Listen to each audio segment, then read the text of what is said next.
a.m. right now. And a management and planning meeting of the town council. We'll start with the Pledge of Allegiance.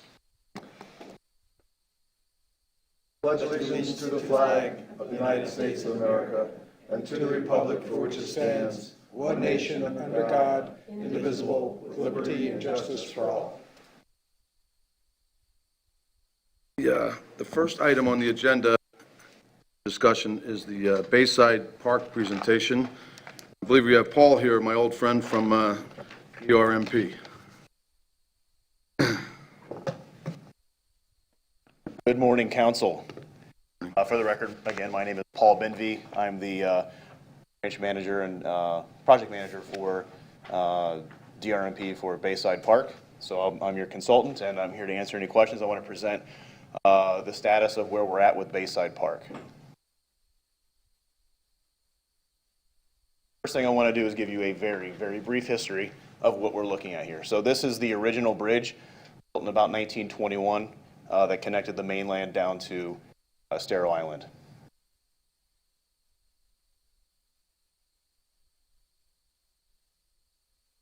Would it be more helpful to dim the lights for this? Or is it,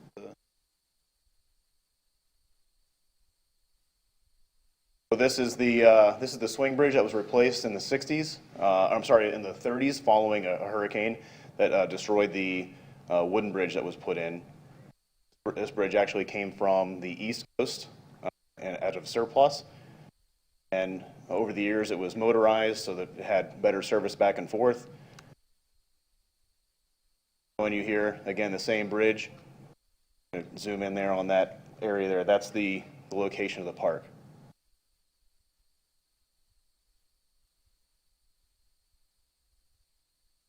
There again. This is in the 70s when Matanzas Pass was being built. Overlaid these two here.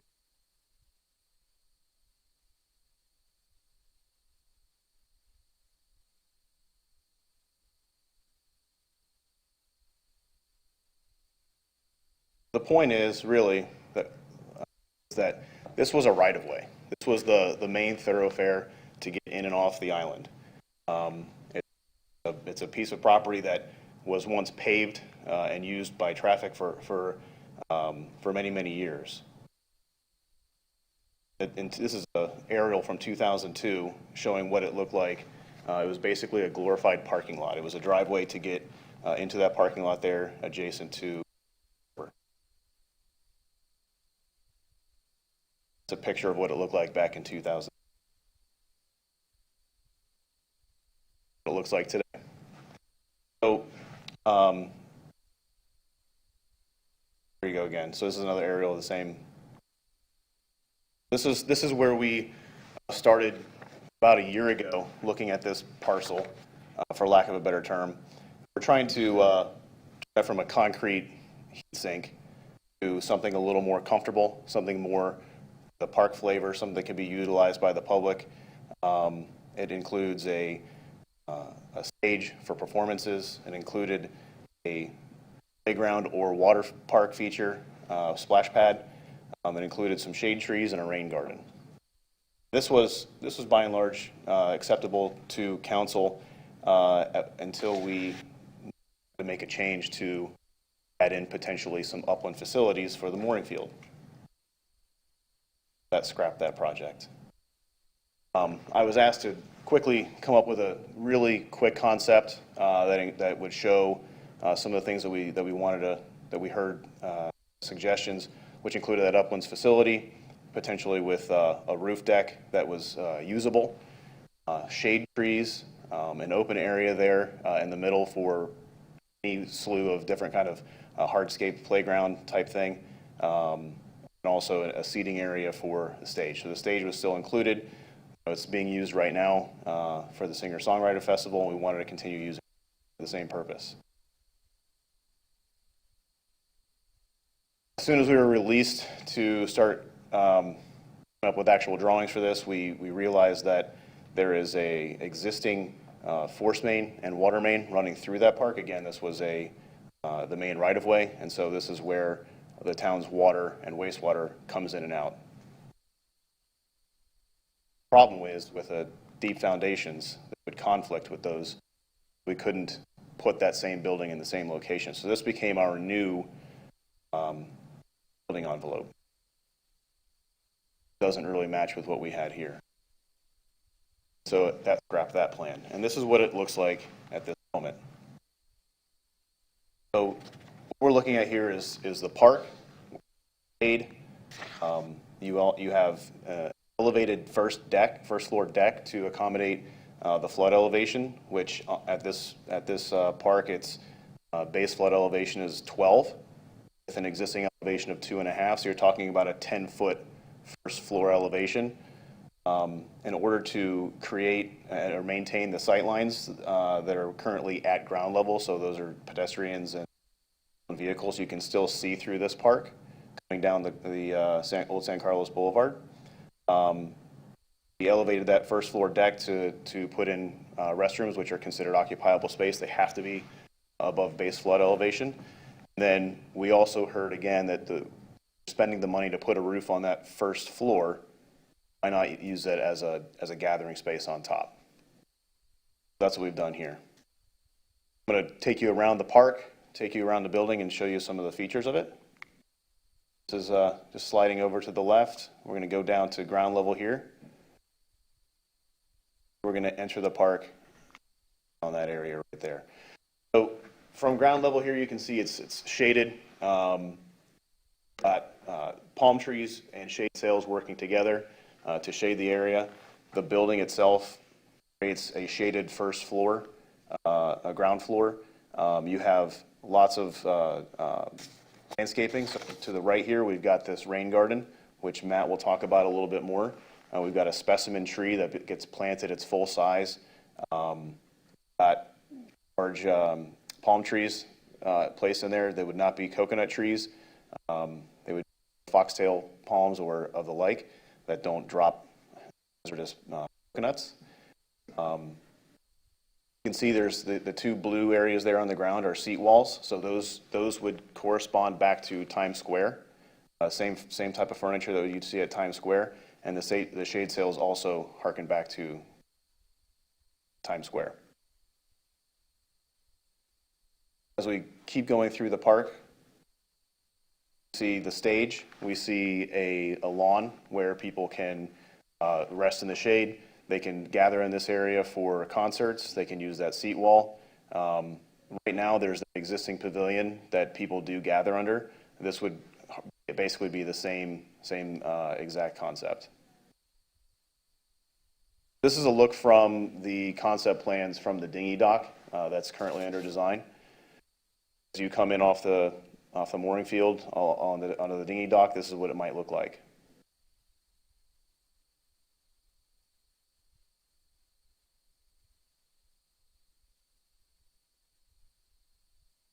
This is a view from the boardwalk near Snug Harbor.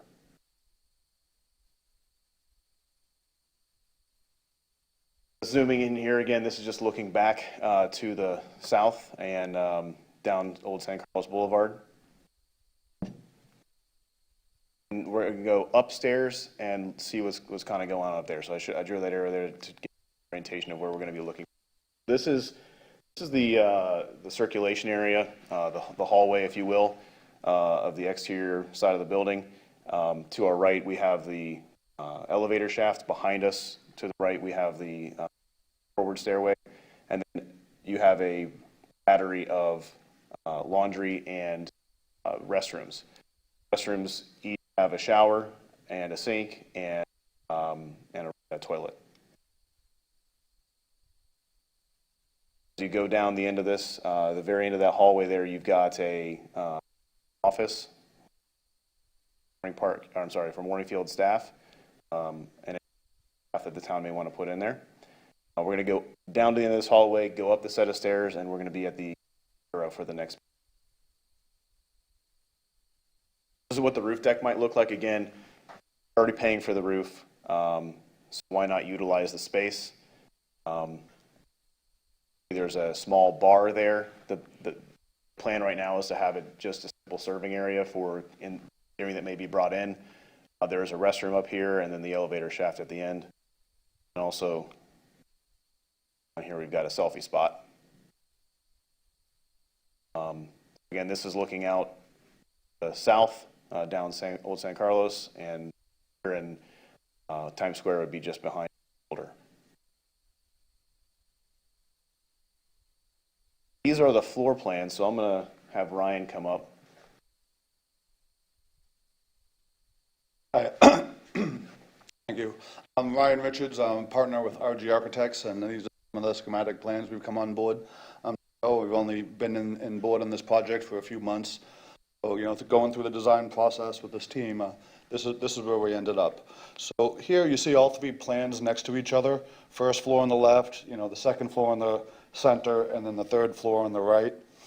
Zooming in a little bit closer to just discuss the first floor.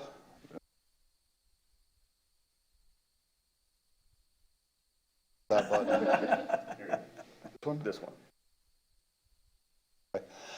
Very open. You can see our column grids. You see denoted by the grid lines are delineated from Nervous Nellies right across the breezeway, so that our columns would line up with their window openings. That's how we came up with this dimensional field. It's cut through into the steel columns on the other side, and also played off on the other side by Matt's Landscape with the palm trees.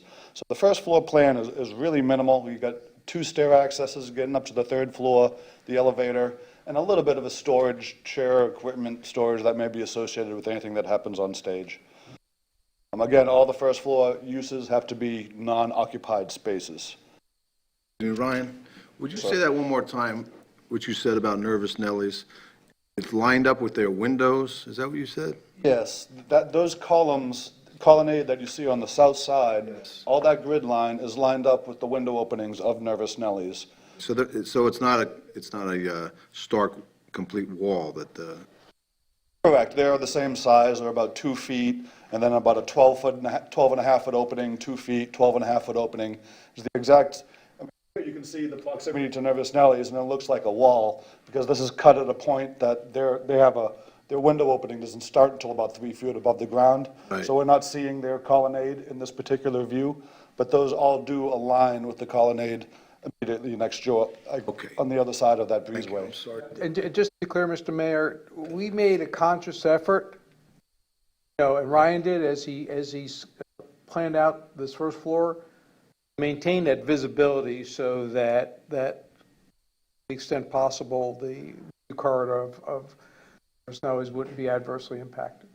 Well, Yeah, along those lines, would it be possible, you've got great conceptual images from almost every angle, would it be possible to create one from sitting outside at Nervous Nellies? Absolutely, it would. That might be Yeah. helpful. Yep. Right? Yeah, that won't be terribly difficult at all.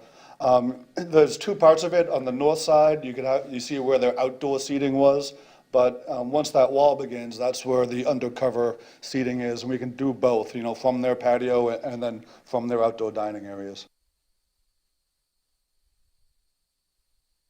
Going back to the first floor, kind of the rationale on the way that's laid out, trying to keep all the visual obstructions as close to the roadside as we can.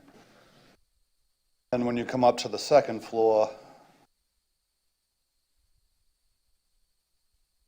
kind of a wide open circulation space. Intent was to give a variety of scales and spaces for people doing laundry, whether it's one person doing a load. They can be in a much more intimate space with the tables, where if there's a family of 4, have a couple kids getting some help, they can choose a larger area. So it kind of gives them that little bit of flexibility, and we're using that strange angle to create some interest and some scale in the circulation spaces themselves. Bathrooms are relatively straightforward, efficient, back-to-back, utilities, everything kind of collected in one core. Office down the end has a service window facing the intercoastal, and also the access from the south side. All the blue and green areas would be air conditioned. Everything else would be essentially open to the air. You on, quick question. So now there's, all those bathrooms have showers in them? Because some of these are, this is both dual use for, some for the public, right, and some for the people in the anchorage. They'll all have access control to the extent that whatever policies the council sets with respect to them, one open to the public, keep them all open to the public. I have two for public, the rest for mooring field use, whatever. They'll all be access controlled to accommodate pretty much any scheme you can imagine. Since they all have showers, though, if you do open some to the public, they'll have a shower in there. They're all right now contemplated to be built the same. And there has been discussions and back and forth of should they be split up? Should there be 2 public access without showers, and then 3 that are controlled access with showers? But I understand the direction is really to increase the number of showers, because there's 2 showers available now, and adding a third isn't necessarily what the desire of the project is. But as it sits, there's 5 added here, and 5 new showers total, and they're all the same, except one would be a little larger as it's ADA stall. Then, Excuse me one second. And even within the bathrooms, we can control whether the shower works or not. You could have an open bathroom with a shower, but the water feed to the shower could be controlled to be on or off or not. So we will have all the flexibility we need with respect to our scenario this meets the public need. If you had an event going on down on the ground floor and you wanted to limit open Want up people more taking showers, bathrooms we would or return- limit Bathrooms would be showers. open, but the showers wouldn't be working. Or if you had something going on up on the roof, private party or some kind of thing gathering up there, there's all sorts of options, I guess. Go ahead, Ryan. and moving on to the 3rd floor, as Paul had mentioned, it's a large gathering space, trying to use the waterfront, all the complex items pushed towards the front, towards the street, to open up the views as best we can. The service bars, that whiteout area, it's really just an enlarged countertop, and then a bit of custodial, and the custodial will also have, roof access, your water heaters for all the bathrooms, sink. The mechanical equipment is intended to be on top of the custodial area right now, custodial in the elevator, to be hid by a screen wall so you don't see any condensing units. And also, any type of furniture or equipment that may be used for events that doesn't want to go up and down the elevator every single time it's used, whether it's ice buckets, warming trays, anything that, could be rolled out and used for an event that can stay on a permanent basis, be stored in that area. So that there's a little bit of flexibility on how big that is and what we want to put in there. We kind of found a middle ground for the time being of what we thought to be a reasonable amount of space and storage for that. Coming back down to the ground level, you can kind of see with the height of the building, we've kind of had a 15-foot floor to floor. Again, that's trying to line up with the elevations and the tall story height that you have in Nervous Nellies now. So we've kind of taken their top of masonry. The flood, I believe, only requires us to be up at about 11.5, 12 feet. We've taken that couple extra feet to try to keep in line with the adjacent structures and open up those views underneath and try to respect that in that regard. So with that, I'm going to bring you over to Matt here. He's going to talk a little bit about the landscape design as it Before you do sits. that, we did show a bathroom in that diagram. I just want to make sure that everyone saw that. Really, that could stay or go depending upon council's input. Our thought was we're going to have an event up there to allow people and have that open to the public to have a bathroom up there to service them, but it doesn't necessarily have to stay. Is the intent here to be able to have people rent this space out for like private events? Monetize this a bit, or is this just?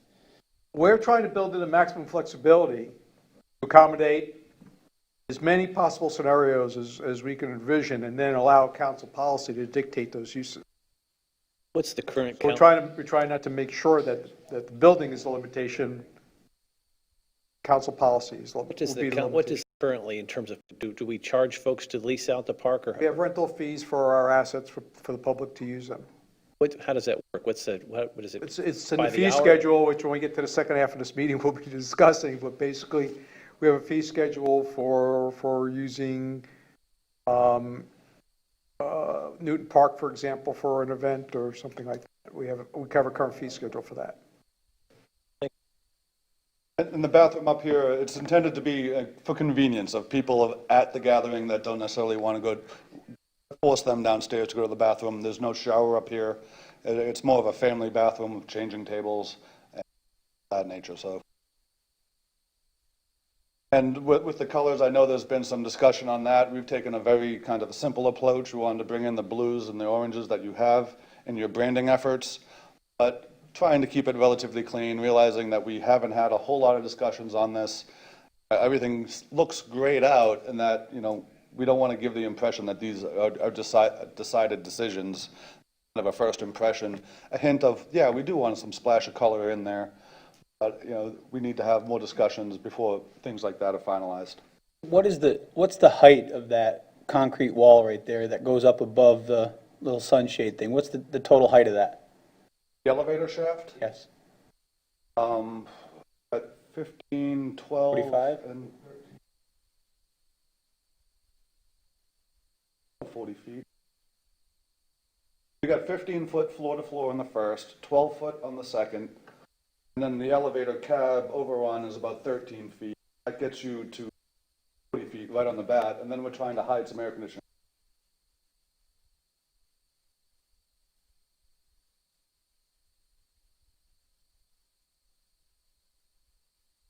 Yeah, that's kind of what I figured. I just If wanted you to. think 15, 12, 12, and then, you know, trying to hide some stuff up on top. How tall is Matanzas to the right of it? Or not Matanzas, I'm sorry, Nervous Snook Nellies? Harbor? That, I'd have to go back and look. I want to say they're about 10-foot floor to floor, and they're, what, 6 stories? So at least 60.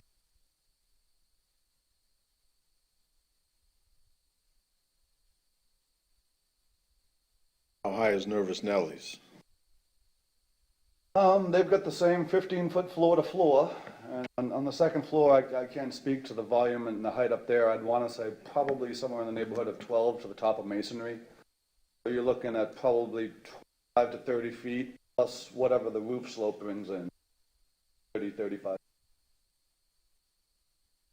Now, the top of Nervous Nellies is probably close to the top of wall before it jumps up for that elevator.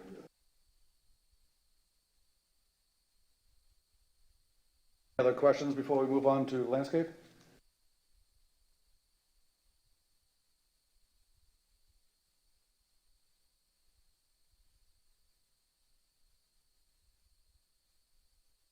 Thanks. Matt Horton, I'm a principal with Ensight.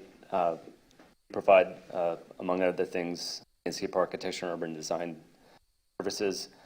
I had the unique opportunity to be involved in the previous design, what you see out there today, almost 20 years ago, when we took this space from a parking lot, and you saw the photos of that earlier, to the council desired at the time was a water feature structure to enjoy views of the pass and palm trees, to alley of palm trees that go down Old San Carlos. Needless to say, I was really excited to be a part of this new redesign of the park. When we learned that the Upland Facilities building would be accommodated here, I'd imagine I wasn't too excited about that prospect. What happens when you have a team like you've assembled here is very creative, a very creative problem-solving process. And I really believe that we've been able to accomplish providing this Upland Facilities building while keeping very viable park space intact. And it even goes so far as to say that this building placement and the height of the building is going to enhance the park space by providing shade and by providing usable facilities for the public. So what I have here is on the left a little more technical drawing. On the right, a plan view of what you've seen already in renderings. But what I'd like to point out is how we circulate through the space, very similar to how you circulate through the space today. Palm trees and the columns of the building, aiming the view Old San Carlos out to the bay, a shade structure at the end, that corridor where you can sit and enjoy views of gas. We've also been able to often soften the feel of the park space by adding the synthetic turf on, which functions as it does now for events, just does it a little bit better. The other piece that I really enjoy about this design is there's a nod to environmentalism, where we are handling stormwater through rain gardens instead of simply piping it into the.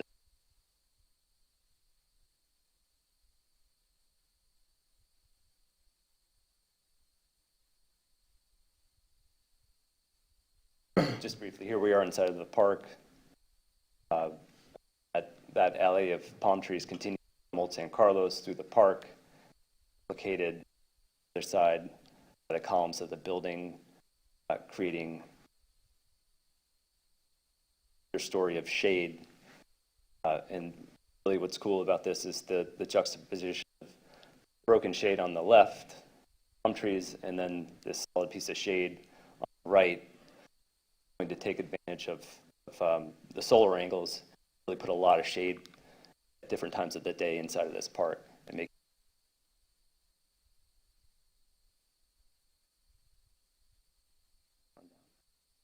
Before you go, so what's going on the roof of the stage? Is that like a lattice, or is that a roof? It will likely be a combination of trellis structure we are going to repeat in Times Square, and a solid roof piece for the actual stages.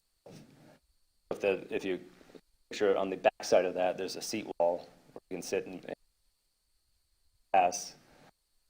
So above your head would be a structure to provide broken shade. Then if for bands that are performing, and this is actually evolution of the building that's there today. It's really actually designed for a 5-piece band to set up and perform comfortably. And I don't know, excuse me if I'm jumping ahead, but there was a service memorial in the original design. But yeah, So I can comment on that. So that hasn't been vetted out at all yet. But the idea is you have these 4 pillars on the backside here adjacent to, and there could be some tribute branches of the military or whatever back on that area. It hasn't been vetted out, but there are places that we've thought about for. So that's pretty much where we're at. I wanted to comment really quickly. I mean, this is the park itself is about 100 by 60, talking about 6,000 square feet. By putting the bathrooms that are occupiable that have to be on that first deck, you basically add on another 1,500 park. You add the roof deck, you're adding another 1,500. Actually, by having this building in there, you actually increase by about 50% the park. Just wanted to point that out. And then, again, this is just closing out here. Thank you very much for your time. Thank you for consideration, and we're here to answer any questions that you might have regarding this facility. Thank you. Mayor, can I just circle back to, I think, I heard a question and a comment that Councilor Veach made. If you go back to where the overhang over the stage is, and show that real quick. He's considering his first gig down there.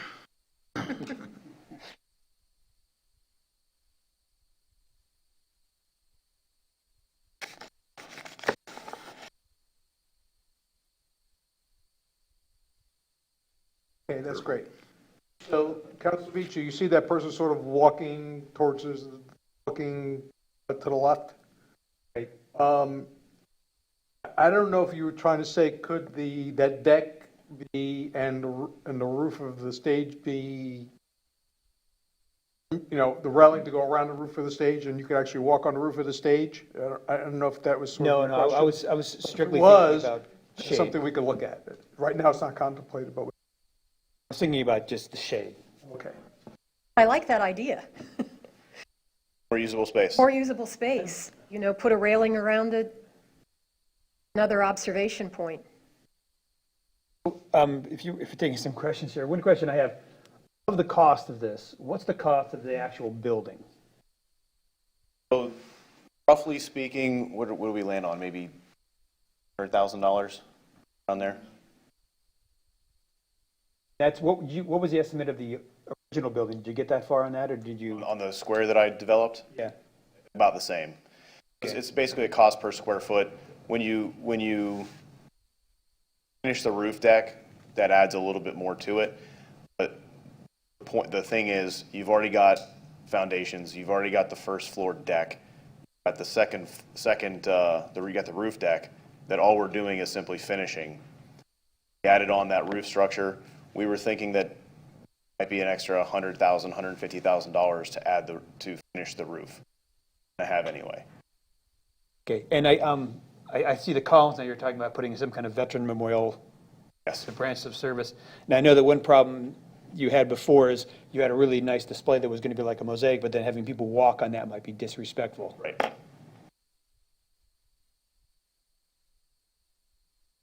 And now the finish on the sides, besides the logos that are there, is it just going to be a white, envisioned as a white building or something more? I think we're not at that stage yet. Right. I think this is really, I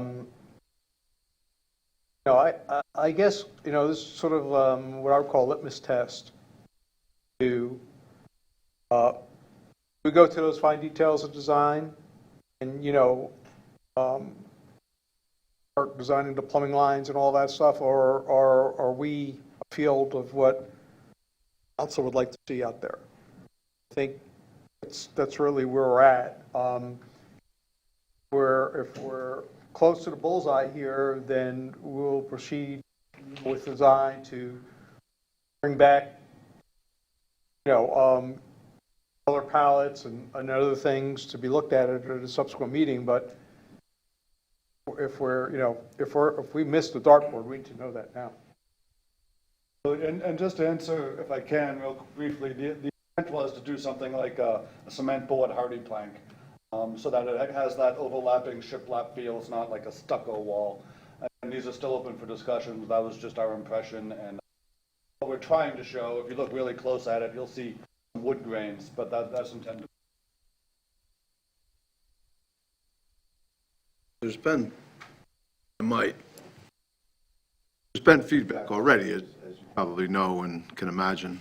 A lot of the feedback that I've seen, and I assume the other council members have, is that it looks too East Coast, Miami Beach, blah, blah, blah, the same sort of stuff that we heard about Margaritaville and everything else. And, can we soften it up, make it more beach-looking sort of, those are the comments that I've been hearing so far, and not that I necessarily agree with them, but that's what we're hearing. I don't know if you've contemplated the different, you have different designs and so forth, and different looks and so forth. That is a great point. I think once the detailing of the hardy plank itself comes into play, it'll give you that extra depth, that extra, kind of scale of that residential feel, that it's not a blank white stucco, super modern wall. It has a texture to it. Right. And you're not seeing the little trim boards that go in the hardy plank. I mean, that's just the next layer of detail that we're going to be moving into if we move forward with this. But it will soften it quite a bit. Yeah, a lot of it just feels like super modern planes at this point, because we're in a conceptual stage. We're trying to make sure we have the parts and pieces in the right location before we go into that level of detail. But that was the intent, was to just soften it up in that way. And I forget the name of the neighbor across the street and to the corner. The Harbor House. They have that creamy yellow and with the galvalume roof. Yes. That's that type of wall finish is kind of what we were looking at. Not necessarily those colors, but you'd see those hardy plank wood board type of application. Okay. Any other questions for the consultants here? Could you give me an estimate of What percentage of the building is going to be accessible to the public? I'm guessing it's like 2/3 to 3/4. A pretty good. Okay, and And really, so you've got the town will occupy the office. That's so you're about 150 square feet. That's 5% of the building. Yeah, less than that, yeah. So, and then you've got the restrooms, which earlier can be any combination of lockdown or wide open. the reason I ask, and I'd like to impress upon you to keep it in mind as you go forward, I plan on very vociferously arguing to the TDC that a great percentage of this building is public access and get as much money as we can from the TDC to help pay for it. And if you can, as you go forward with your plans, be clear how much is open to the public, that will help me in my arguments. It seems to me that, especially with, the only thing that's really not is the laundry facility. Everything else, except, utilitarian stuff, the custodian closets, in the office, because the bathrooms can all be public. Most of that floor, which is the most private floor, is essentially public, and the entire roof is. Being on the bay, it falls within the guidelines for things that they will assist with funding. I would think that stage would be a beautiful venue for the songwriters. Certainly is right up that alley. There's a couple things that come to me, because I know that the Harbor House there's a frequent conflict between them and noise coming from this area. When I look at this, thinking about it like an engineer, is that it seems like this building is going to shield a lot of the noise from the Harbor House. It's going to reflect a lot of that out away. I mean, it's pretty sparse, but, it will act as something of it, you get some shielding acoustically. All right. Try to keep it down, please. Okay, you guys all done? We have nothing more, and unless Any more questions Any for other questions? the consultants? I have some concerns with Michelle, you can hit the lights, please. the look from the water, as well as looking down Old San Carlos. To me, it just appears that you're staring at staircases. It's the first thing that sticks out to me, and I mean, you can put whatever color hardy board you want on there, but the thing that sticks out to me the most is the stairs. It just like stairs. yeah, so code would require that we need to have 2 staircases. The limited area, the footprint that we have to work with, for a circulation standpoint, it made sense. Need 2 anyway. Part of the battle that you play with in that is that there's a good bit of security, because we want the marina people to be able to use the bathrooms to a later hour than the public. Part of it closes at 5, part of it closes at 9, so security concern is always a part of that. Trying to keep the views open and the sight lines clear is why the stairs end up open and out like they are. The other option is to build a tower which blocks off all the views and kind of closes down the whole thing. So you're damned if you don't at that point. We'd like to think that the open stair kind of is more inviting than having a block tower that. Right, but within that, we could look at the different types of railing systems. I mean, you show in there, we could find perhaps some that are more harder to see, so we can investigate other types of railing systems. Sure. That might not be, when you're standing up there and you're looking at it, you almost don't see the railing. You might see the person standing up there looking out into Matanzas Pass, but you would emphasize the railing in terms of an optic. It's a good point, Dan. I think the one thing I look at and think you could always put a design element on there, like a silhouette of dolphins down low and pelicans up higher, or something to make it into some. All those features could be added to improve the aesthetic. So, Mr. Town Manager, you're looking for direction today from the council to proceed with this project. Now, in the event that we decided today to proceed with the for the continued drawings and so forth and cost estimates. And at the 11th hour decided not to pull the trigger on the project. How much do you estimate that we would have involved in this at that point? I don't know the ST number. See what it's at? Just a ballpark, $150. $3,000. Okay. Questions? Just a procedural question, Roger. Will there be a chance for the public to have, now that we've had a thorough vetting of this, that the public would have opportunity to comment on it? Be at the next count? I mean, how would we facilitate additional public input and comment? Because this sort of got cut up in the coronavirus, and it's evolved demonstrably, I think, 2 different times, and it's okay, but I don't sense that folks have had a chance to see this. I don't know if the Anchorage Advisory Committee has seen this new rendering and blessed it. I just procedurally, I'm asking just how we could maintain the opportunity for public comment and. Well, question is, the Anchorage Advisory Committee did see this pretty much in this version. I don't think it's changed very much, Vice Mayor, from the version we showed them. The questions they asked, they try to emphasize in this presentation, just because we know that they're probably watching this as well. In terms of having it at a public meeting where the public can comment on it, we could schedule that, at your next regularly scheduled council meeting or the one thereafter, whenever. I just think We it would do be that. helpful because, we've received a lot of correspondence from stakeholders who have a lot of interest in this that just haven't had a chance to formally public comment.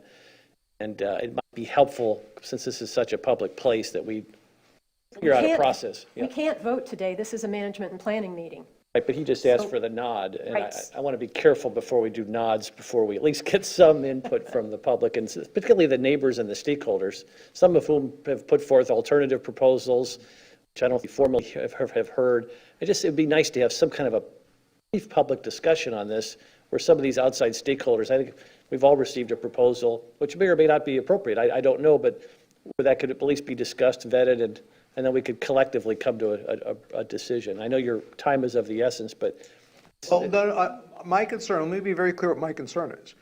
My concern is that, notwithstanding that tomorrow's Friday, but let's just say next week, if we don't want them working on this and we want them working on something else, we need to tell them that, and they'll do that.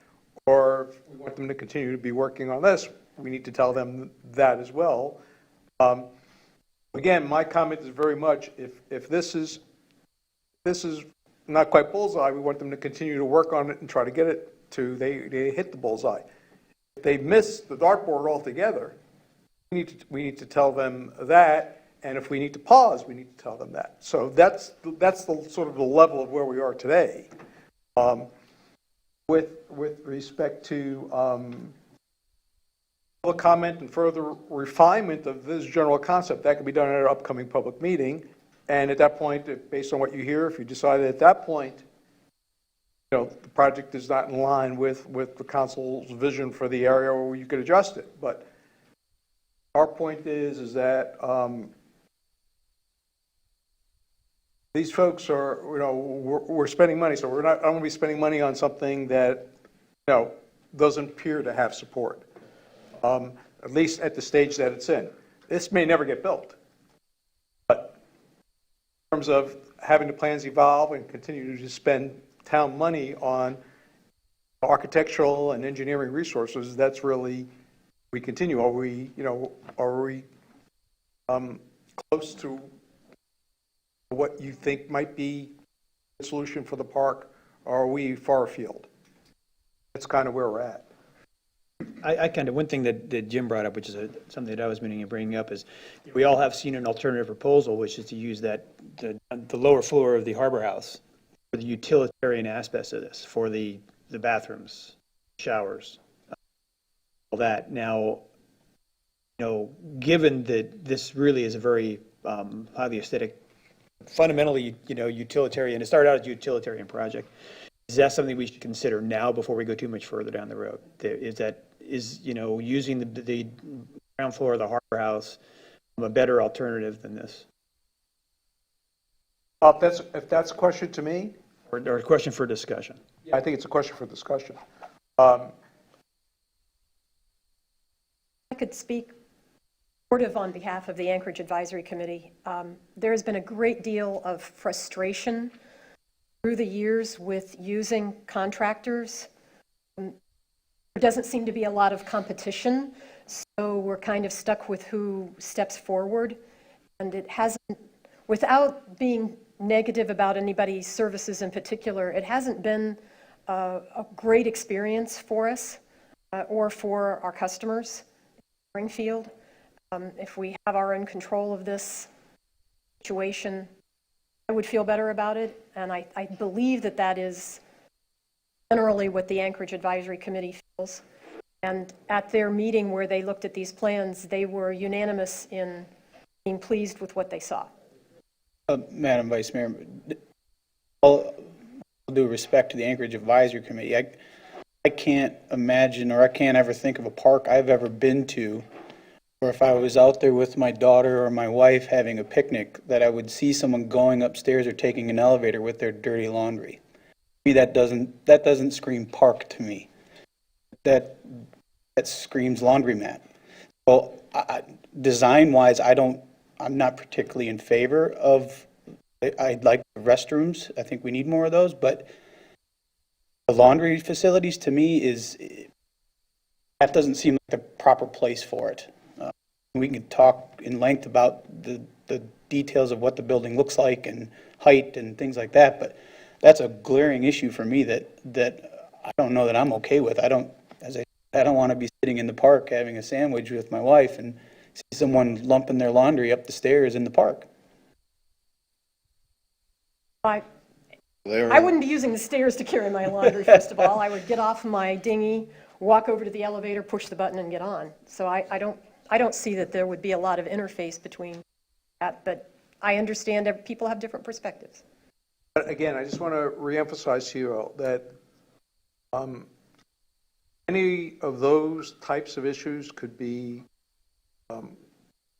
addressed to some extent through council policy. So, for example, you could say the laundry facility is not open on Saturday and Sunday. It's not open on a day you're having an event. You do certain things to mitigate that if you get to that stage, and if you have that concern. And, another concern that I have is there a reason why that it couldn't be, I understand why you're on that side, and I understand why you went up like you did, but why it can't be split up? I've seen places that take something that's very narrow and very tall and move it apart and connect it with breezeways. So it kind of creates an open area in the center that people could overlook the park and still have that visibility through and not create such a tunnel effect of what this kind of looks like. I know you mentioned the water main that goes through there, and I think you used the words concrete heat sink. To me, that screams concrete heat sink. Is there a feasibility, or is it possible to, with the water line that runs through there, break that up a little bit, even, maybe have 2 stories on each side as opposed to 3, just up in a row house kind of look? We have a little bit of room there to the west side, and briefly did run through a couple of options where we had a building that would share, that have foundations on either side of that. There's really no reason why we couldn't do that. This to us just seems like a more out. We got a little bit of feedback, and this is where we are today.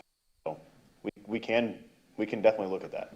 But just, it would appear to me that it would open it up a little bit, both for both sides. The neighbors on all sides would be a little bit more open to help create that view. And I'm not trying to be too overcritical, but it just doesn't appear like there's a lot of flow through it. I really want to try to keep that park feel, not necessarily a building Can you go feel. back to the plan and kind of put your finger, really walk through where that. Yeah, hold on. Let me go back then. For instance, the trees in the middle of the walkway, I don't know why, if it's my OCD kicking in, but that I can't understand why we have trees in the middle of a walkway, but We can certainly push those out. yeah, I understand it's something that can be moved around a little bit, but So there's the water main and force main are about 30 feet deep. So they're well beneath the could certainly put any landscape in them.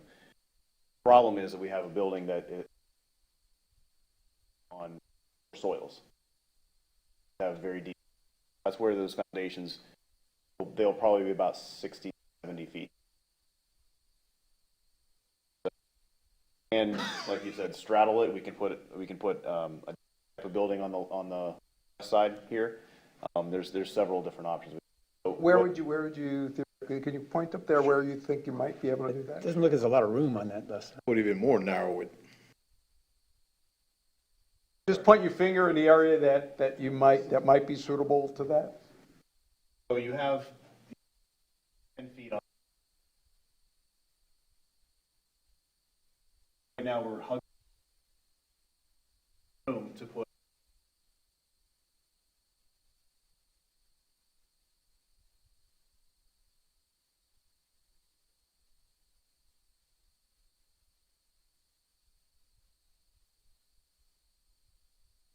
Well, I was just thinking of if you do separate those buildings, you know, you have passageway from either side or either end, you still are obviously going to have the staircase issue, but that creates an ability to leave the center open with some sun shading tied between the two sides to create some of that shade.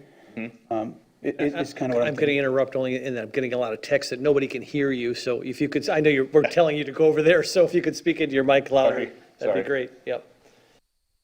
Yeah, so let me just jump down here real quick. So when you're on this level here, to answer your question, we can move those trees out to the west. When you're in the park is only 63 wide right now, plus a little bit of grass that feels like it's part of the park, but it's actually part of Snug Harbor. Really, if you walk around on the park and kind of outline this thing, this feels tiny. It really does feel tiny when you're actually experiencing it as a person on ground level. Basically the only areas that you can't walk are the staircases and the elevator shaft here on the first floor. Other than that, you're getting basically full use of that whole ground floor in the park area. So the circulation on the ground floor is Matt has laid out these different areas, including the rain garden and the turfed area, to accommodate good flow of pedestrian traffic. Yeah, I mean, I'm just seeing like the poles that are holding up the sails and you know, obviously the palm trees and the greenery space there on the right. Did you say that is there for stormwater runoff issues? Yeah, it's a rain garden. So what it does is it collects all of the stormwater from the site, feeds it through this natural habitat, and then there's overflow structures that then push any overflow back out into the grass. Yeah, I like, you know, again, in park, I like all the greenery. If there's a way that we can incorporate some of the green space on the sitting areas, maybe widen them a little and you can still sit on it, but you have greenery, you know, in between where you sit. I think that would be kind of neat looking too, but I don't know how any of the other council feels about some of the things I'm talking about, but Well, I'll chirp in there because, you know, I think you talked about a tunnel effect, and I think a breezeway is almost by definition kind of a tunnel effect, but there's the advantage of it is, you know, this is not a static thing. So if you're walking from like, you know, Times Square down to this, it's going to feel a little constrained in here when you're going into these shades and with the vegetation, but then when you come around that corner, it's going to really open up. I think that the kind of dynamic aesthetic effect to me, since it feels like it will really work. I'm sorry, I popped up I wanted to point out on this previous rendering here, it's a little misleading in that where the green starts on the left and the guy on the bike, that is all Snug Harbor property. You know, those pavers are right up against the right-of-way line. I don't know if that's looking available to some people, but that's Snug Harbor, right at that edge of the grass on the left. So I just, you know, kind of wanted to point out that it seemed like it may have been a bit confusing. it just appears to me that what's there now it's very open. As you walk in, it seems very open and inviting. And this appears to me that it really condenses that opening by having the water runoff in the building there. You're really constraining see how open that looks?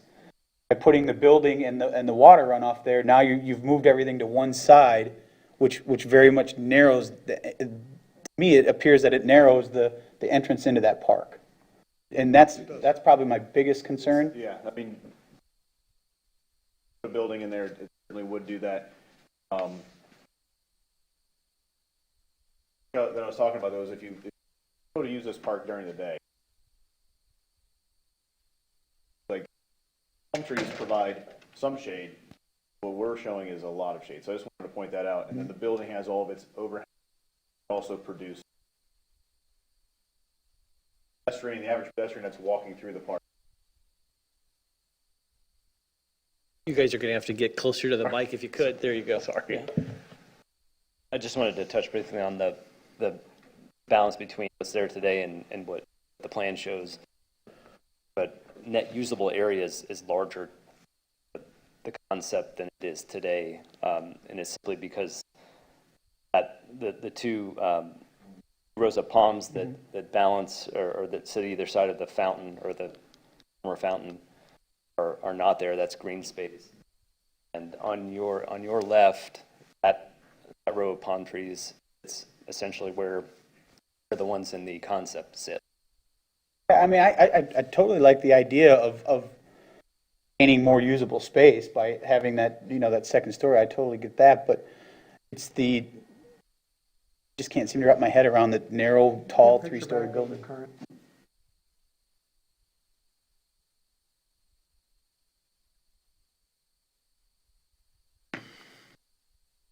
Render.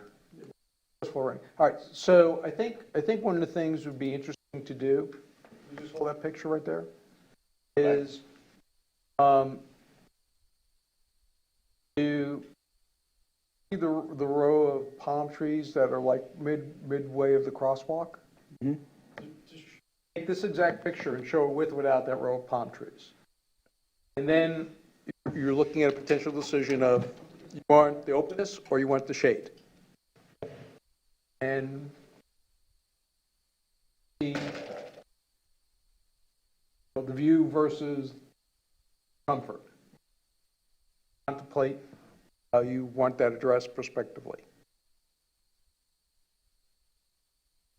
How does the rest of the council feel about the third story? I like the third story. And let me just back up.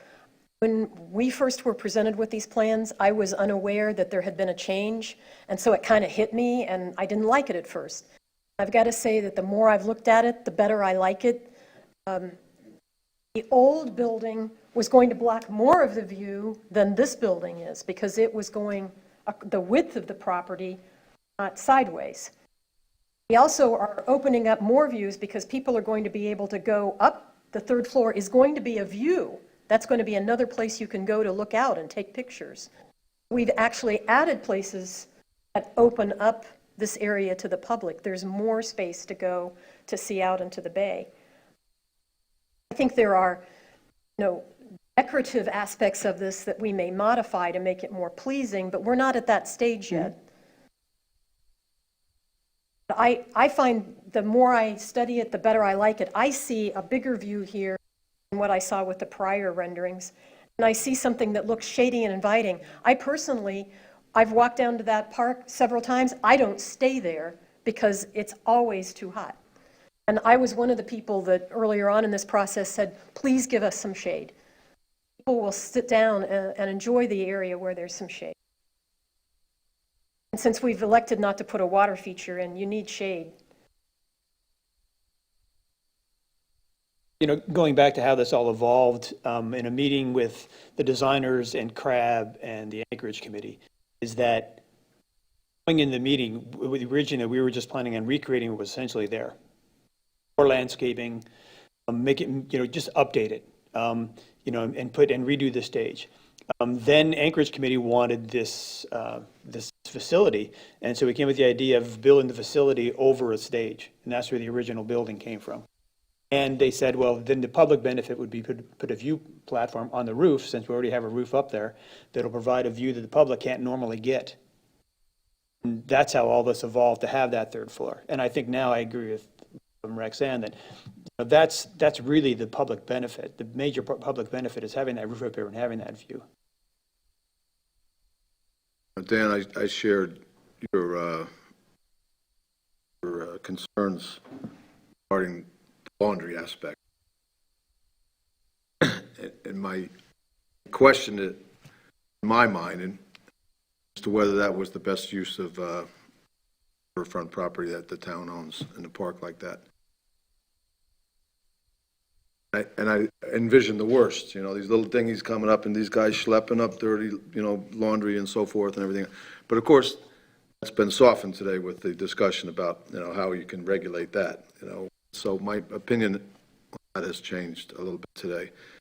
And so has the building. I mean, I'm not a huge fan of the building, but it's growing on me, as other members have said. And certainly all the uses that are available and could be available. There's a lot of things you could do with that, and let's face it, at present, it doesn't get much use. It doesn't get much use. These, with the very few waterfront areas that we do have on the island, public, as somewhere where people can actually sit down and take it all in, it's limited. And this gives various opportunities for not only our residents, our visitors as well. So I'm in favor of continuing the discussion about this and letting the guys continue moving this forward a little bit. And as was said earlier, we don't have to pull the trigger on this right away, but I guess what I'm saying is I'm in favor of continuing. The uses of that, when the Anchorage Committee got involved with Crab, I guess it was, and decided that would be a good use. There are other options as far as that go. I mean, I don't think we're pigeonholed into that where we have to do that. This is, it appears that it's developed over time out of convenience and so forth. There are other options available. And services have to be right there, but this could be a good compromise. So I'm open to continuing these discussions and take us. I just to circle back to this Harbor House ground floor option. My understanding, if I remember reading the email, Rexanne, it said it wasn't like they were going to provide this service, move it from one place to another, is that it would just be a location that we would lease, that we would have to go through and do the remodel. I'm not sure, because it's ground floor, if we could even put in bathrooms on the ground. Because if we couldn't do it here, then I can't see how we could do that at the Harbor House, which would preclude it. I mean, that would be one way you could say that would be a way to move this utilitarian stuff facility, but I'm not sure if that's even allowed, at least to develop. You do that, Roger? Can you put bathrooms on the ground floor? We'll have that answer for you when we next discuss this. The comments? I'd like to keep the thing moving forward, just, the comments I made, maybe try to soften it up a little bit, and, the railings and be not so blocky, and always discuss more details later. Okay, thanks, guys. Appreciate it. Well done. The next item is the discussion of proposed water conservation for landscape irrigation and water shortage ordinances.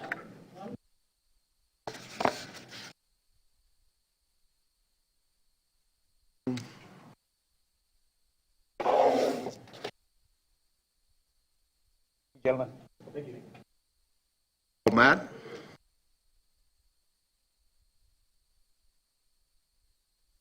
Okay, so the next item is B, the discussion of proposed water conservation for landscape irrigation and water shortage ordinances. Discussion of proposed water conservation for landscape irrigation and water shortage ordinances. Roger? Yes, sir. So we have been asked by the state to Take a look at our ordinance and see how closely it aligns with the title ordinance that the state would like to see to help deal with these water shortage situations we get into periodically. You know, in many places, water is a very serious commodity, and of course it is here as well. You know, we have to get permits from the state for our water usage through the county, etc. So we want to be part of the team. We want to be good stewards of our precious resource of water. We want to be cooperative and collaborative with the state in terms of their concerns. So we believe it's appropriate to have this discussion. I would suggest that since our environmentalist already is the staff liaison to one of our committees, that might be a good place for this item to start. If you could introduce that committee and have them begin to work through the process and generate a report back to the council that our ordinance is okay, or that certain amendments are appropriate and recommended, and go forth to you an upcoming report so we can put this in place as quickly as possible. Bill? Has the staff any kind of analysis of what they are requiring compared to what we now have? I think Chad can give you an overview of the degree of difference. Chad?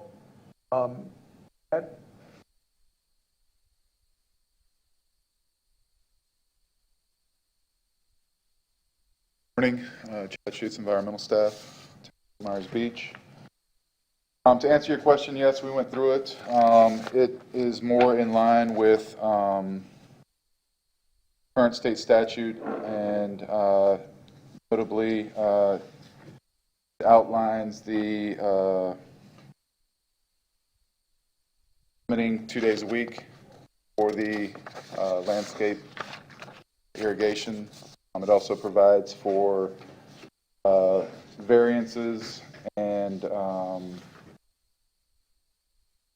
enforcement, and we reviewed our penalties that are in line with other municipalities. It didn't just go out to us, it went out to pretty much all the municipalities in the state of Florida.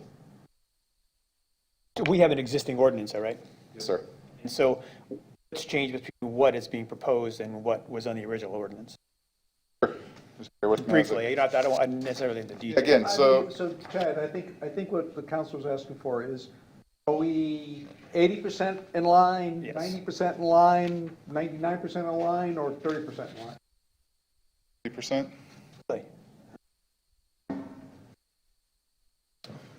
The big thing is just limiting it to 2 days a week. That's what Lee County and a lot of the other municipalities around Lee County have already established. Okay, I thought that was the case with us. We're like every other day. Oh, it's not, just trying to get in line with everybody else and keeping the good graces of the water district and so forth, and Right. Right now, we're limited, we do limit it between 9 a.m. and 5 p.m., but there's no daily, number of days per week that ordinance. does anybody, go ahead. While we're looking at this issue, besides just getting ourselves in line, I'd love to see us do some improvements. Is there any way that we can do something that kind of discourages people? I'd like to, from doing all these sprinklers and irrigation systems, because I see them running during the rain, and you really don't need to be there in the first place if people would use appropriate plantings. And is there anything we can add to this where we're discouraging when people are putting in a new project that they put in all these sprinklers that are wasting water? Wasteful water use is also an addition that to our current ordinance. It's included in the new ordinance. But I think Enforcement is the issue, we just don't catch them. And if we could think this- discourage them from putting them in the first place, I think, Madam Vice Mayor, I think what our current LDC says about stormwater and potable water use in terms of landscaping. As we look at the land development code, we could look at those things. We can even go as far as to offer incentives to people to, disincentives to have grass lawns that Right, require. So I think that's a very good point. We can ask the committee to generate some ideas that can be vetted out through the LDP discussion in terms of whether they become regulation or not. I'd love to see that. Anybody else? If I may, we already have that. There are, in the land development code, there is a requirement that all new landscaping is supposed to comply with what is called xeriscape, a fancy Greek word for landscape that uses the least amount of water possible. But it applies to new landscaping, low flow water fixtures, the rain cutoff that you mentioned, that if it's raining, then the sprinklers have a sensor that says they're not supposed to turn on because it's already raining. That's already in your code, but certainly to the extent that they can be updated. And that's really what's being proposed here, is that much like the discussion that the council had with regard to turtle lighting, well, the state's come back and said, oh, it's time to update all this stuff. Here's our model water shortage plan ordinance, please adopt it.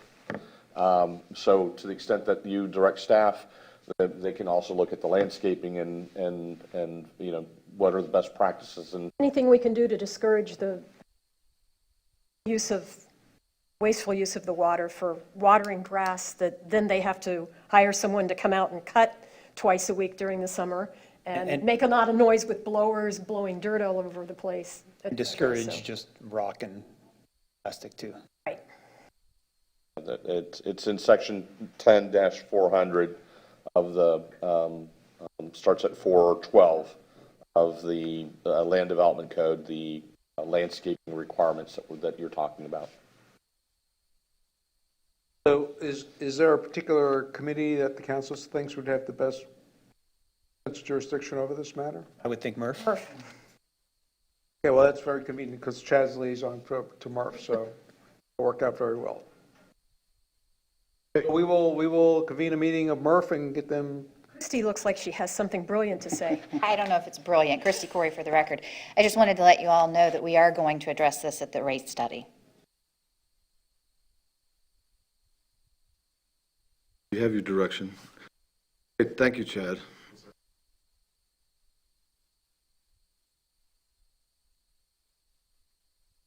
Next item is Councilman Veach is going to take off for a minute. Let's take a 5-minute break and we'll come back to this letter C. 5 minutes, please.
item is letter C, which is the Comprehensive Emergency Management Plan for 2021 hurricane season.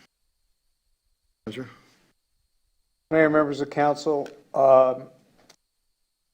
as many of you know, as residents of the state of Florida and Fort Myers Beach, that June 1st is the full kickoff of hurricane season. Thank God that for the most part, when we do face hurricane threats, that they to be later in the season than the beginning of June. Our comprehensive emergency management plan, while primarily is used for hurricanes because that's our most common threat, we were able to fall back on it and use elements of it and the incident command structure for our dealings with COVID-19 and pretty much any type of emergency or disaster that we faced. While it's not specifically written for those disasters, it provides a framework for a response and coordination with Lee County, et cetera. So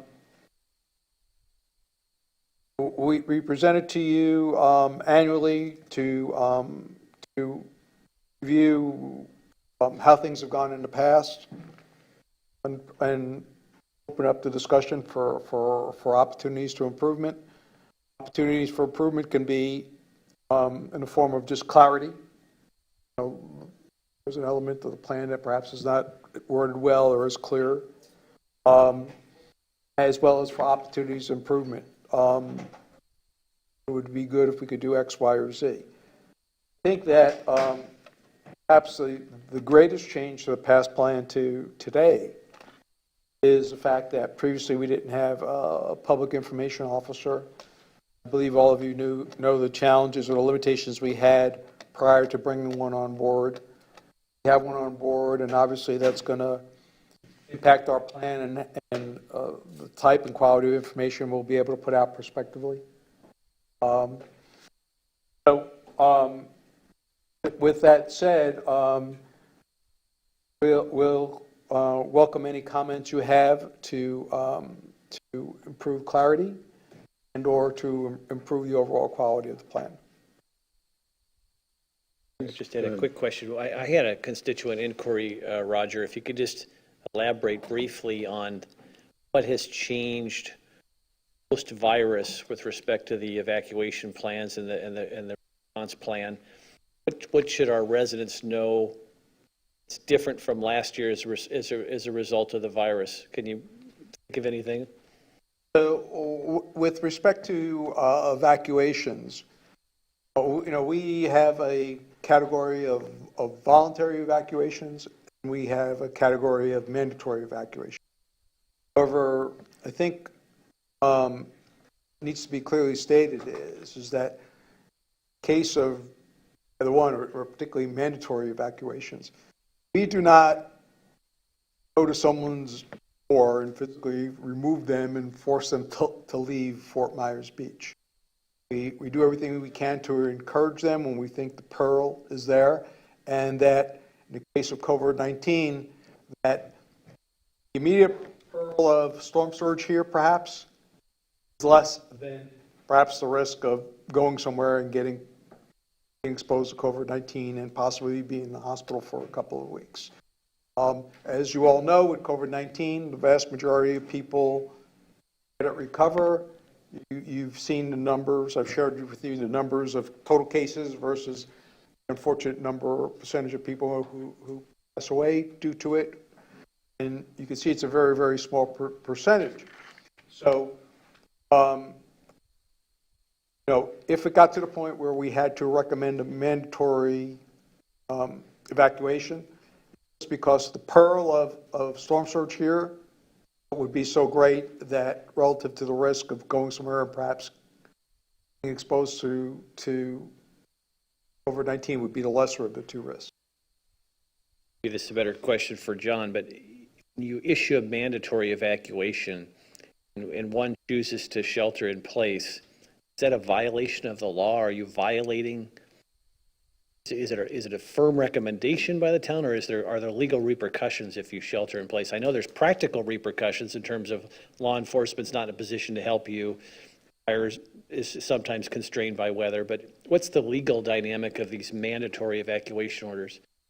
Well, depending upon how if there are penalty provisions provided for in the evacuation order, either at the state level or at the local level, much like we've seen in some of the COVID-19 emergency orders or executive orders issued by the governor, there would be a corresponding penalty.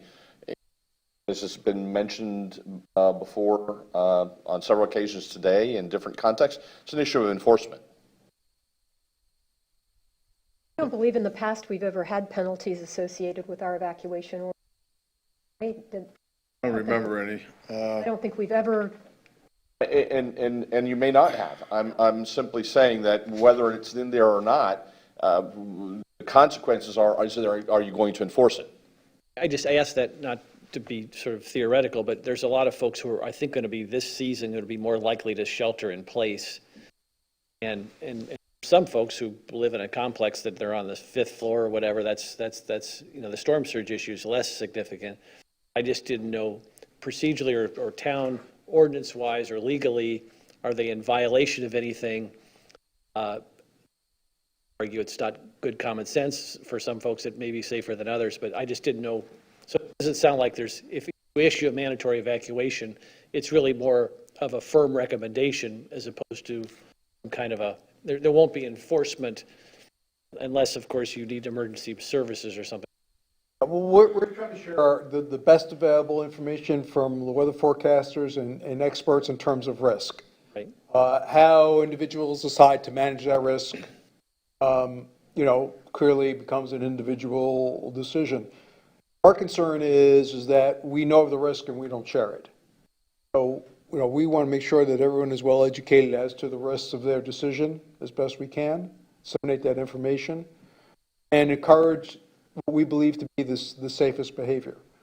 What individuals do, as some of you may know, I worked in the Keys, and every time there was a hurricane, there'd be the story of the guy who tied himself to the palm tree because he wanted to see it firsthand. And we always try to explain to people it's not the fact that the wind is blowing, it's what the wind is blowing, but that is what it is. As you say, Counselor, the real issue of people being here after a mandatory is not only just surviving the storm, but the post-storm inability, perhaps, for us to deliver public services, for the sheriff to deliver public services, for the fire district to deliver public services, and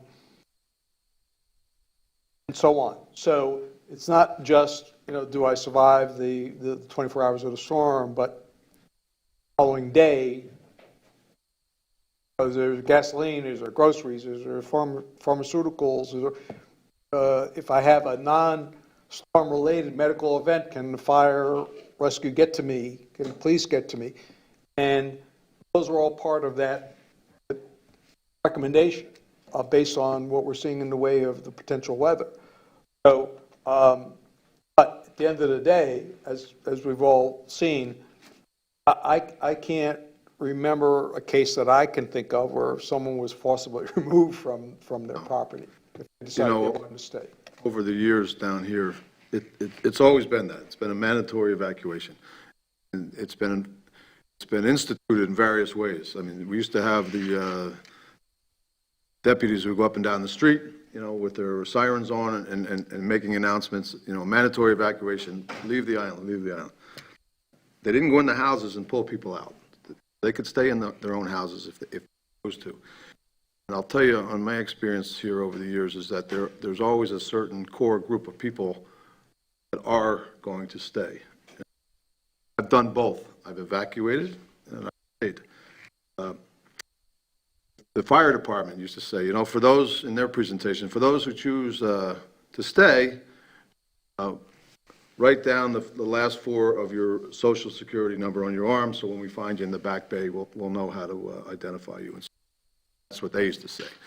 But to Roger's point, you can survive these hurricanes, particularly in the way we build buildings these days. I could have stayed in any one of our buildings over the years and survived and everything. And my 98-year-old father, God bless him, every year we go through the same discussion. Storm's coming.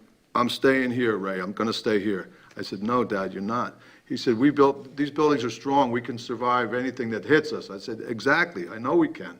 It's the next day that is the problem. You know, the next day when we have no power, when we have no elevator, when we have no air, when we have no this, no that, and then water and everything else. And that becomes the struggle to survive.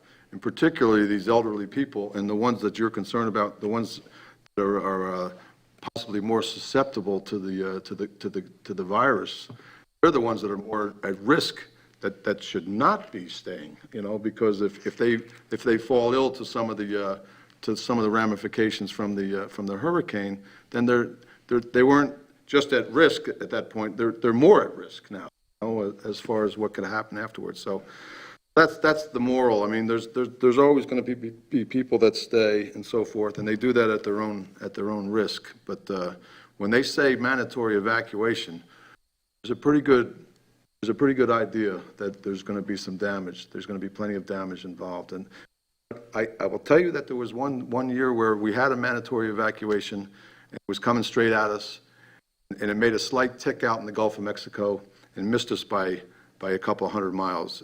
At the last moment, in a straight line from the islands, right at Fort Myers Beach, and finally, at the last minute, did a tick, circled around us, then straightened back out and went up and hit the Panhandle. We were all evacuated. Everybody was evacuated, except for that certain group that I'm telling you about, and I knew exactly where they were. But, Mr. Mayor, one more thing. yes.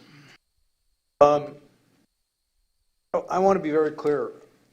I've been through a hurricane and response for Category 5+ hurricane. And Andrew. I want to tell you that you don't want to be here. I don't care how strong you think your building is, house is, whatever, you know, when that's a possibility.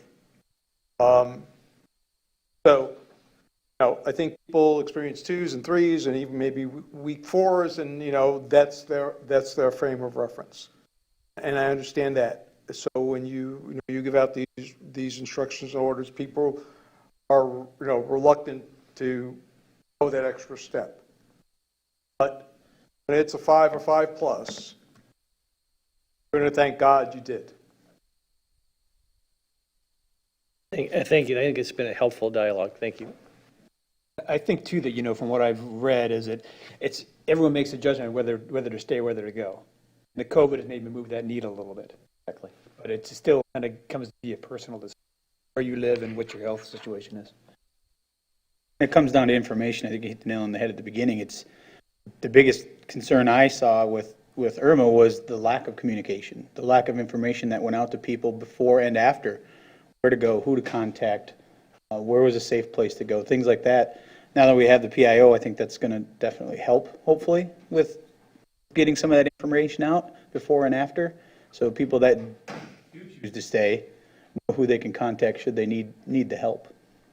One thing I haven't heard mentioned about people who stay is that at a certain mile per hour, and I don't remember what wind speed it is, our fire department leaves the island.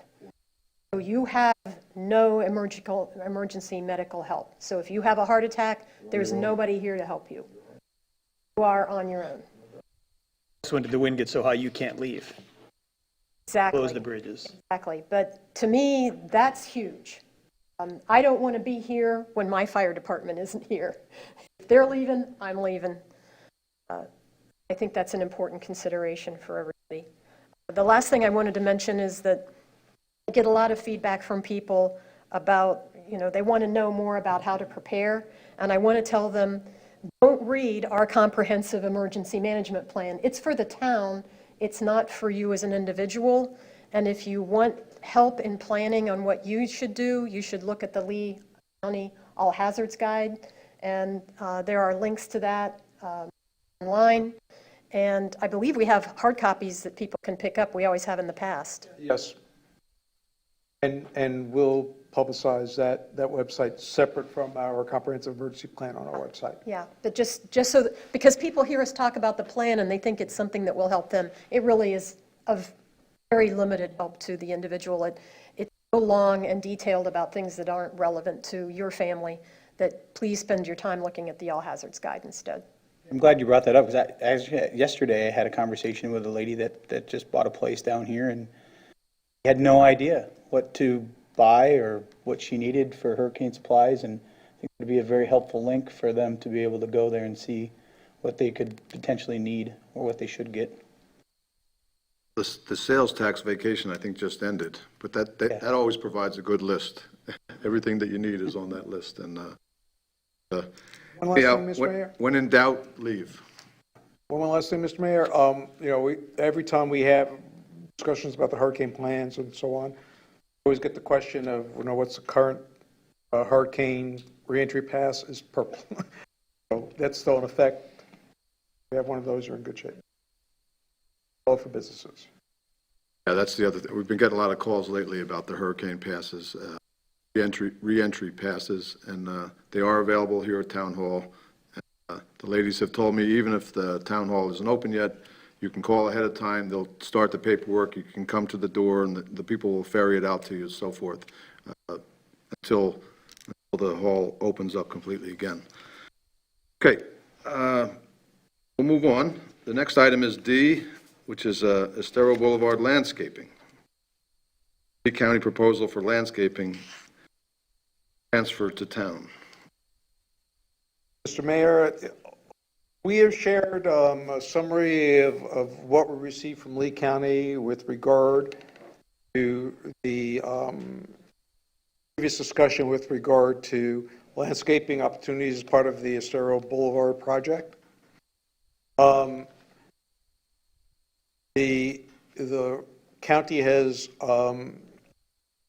proposed transfers of funds and responsibility to the town.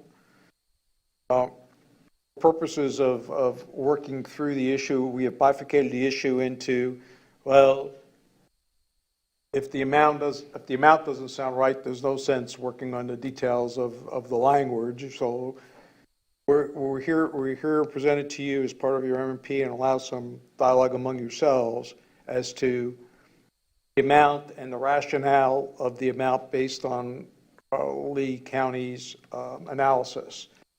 If the amount is appropriate, we'll then begin to work on the language. If you feel the amount is not appropriate, we will then counteroffer that to the Lee County. So, okay, so I'm sorry. Yeah, the item, I believe it spells it out, but I'm just 426. No, the amount is $820,000. Okay. Their analysis is actual planting, so the budget was 820, the actual analysis is lesser opportunities, but that would be using Lee County's strict landscaping standards, or minimal landscaping. So we would expect to spend more than the county shows, and as much as what is being proffered, if the council decides to accept the 820. Don't forget, this not only doesn't curtail the initial planting, but maintenance in perpetuity as well. So not just the initial cost of putting in whatever we deem appropriate. I suspect it would be more than the county did, because I think we would be more flexible than they would be with respect to planting opportunities. But moreover, we would also be responsible for the ongoing maintenance of those areas once they're planted in perpetuity. The question in front of us is, do we want to take this over? Do we want to get enough from the county to give us money and have us do the planting and the maintenance? Yes. I've been asking for this for months. They kept coming to our meetings, and I kept saying, why are you guys putting grass next to the sidewalk, when that's going to have to be mowed, if we could use some native ground cover, which the city of Fort Myers does downtown. You can see it in the meeting areas. You don't have to pay for ongoing maintenance of that because it doesn't have to be mowed. It can be mowed should you desire to do that. So I've been asking for this. We take this over, and that way we have some choice about making smarter choices about how to landscape and what they've been doing. So I would prefer to take the money. Are they offering us 426? I believe, my position is that the 820 they had budgeted is what they're offering us. Oh, okay. Some of that's already been spent, right? I don't believe so. Okay? Well, I know think- like segment two's been planted because they put that like that. Yeah, but I think that grass that they're installing there is because they can't have a drop-off from the sidewalk to those wells in the interim because it's a safety hazard. I think they're having their contractor do that as an interim measure, understanding that eventually it would come back and be planted with some other material. I kept asking them that, and they never would say to me that they were going to replace it with anything else, though. I could say that the first time they put it in, I objected to what I called them using highway grass, and an email, it was, I don't know if it was fully explained, but I would say it was insinuated that this was an interim measure. Because there's a variety of shrubbery that comes up when they don't mow. I mean, based on the way the numbers were presented to us, I would have, if they would have said, for example, the budget was 820 and spending 100 on that interim grass, so therefore it's 720, you know, I would have interpreted it that way had they said that, but they didn't. They sent the draft agreement saying 820. I asked them for backup for that number, you know, what they used to generate that number. They then supplied, as you see on the green sheet, their internal justification was. And so it appears that 820 number not only incorporates an enhanced planting opportunity, but at least some coverage for the future maintenance. Obviously, we're forever, so I don't know if that number will last forever, but it'll last well into the future. Do we know what the county had budgeted for maintenance if they were to keep it? They did not provide that number. Do we have an idea what it would cost us to maintain it if we took it over? I suspect that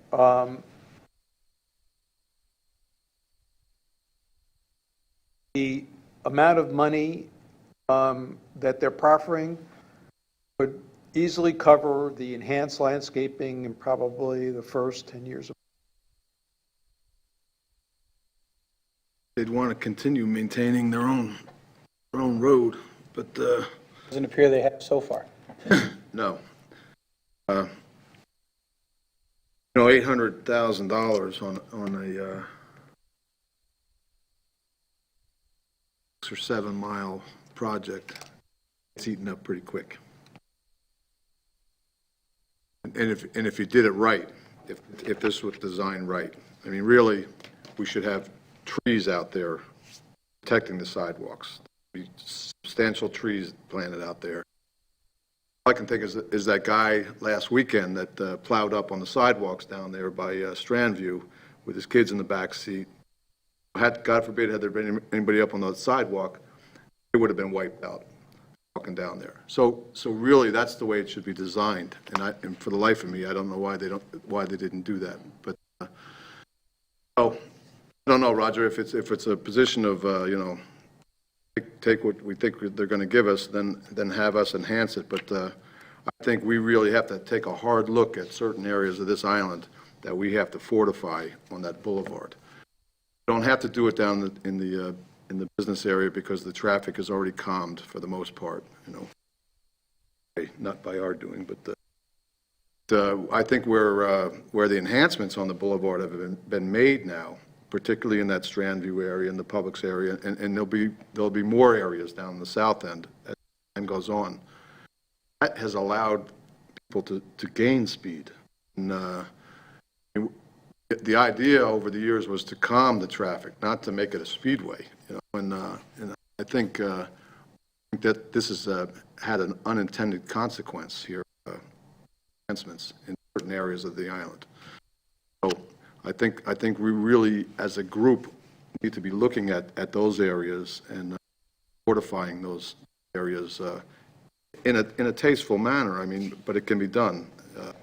The consultants used to tell us, really, and if you look in California and different places, Colorado, I'm sure has it, they have trees, then they have bike lanes, then they have pedestrian walkways and so forth, with the landscaping being the protection of the pedestrians and the bikers and so forth. So I think we really have to look at that in areas of the island, and some of that, a good portion of that money should be. So let me be clear about this. The thing in the green sheet, in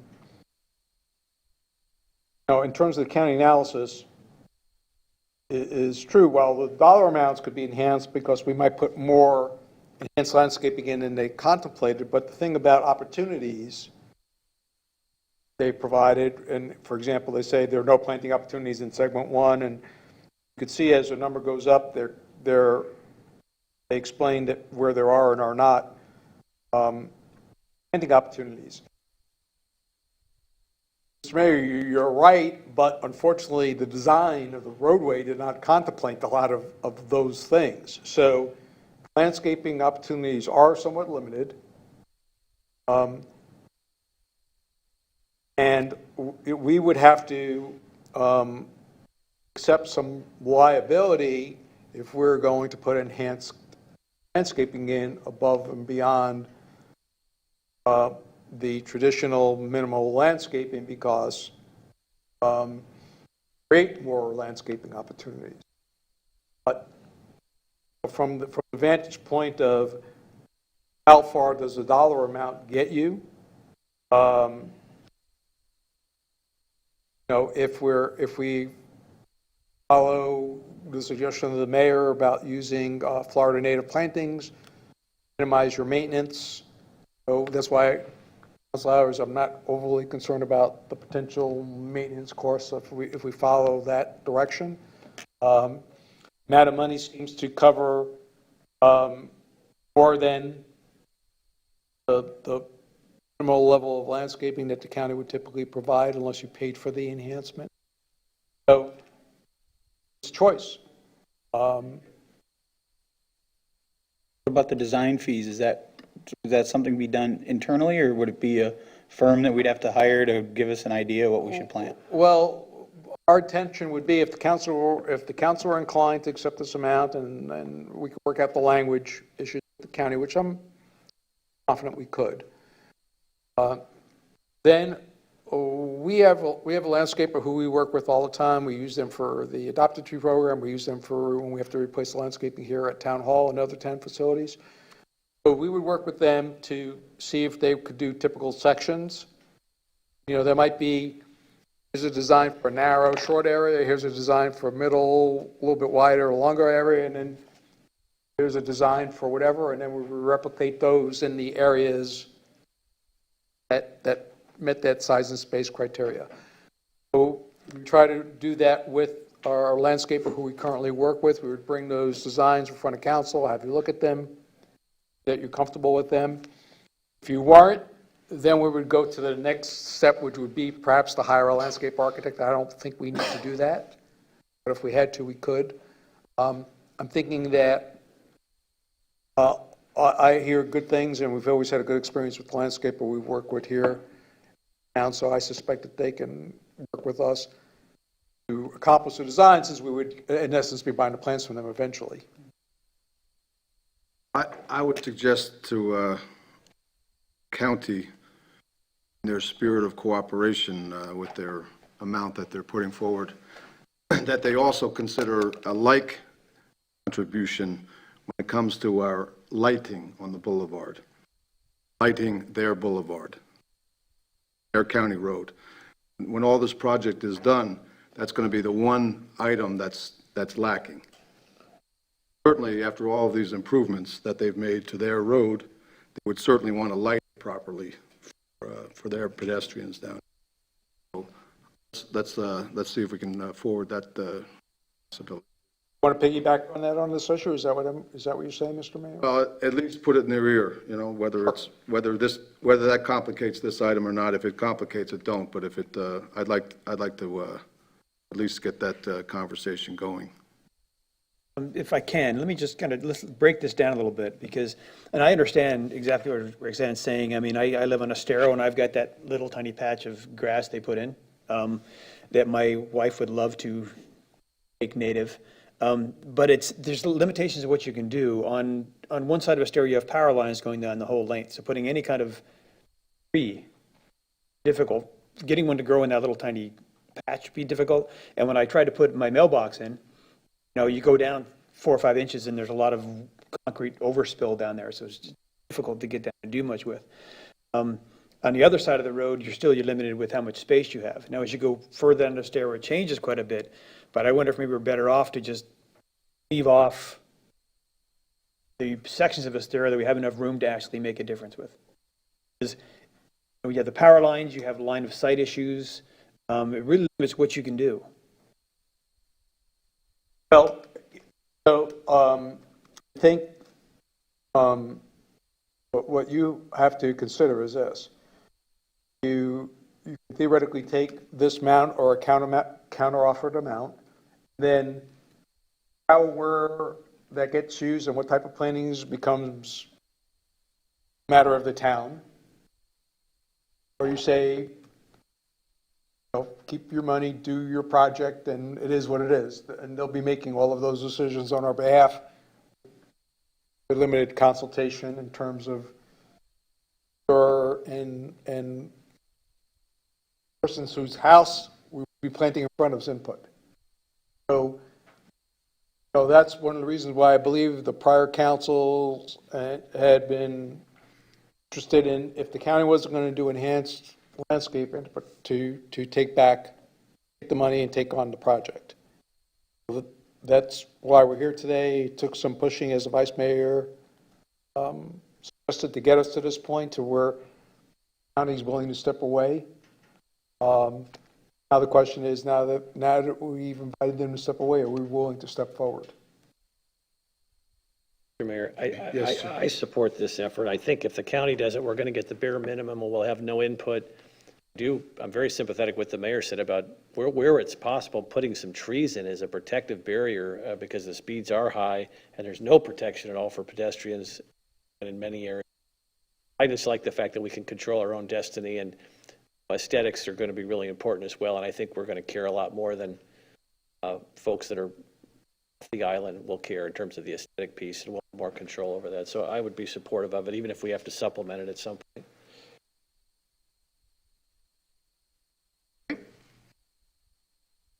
Do it. Okay, you want to keep going, or do you want to break for lunch, or what's the pleasure of the council here? Going? Keep going. Okay, the next item is the neighborhood docks discussion. Roger? So, Mr. Mayor and members of council, approximately years ago, 18 months ago, town embarked on installing 3 docks on 3 at the ends of 3 bayside ends of 3 streets. And what I was told anecdotally was there were old docks there that were in a deteriorated condition, and the town staff made a decision to remove those docks because of that situation at the if not the urging, at least at the suggestion of the state. The residents there felt like they had an amenity that was removed and without notice or discussion, and the outcome of that was that the town council at the time decided to put those docks in Well, it went from, I don't know, a $15,000 dock to, or $85,000 dock, because it had to be installed under current codes and current requirements and current permitting and all the things that took to get those installed. So they're in, the community on those streets are very happy with them. And we don't have an issue today. We will have an issue eventually. That eventually someone's going to have to, down the road, spend some money on maintenance and replacement. So I mention this as we begin to discuss budgets, and what I try to do is take any asset that the town has that it's responsible for and get our best judgment as to its service life and begin to set aside money each year so that when it reaches the end of its service life that we have accumulated enough money to do that replacement. We haven't done that with these 3 docks because it's never really discussed about the future. The initial installation's been discussed, but after the ribbon cutting, what happens next hasn't really been discussed.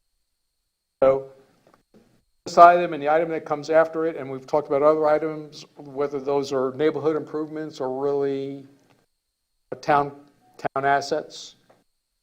And as we begin to enter into our budget discussions, at some point you'll have to tell me whether or not you want us to add this sort of to our inventory list and begin to accommodate these 3 docks in our long-term capital plan, a portion of it or none of it. So that's the introduction. There's never a decision at these meetings because they're management and discussion meetings, but it's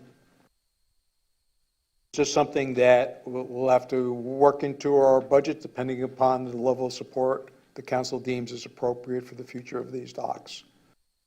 So that's why it's on the list as we begin to discuss this. And the next item is perhaps a neighborhood issue as well. And there'll be others as we get into the budget discussion. A couple of questions, Roger. Now, I know that I think in the discussion on the canal somewhere that when some canals have been dredged and I think it was the Laguna Shores, right? That when they put in the new channel, the residents paid part of that, and then the town and other agencies paid for part of it, right? So there was like a cost sharing? I understand that there was some cost sharing arrangement. I really don't know all the details on the past Laguna Shores issue. I just know that the situation is starting to get to the point where the neighbors are concerned about that need to have to be redone soon. To the larger discussion on how to deal with the docks, or pretty much, I think anything else that is like a neighborhood asset. I am sure that the residents would be more conducive to talking with them, saying, well, here's we built this dock for you, than other places, like certain canals have done, to say, but now to maintain it, if it falls apart, the first one's on us, the next one's on you. Come up with your, if the neighbors agree to it, come up with a way for them to raise the money to pay for maintenance and whatever else on the dock, and make it the responsibility of that street. I like that idea because I think, we are really blessed with having these little streets that are very tight-knit neighborhoods. And I've certainly been to quite a few of them where they're taking it into their own commitment to take an asset that's on the street and improve it. So I think that going to these streets now and asking them anyway, if this is an idea they have that, the dock is something that they take care of, they just have to think ahead. I like that idea and I like to see how that flies. I sympathize with your position on that. The problem is that we told these folks very strongly when they were here before that because the dock is on public land, they cannot prohibit the public from enjoying the dock. So their argument to us is going to be, why should we raise money for a dock that belongs to the public that everybody in town is allowed to come and use? Much I understand that. That's why I was getting to the cost sharing. idea, because the canals are the same way. I mean, a lot of the people around canals, they want the town to pay for all the dredging, and the town says, you know, well, get your group together, and then you can raise the money for the dredging. The reality is, everybody has a right to go up a canal, but the people who go up the canal are almost always the people who use it. I think the same way with a lot of the docks. Anybody can go on the dock, but the people who really use it are the people who are in close proximity. I agree with, that's the reality of it. I think, even if it were a town-owned asset, that would be like a limited common element in a condominium association, limited to the use of that particular person and particular unit. And I don't think you'd get too much on the outside. I don't think it's unreasonable to ask the people to whack that up 60 ways or whatever it is on a street, or 40 or 50 ways, or what essentially becomes a entity for their street. I mean, if it was a boat ramp or something like that, you know, I could see people coming in and on a boat in there, but people coming in from other neighborhoods, that's would be remote. So are we going to add something to the tax bill of everybody on that street to ensure that there's 100% participation? I would do an assessment. This has been done before, my understanding. For like what is, for canals and things, so they've come up with a mechanism where they need to more than 50% vote, and people are charged for it. And I don't know what the mechanism is, but the other thing is saying, the other side of it is not just saying you're going to pay for it, but also allowing people to have more of a say in what it is. So like, maybe there's a street somewhere, like I know some streets that have a right-of-way that goes right down to the bay, but they don't have a dock. Maybe that's something they want, and they're willing to pony up some money to put in something that has never been there. There are several on the island there. And did a little research that are there. That's conceivable.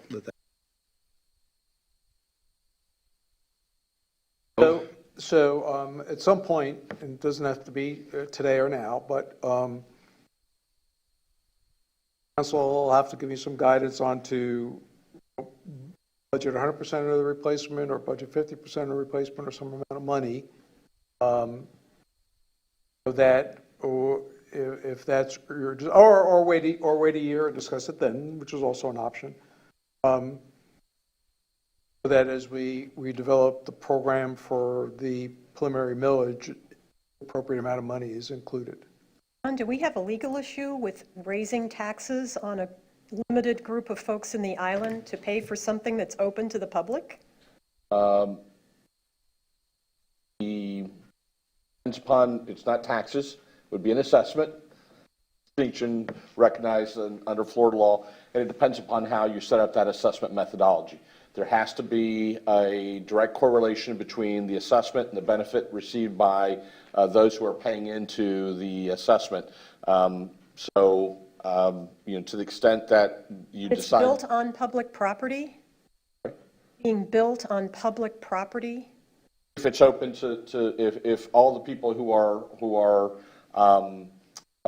putting money into the assessment receive a benefit of it, whether or not they use it or not is a separate issue, but under the test established by the court, even though it's on public property. The analogy is if you lived on a dirt road that's owned by the government and you want it paved, and you and your neighbors get together and ask the government to come in and pave the public road. Voluntary is completely different from us imposing an assessment. Well, again, what the government's going to say is we're going to impose an assessment on you if that's what you want. Okay, so it's going to be voluntary. That's not what I was hearing. Well, again, it's how you decide to set it up. I've heard Councilmember Veach say that, well, maybe there should be a 50% test. Some jurisdictions do it that way. It is up to you how you decide to move forward with the assessment, as long as as long as the assessment complies with the rational nexus test established by the courts. The courts aren't going to look and second guess you as to how you actually set up the assessment program. And so you can assess it on square footage, You can assess it on percentage of property owned in the community. Those types of issues, those finite details of the assessment program are in the discretion of the governing body, according to the courts. And so, before you move forward with an assessment, you'd have to do a study. And presumptively, the company that would do that study and analysis for you will come forward with a recommendation as to how it should be apportioned, on what basis. And it will be up to you all to say yes or no to that assessment methodology. And I just want to be clear, there's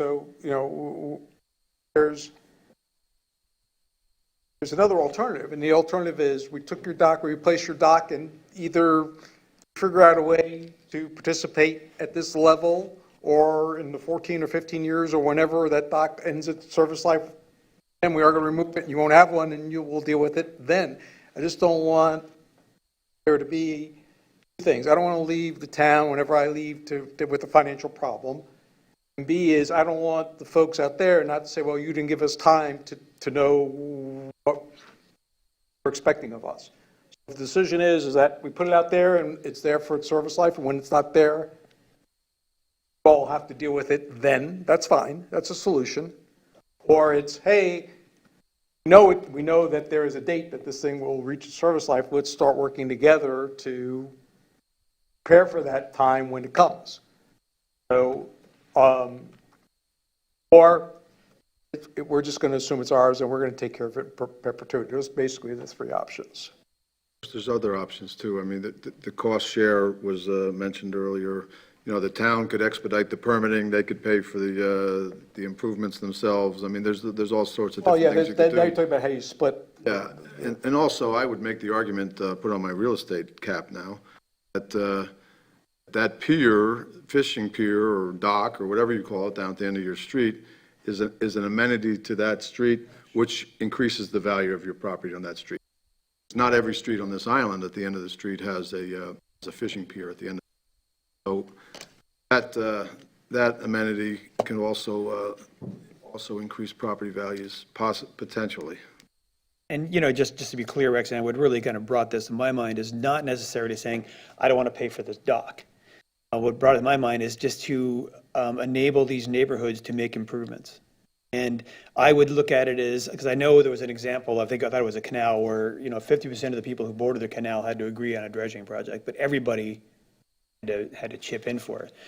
So if you get enough people, and those are all numbers that we can play with. Does that be 50, 60, 70%? Does a town pay for 10% or 20% of the improvement? But you can allow these neighbors to make improvements to their neighborhood. Well, maybe a way to put folks on notice that they need to start organizing and come to us with plans to participate is that we instruct Roger to start putting back only 50% toward replacement of these docks, and that puts them on notice that we expect participation. I think that's a good idea, and maybe then assign it to one of our advisory committees to study and come up with a formula and a process maybe that they could recommend to the council. I don't know what the appropriate advisory committee would, that seems like some good heavy lifting that an advisory committee could wrestle with. That sounds like it would be a good crab committee. It would be broadened. We've had this canal discussion over the years. How are the canals going to get dredged on the? Originally, we had talked about, the town will do a couple of canals a year as money allows and so forth. The argument can be made that it really is, it's for the most part, it's residents on.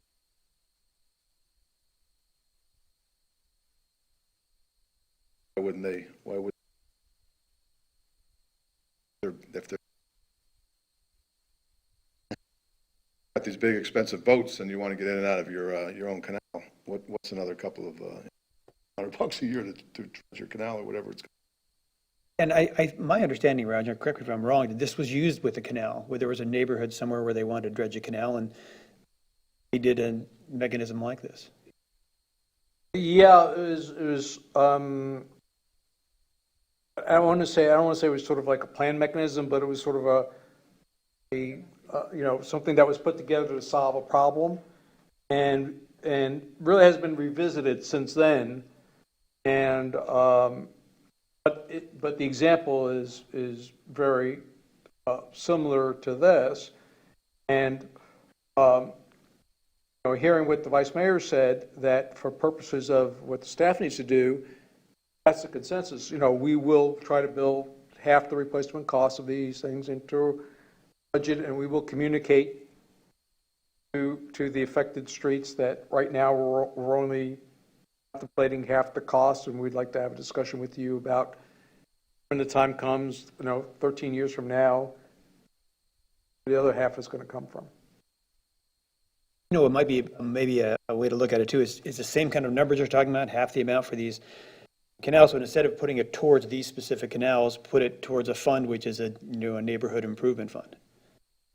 Well, we would be very careful to segregate the money on a benefit area basis to make sure that, as John was alluding to, we can make the nexus between whatever you contribute and a direct benefit from.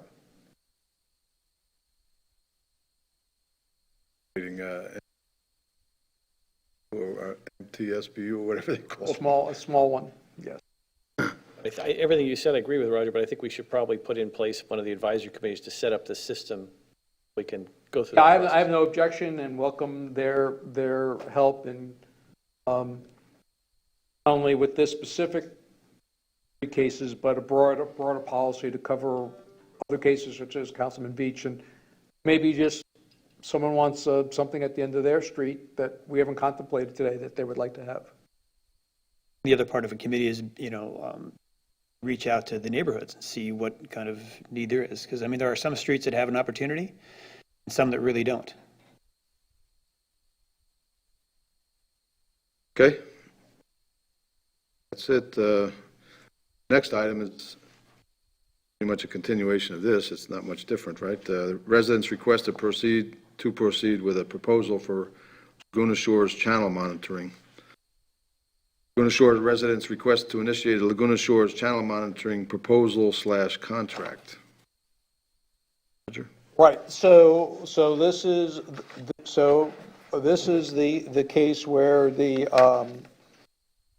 approaching that time again where there may be some maintenance dredging that may become necessary, and so this is to basically create a consultant monitoring it for him to come back to you at a later date, which may not be very far into the distant future, to say, yes, it needs dredging. And so now we've created a situation where someone has told us that we now have a problem, but we don't really have a solution in place prospectively, which I think what Councilman Beach and Adelholt and the rest of you were saying with respect to, hey, we need a process to deal with these things as they arise. So the short-term analysis, I do feel that as in the case of with the docks, we sort of have to do the front end. We have to sort of take on the financial responsibility on the front end of these things. But we should be communicating with the affected people that we're expecting their help on the back end. That's where the committee, Councilman Adelholt, would come into play by setting up a process and procedure for that. But in terms of that larger neighborhood improvement, in the case of the Laguna Shores area channel, I think this is the case what Councilman Veach was alluding to in the past where it had to be done. And this will kick off that process. I want to be very clear with you. We go forward with this agreement. It's just a matter of time before the consultant comes back and says, yes, dredging is needed. So we need to have that process in place through the committee when he reaches that conclusion. Inevitable. I've spoken with, I've spoken with other municipalities that seem, about the dredging thing in their canals. One I found very interesting was that they assess anyone that lives on a canal a dredging fee, and then the municipality takes care of it. I don't know if that's something that could work here or not, but it seemed to make sense to me. If you live on a canal, you're going to pay a little bit of fee, and if it needs to be dredged, the town takes it, they take it over and take care of that. Well, that's one financial way to deal with it, and that may very well wind up being the committee's recommendation after they have a chance to have some discussion about it. But it may very well come back to you that every canal front lot in the town should be assessed X amount of money, so that when the needs for dredging happens, there's a resource there. That, I don't know if that would be their recommendation, but that may very well be their recommendation. The difference I see between this and the prior group is that Laguna Shores actually has an association that we can communicate with. So I guess before we commit to spend dollars to do a survey, I'd like some commitment from their association that, yes, if we get the news that work needs to be done, that they will participate financially. I guess I'd like to reach out to their association first and ask for that commitment before we commit to spend money. So if that's a sentiment of the council, what we can do is put this on a regularly scheduled council meeting, invite people who we've been in communications with from Laguna Shores to be here, be at the podium in terms of the property owners and the association, be here and speak to you all directly as to how they see this unfolding if we go forward and proceed with this contract. Be fine. Yeah, I think so. I agree too. I'd like to see them having some skin in the game. This is really a tricky spot. I mean, I was reading through the history you put, and they in February of 2009 they did a dredge, and then by I think late 2009 it already filled in within a year. And this last one was done in 2013, and then we're 7 years into it, and it's already probably being in the middle of the pass there. I'm sure there's a lot of things that wash in and out of there. So is that the council's desire that we agenda this for discussion with the residents being invited to participate at a future regularly scheduled council meeting? Yes. Some concerns. Jim is nodding his head, which doesn't go on the record. No, that's fine, sure. I'm not hiding. I'm curious within Laguna Shores, for the folks who don't live on the shore, will they be as passionate as those who do? That conversation. That'll obviously be a topic of discussion when we bring those folks in. That's, yeah. Fine. I bet they all have a friend who has a boat on the That could lagoon. be, yeah. Okay, Having a friend with a boat is better than having a boat. that's right. That one. Next item is a potential revision of building services fees. Sure. Okay, Mr. Mayor and members of the council, I previously mentioned to you that one of the places where we're experiencing budgetary challenges is in our building services area. Clearly, there are demand impacts. The less of the demand, our staffing costs don't really change dramatically, and therefore, if there's not activity, we have that issue. And we clearly try to avoid losing people because it's hard to develop expertise, and we face the same issues that any business would with not losing experienced, knowledgeable employees in the case of a downturn. But as part of our internal examination of the issue, what we really found out was our building fees were not commensurate with other governments. We were at the very, very low end of the scale. So the reason we've agended this is as we go forward to develop the budget, we'd like your consensus at least for us to do the work to put us in the middle of the scale. And hopefully by doing that, we believe that we can make our building services activity more self-sustaining. Right now, it's not self-sustaining, and we'd like to get it to a point where it is self-sustaining. So that's why we put this on the agenda. Daphne's here if you have questions. Jack Bistravik is here, our service provider, and can answer a specific question if you have one. But the general concept is them to do the detailed work of that side-by-side comparison and what the impact would be if we position ourselves in the middle of the pack versus at the bottom of the pack where we are today. We missed, Roger, in this process, you know, some of us have just recently walked the island and gotten a lot of feedback, and it's entirely anecdotal and not consistent, but there's a lot of frustration from some, others I didn't hear it from, about the process, the time it takes, the amount of permits. Is there a way to, we're going to increase the fees, enhance procedurally,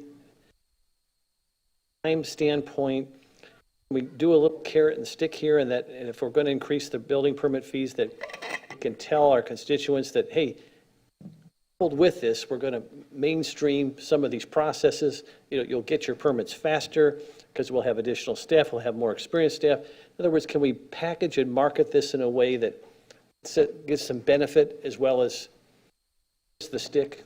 Well, the answer to your your inquiry is yes.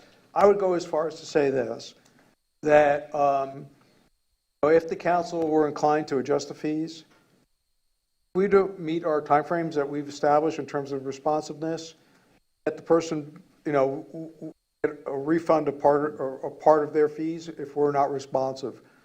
That there's a direct correlation between paying more and getting good service. That's the kind of conceptual things that I'm talking about, but I think that's worth looking at, yeah. Roger, do you have any kind of examples on what other municipalities' fees are compared to ours? Well, I think perhaps Daphne or Jack could give you a brief overview. These, if you look at our fee pages, they're 4 or 5 pages long, and analyzing each line item to make sure it's an apples to apples comparison. So it's a very detailed task. I really didn't want to embark onto that detailed staff effort, which is going to be considerable if the council was not at least amenable to looking at the issue. So if the so that's, we have some information, but not perhaps at the detailed level that you would like. Just like, you must have some idea, else you wouldn't have brought it up, right? So Well, I know we have, there's 2 things. I know that we're at the low end of the scale, and I know that we're not generating enough money to cover our costs. So I know those 2 facts. Now the question is, do we jump up 2 places, 3 places, 4 places, 5 places, and compared to ourselves and others? What I'm telling you today is I don't want to be the most expensive. I want to be in the middle of the pack. And adjust our fees to position us in that place. And we have the responsibility to be effective and efficient, as the council was saying. But Daphne, I don't know if you have something to add to that. We did a quick analysis of what the other municipalities within Lee County are charging. This is a quick analysis, like I said. Out of the other municipalities in Lee County, it's not necessarily a price per square foot system. 4 of the other municipalities are going by the ICC valuation system, which they take an average price of the project and they base the fee on that per square foot. So like Lee County does, and Lee County, which is what we incorporated when we first became a building department or took over the services, Lee County is a typical per square foot basis. That works for Lee County because they have the volume that they have of building permits. Unfortunately, for little town of Fort Myers Beach, using that process or that system, we don't have that volume. We don't have 100,000 permits, that like Lee County has. So the quick analysis that I did, 4 of the other municipalities in Lee County are all going on the ICC valuation-based system, which is what we are looking to try to move towards. We are basically on either a flat fee or a price per square foot system. So we would then be in line with all of the other municipalities, including Sanibel, which is closest, and it's got nothing to do with property values or anything. It's just got to do with the International Code Council's average price for that project. So it's, or per square foot for the project. So it's a whole different kind of a way of calculating the permit fees, whether then it's just 25 cents per square foot or a flat fee of $150 or $300. So it's a little different. One last thought, just Daphne, aside from the speed piece, which I think is really important, there's ways to streamline. If you're building a deck or a pool, instead of needing 10 permits, you could do 1, but obviously increase the cost of that, just to make it, to simplify the process wherever you can. I know it's a complex process, you need documentation. Just look for opportunities so when we package this increase, we can say, hey, you're going to guarantee you speed, but we're also going to simplify the process, and here's how. Just look for opportunities like that, sort of help take the edge off the fee increase if possible. I will say that under Roger's leadership, we are looking to completely revamp our building department. We realize that since we took over the services, the building department services, that, I mean, it's still, we're new, so there's going to be transitions. We have really listened to the contractors, which would be, obviously representative too of your homeowners, or your residents here. And we know what the complaints are. In a lot of ways, well, and we are regulated as far as the permits go by the Florida statutes. So as much as we can, we would absolutely do that, which is what our goal is. Our goal here is to become one of the best building departments, not only in Lee County, but, for our size, which would also, mean better services, better, response rates, and that's being able to have more communication, which is a thing that everybody struggles with, is being able to communicate with your permit techs or your reviewers and that kind of thing. So we're already working on putting out a lot of those fires, and so this would be the next process of doing this. But Councilman Adderholt, I think your point is very well taken. That is that you go to a restaurant, you get a bed, you feel like you've gotten a bad meal, you get a free dessert or something, you're a round of drinks or something like that. So I think that if we're going to do this and we're going to make an adjustment that's being recommended, we should be giving our users some type of performance guarantee. And if we fail to perform because we didn't do something right, or we lost someone's pile, or whatever the case may be, that they're paying for grade A, Class A service, and if we don't deliver that, they should get some discount. And my commitment to you is that as we develop this, we'll build that into the process. Absolutely. That's more than fair. And Daphne, as you're making these internal changes, now that we have this PIO, it's important for you to tell that story to the town. I think it's a good story to tell, and it's important to tell that story. You may be doing a lot of wonderful things, but if nobody knows about it, there's still this perception out there that things are still the same. So as you make these changes and reforms, I think it's important to tell that story. I think we look forward to presenting a better level of service across the board in the Community Development Department, whether it's review or building permit process times, all of that. So we're really excited about being able to present a higher level of service to our residents. Thank you. And to piggyback on what you're saying, I think it's important to not just the word out there, but give them, what they're going to get, the bang for the buck theory. We're raising it this much, but this is what that money will go to provide the service that we've been talking about. So as transparent as we can be, I think, to the public is going to be very important if we decide to go down this road. Just to piggyback on your thought, Councilman Al, I just want to be clear that unlike pretty much anything else we do, buildings, the state statute limited building services fees to only be used for building services. So,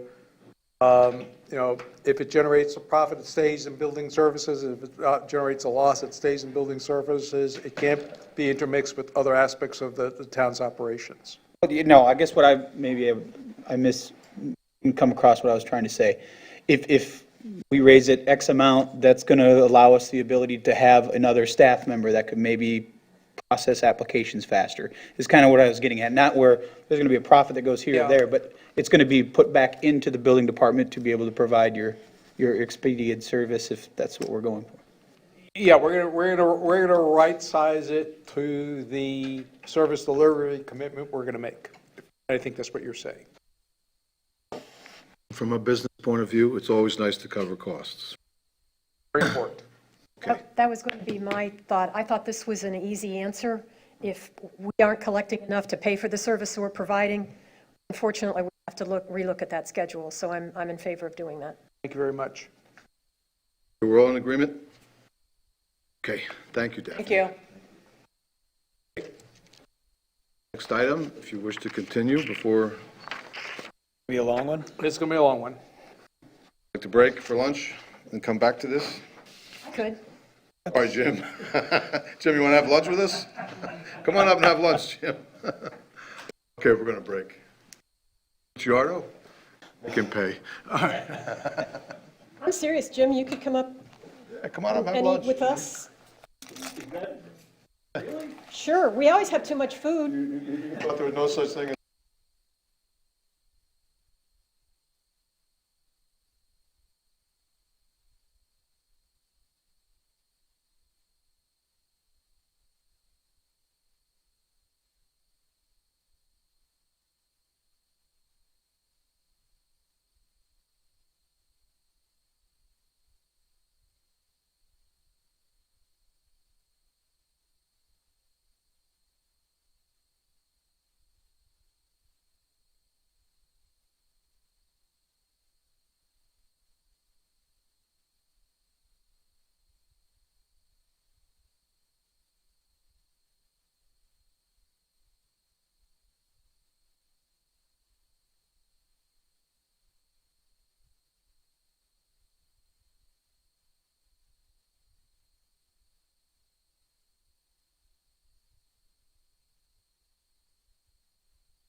Brian, are you still there?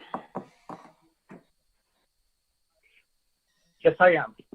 Okay, perfect. They're done with lunch and they're kind of heading.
Okay, we'll resume the meeting here. It's 1:22. Next item on the agenda is our discussion on water and stormwater utility rates study. And the analysis and a presentation by GovRates, Inc. Steve, you got this? Yes, sir. As the consultant for the parks, a very, very brief history. Those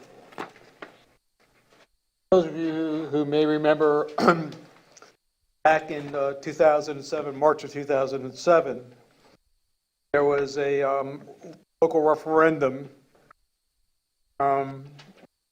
regarding beach water. Some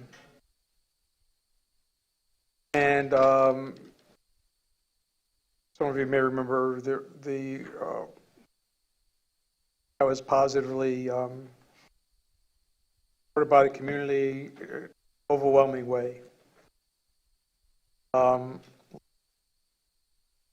Also, you may recall that in August of 2016, Council had authorized the preparation of a stormwater master plan, and that was adopted by Town Council. There was also an ordinance, stormwater assessment ordinance, and subsequent revisions to that ordinance throughout the years. That culminated in not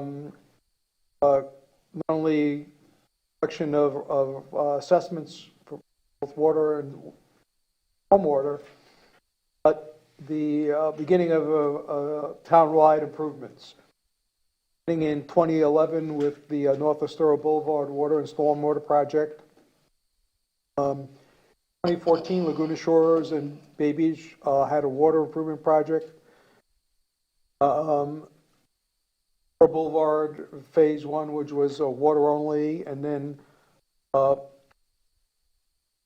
has evolved from there into a project that's gone up and down the boulevard.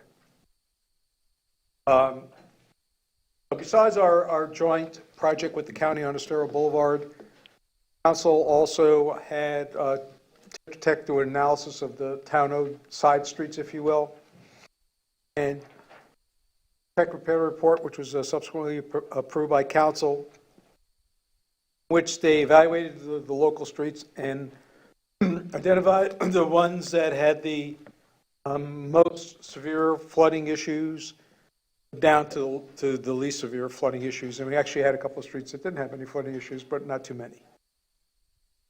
And the highest priority streets became, had two sort of groups of names. One was Tier 1, which is what Tetra Tech called them, and that, vernacular of that became the hot streets, because those are the ones that had standing water problems after heavy rainfalls, like in fact we're experiencing. So, as part of our due diligence, we have periodically viewed our water and wastewater rates to be sure that Council's objectives and the objectives of the program can be met. And while it was, excuse me, while it was, the time was due to do a re-review of both of these things, just due to the passage of time, it also became a necessity because of the fact that Council was making some policy decisions on how various operations would be paid for.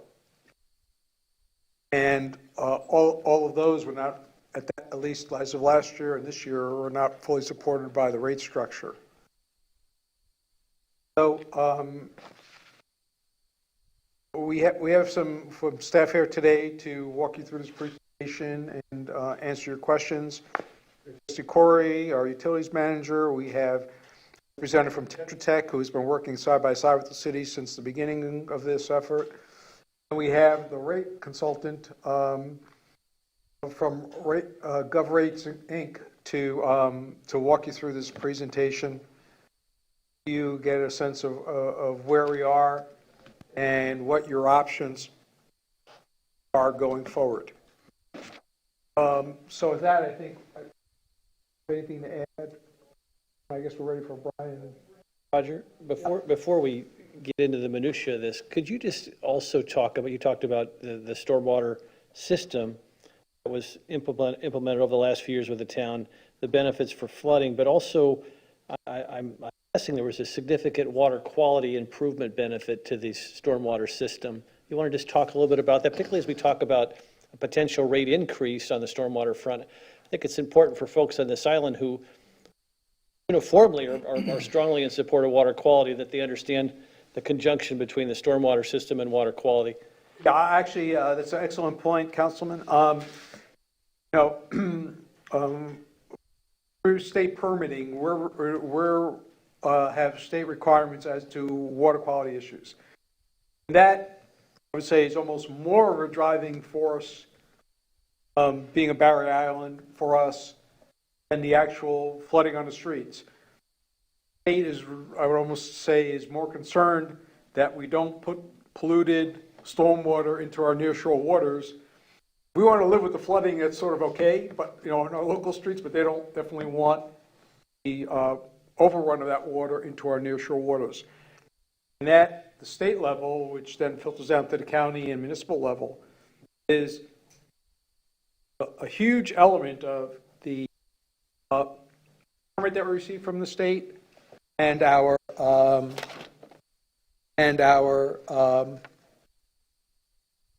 plan. So, right, there's this is really, at the end of the day, on the stormwater piece in particular, this is really about the water quality. The Vice Mayor mentioned the other day the water quality testing that we do. We collaborate with other people to benchmark the quality of our water. And this is all part of that, because at the end of the day, that water makes this island the attractive place that it is, creates the property values, creates the leisure time activities, and is an integral part of our economy.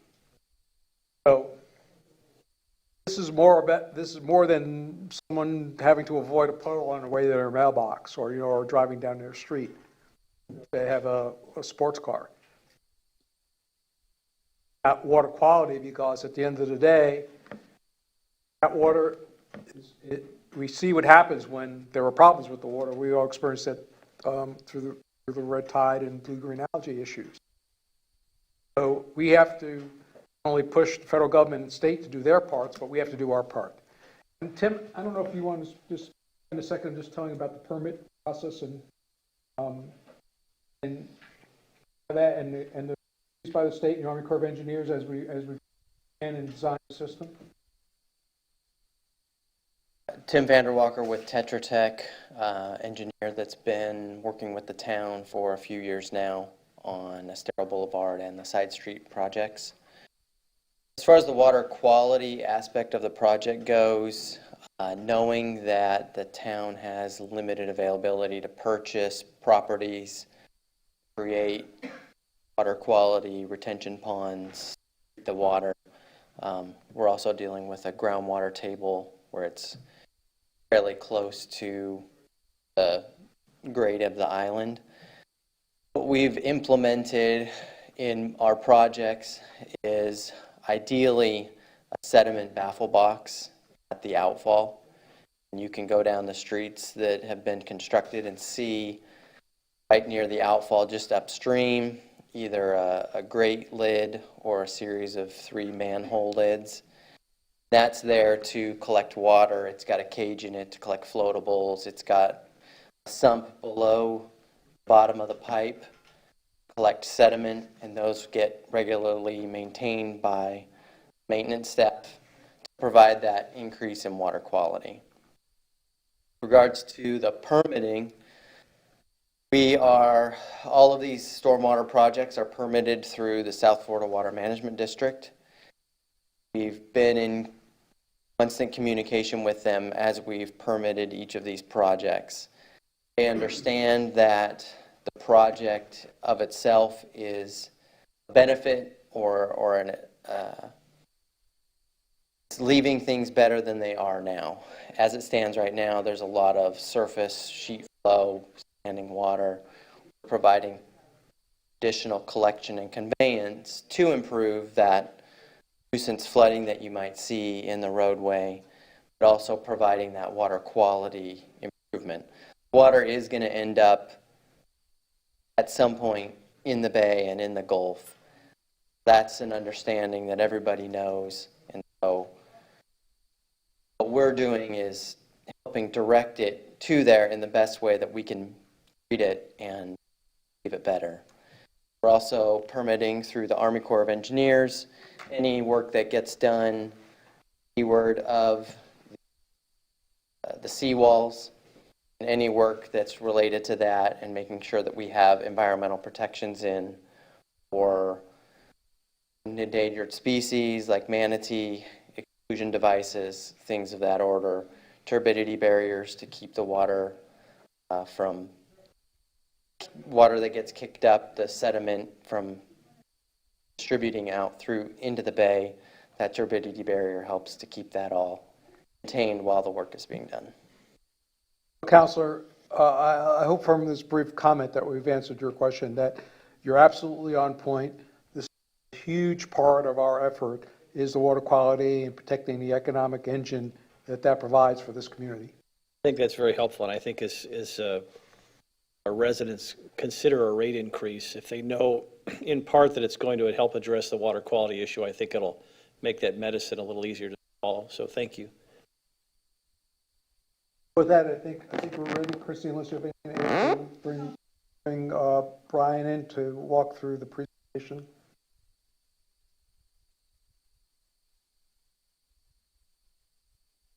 What?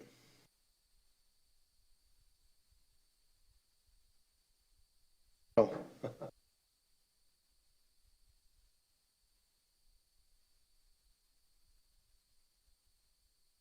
Allison, this is the first slide.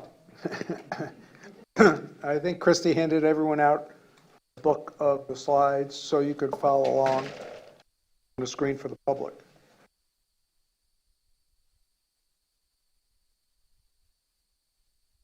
I'm back on the line. Get his volume turned on and we'll be good to go.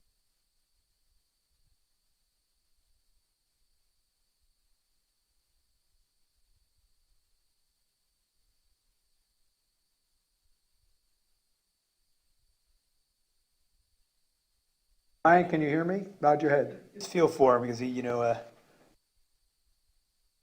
thinks everyone can hear me. He's chatting away. Yeah, exactly.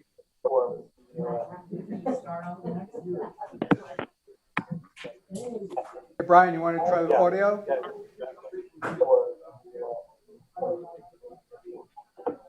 You hear us, Brian? Yeah, can everyone hear me now? On delay. He needs to turn off his YouTube. If I talk to them, they can hear me. Just tell him to turn off your. Brian, you just need to turn off your YouTube so they can hear you. With all the advances of technology, nothing like meeting in person. Okay, can everyone hear me now? Better. Now we just need a little more volume. Okay. Go ahead, Brian. Do you Hello? hear me?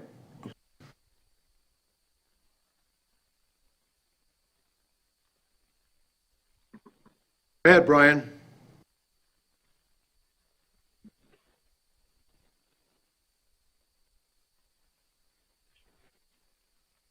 Can you hear me?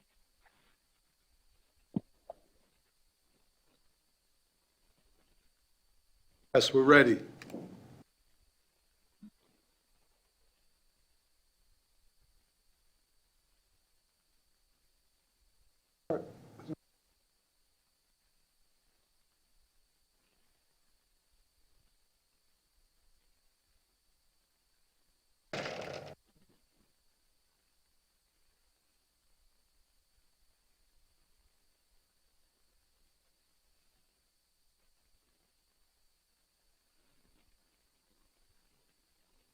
we're all pros with the zooming. We could have gone back to that.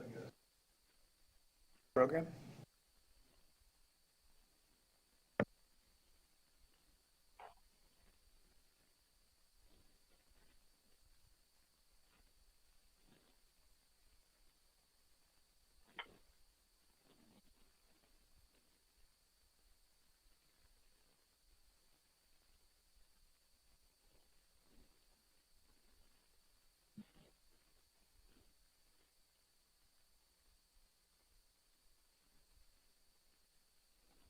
Feels like the snowball dance back in the old day, didn't it? You got person on the other side staring across. You gotta admit the cover's pretty.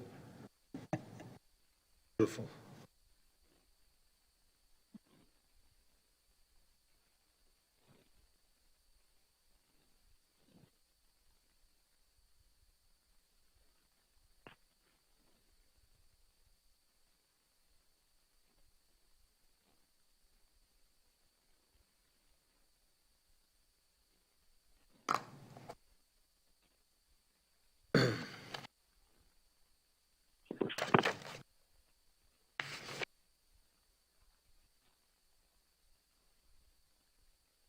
He's giving you some sign language.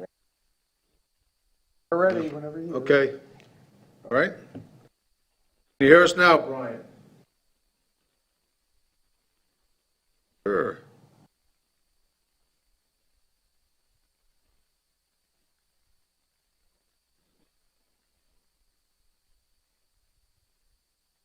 Can you hear us now?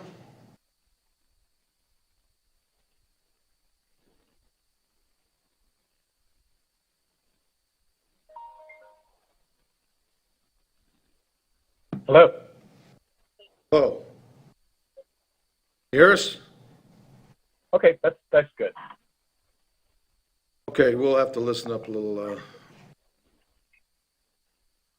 Microphone?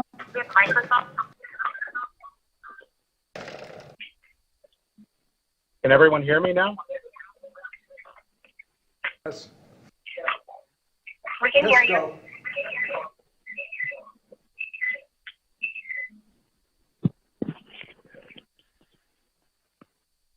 All right. Okay, so I disconnected the other connection. All right, well, members of the town council, good afternoon. My name is Brian Mance. I'm from GovRates. I apologize for the technical difficulties, but of course I'm here to discuss the water and stormwater study. And so that my talking head does not distract from the numbers and the decision making, I'm going to turn off my video now so we can focus on the presentation.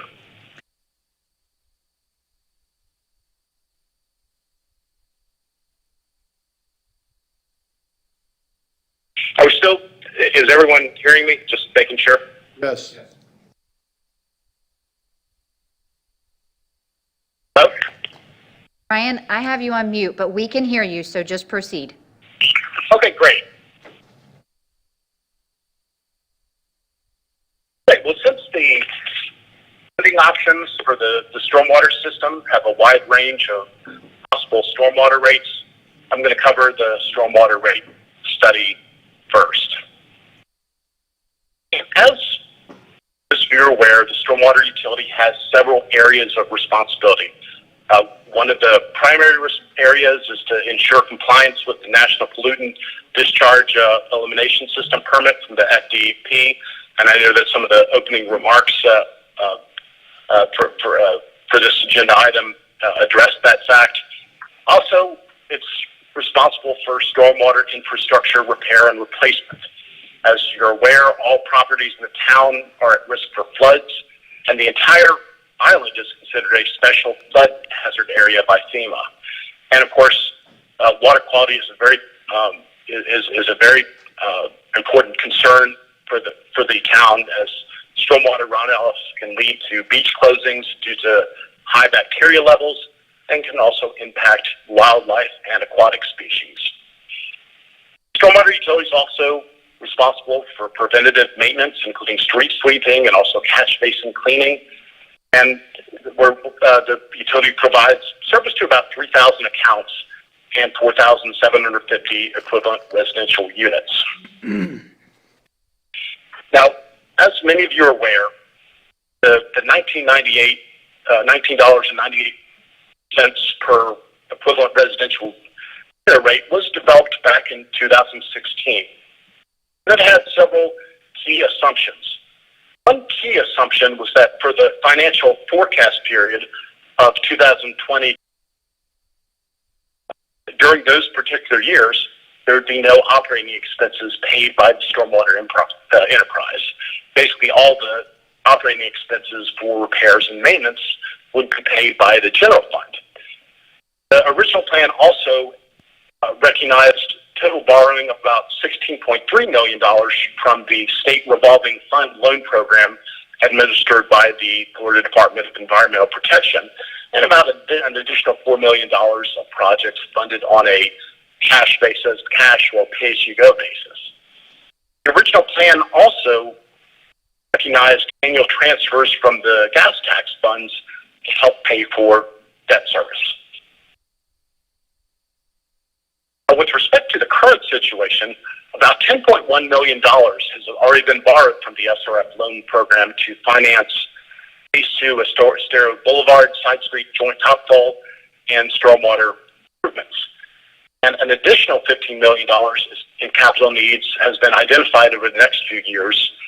And the below graphic here shows these capital needs in order of priority. You have the Tier 1 stormwater improvements, North Estero Phase 2 Part 2, and North Estero Phase 2 Part 1.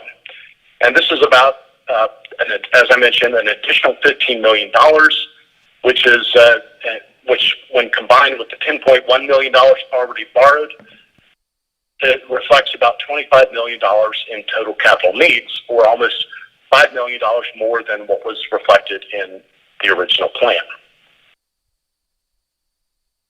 For the fiscal year 2020, the Stormwater Enterprise Fund has been assigned almost $350,000 of operating expenses.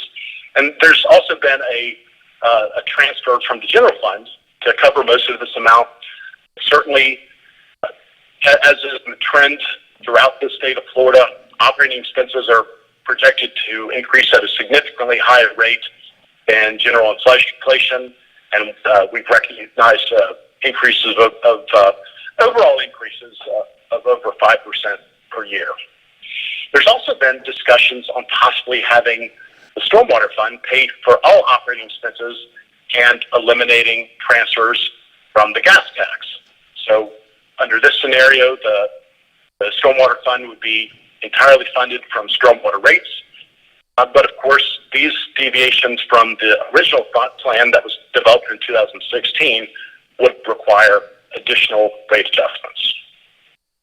Now, with respect to stormwater rate scenarios, and I'm not suggesting that this is the only, these are the only directions that could be looked at, but we looked at three revenue or funding source options.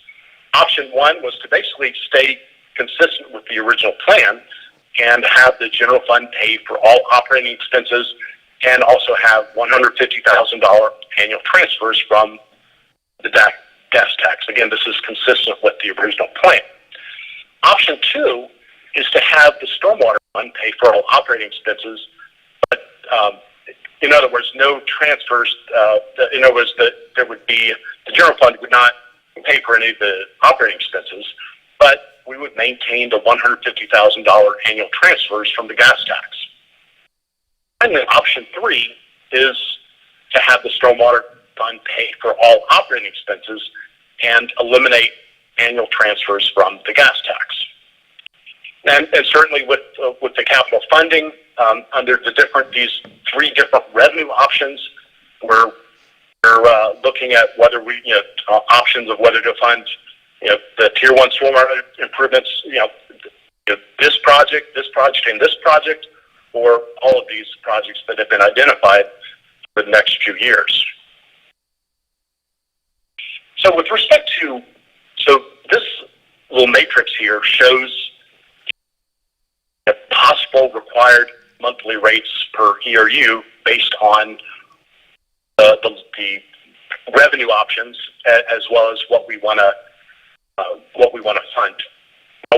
In these options, we're assuming that there is, to the extent that based on the different revenue or funding options, will be the ability to fund some of these improvements through a pay-as-you-go or cash basis, which was recognized in the original plan.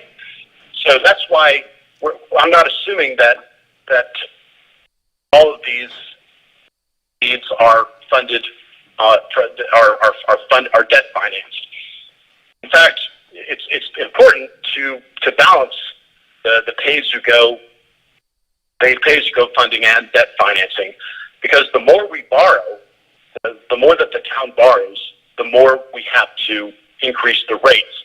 The reason being that the agreements with the state revolving fund program from the FDP require that after revenues, after you pay for your operating expenses, your net revenue has to be at least 115% above what your annual repayment is.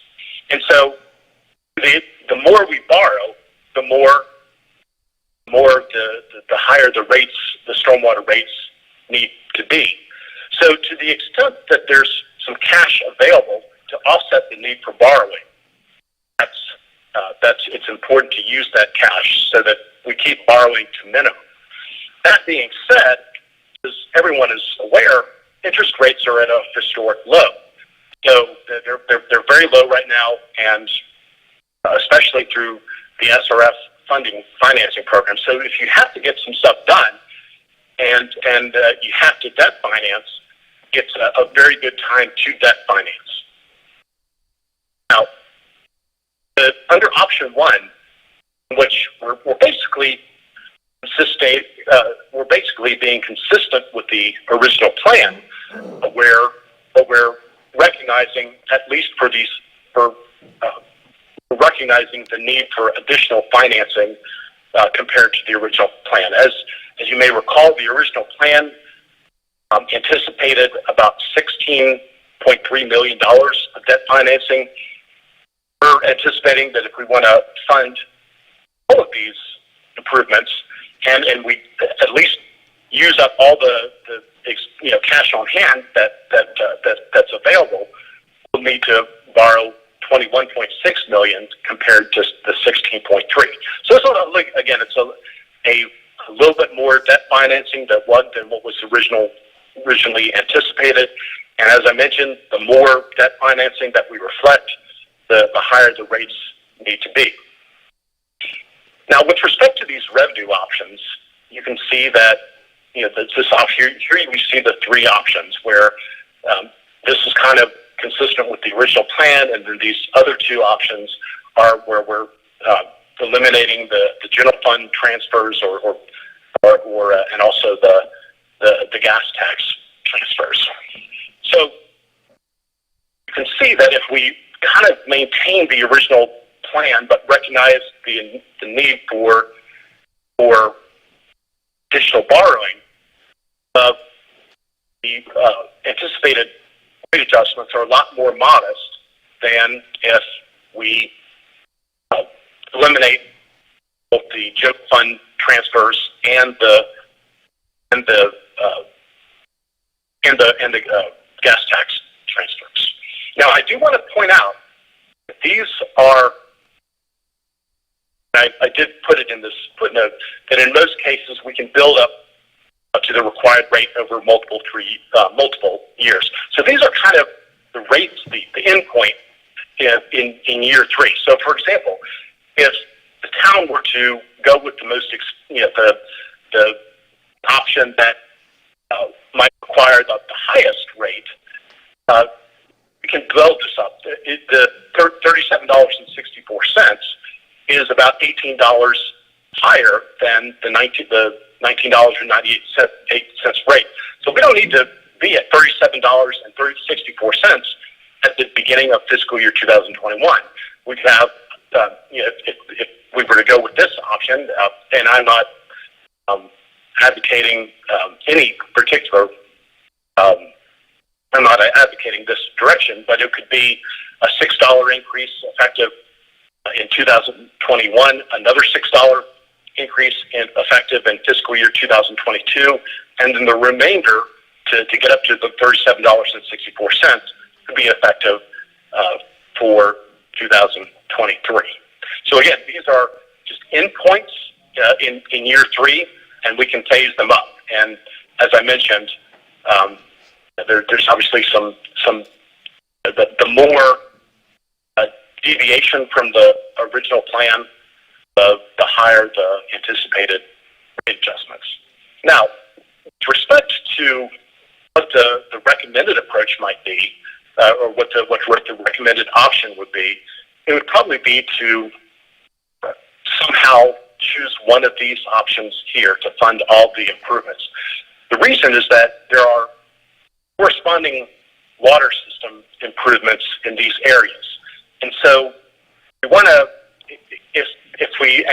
to minimize disruption to the residents, it's good to try and perform both the water and the stormwater system improvements concurrently. So because otherwise, for example, if the town were to proceed with just the water improvements, you'd have to rip up the streets, tear up the streets, and then would need to, would later need to tear up the streets again for the stormwater improvements. So funding all of these concurrently with the water system improvements, and again doing those the improvements at the same times, as I mentioned, minimizes disruption to the town residents. Now, one thing that is always a concern is is some sort of rate. Are these rate options affordable? And based on the town's median household income, which is what is normally is the metric used to measure affordability, none of these options represent an affordability issue. It's really just dependent on how the town would like to proceed. So I think that's a very important. But certainly, we talk. There's been a lot of discussion about the water quality control issues, and there's been a lot of discussion during this meeting about hurricane preparedness, and certainly having a working stormwater system and being proactive in completing the stormwater improvements makes a lot of financial sense. So, requested council action with respect to the stormwater system is to select some sort of funding option. As I mentioned, probably the recommended option would be to try and fund all 3 of those improvements, and considering the potential disruption to town residents, and based on the council direction, the schedule proposed stormwater rates. As I mentioned, those are just the rates, and those different options are just endpoints, and we can phase them over a 3-year period. So we just need to figure out what new or funding sources are going to be to move forward with a set of recommended rates. And certainly we want to continue to monitor the actual and projected financial results and update the financial and rate plan as needed. So I'm going to stop. So the next part of the presentation deals with the water rate study. So we thought we'd kind of break this presentation into stormwater and water sections. So I'll stop here to start the discussion of the stormwater. I don't know how this is going to go.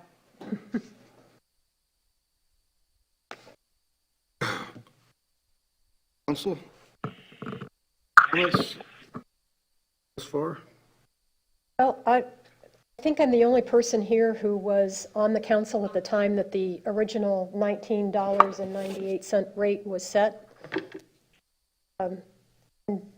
One thing, a couple of things that really aren't mentioned in this survey, which, by the way, I found this report to be well done and understandable, and I appreciate that. I'd like to give that feedback. The time that we set the $19.98 rate, we had several council members who were less than enthusiastic about the stormwater project. And as a result, they came up with this vote of $19.98, when indeed you should all know that that was not what was said was necessary to fund this project. If memory serves me, it was more along the $25 rate, which I strongly recommended and personally would have voted for if I had been given the opportunity. So at that time in 2016, I was telling everybody that this was going to happen down the road, that we were going to come back and we were going to be hit with necessary future increases, because the council at that time refused, in my opinion, to see the reality of the situation. So I have to say that I understand why this happened. It's necessary. I'm sorry that it's happening to the folks of the town. But I believe it's so important that we do this project and we do it right, that I am in favor of going with the option of making sure that we proceed with this project, stop borrowing from the general fund, and raise the rate to a place where we can do the projects that are necessary and not have to keep coming back later and raising the rates again. We need to be realistic about this.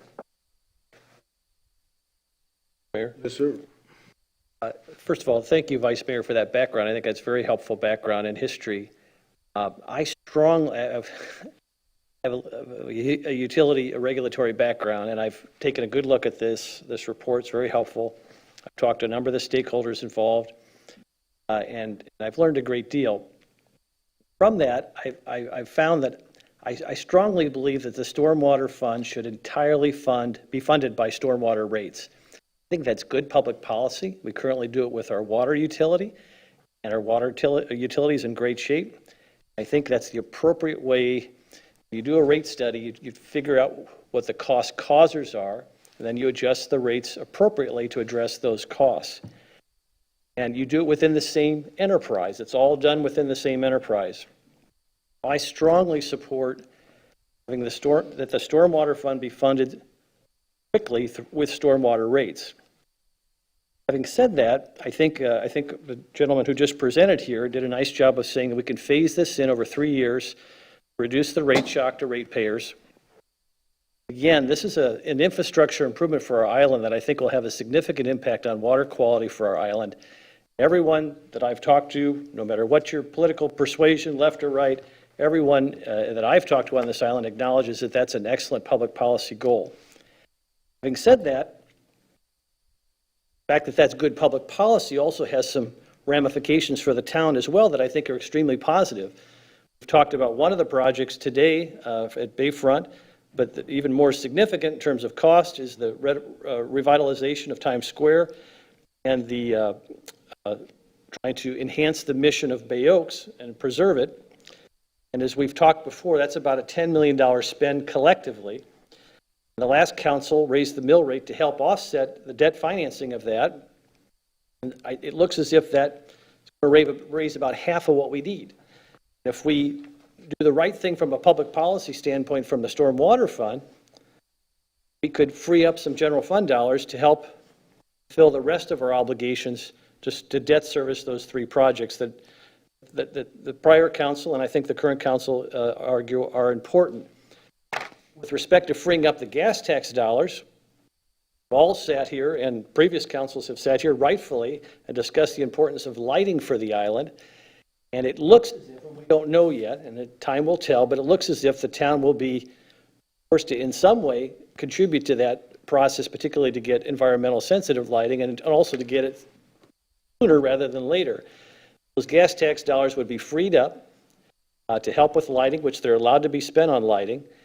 And I think, again, we solve a lot of our problems by just doing what we should be doing in the first place with respect to good public policy is, again, having the appropriate stormwater rates, take care of the appropriate costs within the stormwater enterprise. With that, I support that option 3, and I do agree with that we should be funding all of these projects, because why would you dig it up twice? And it's a good plan, it's a very measured plan, and I think it's been successful thus far. So thank you.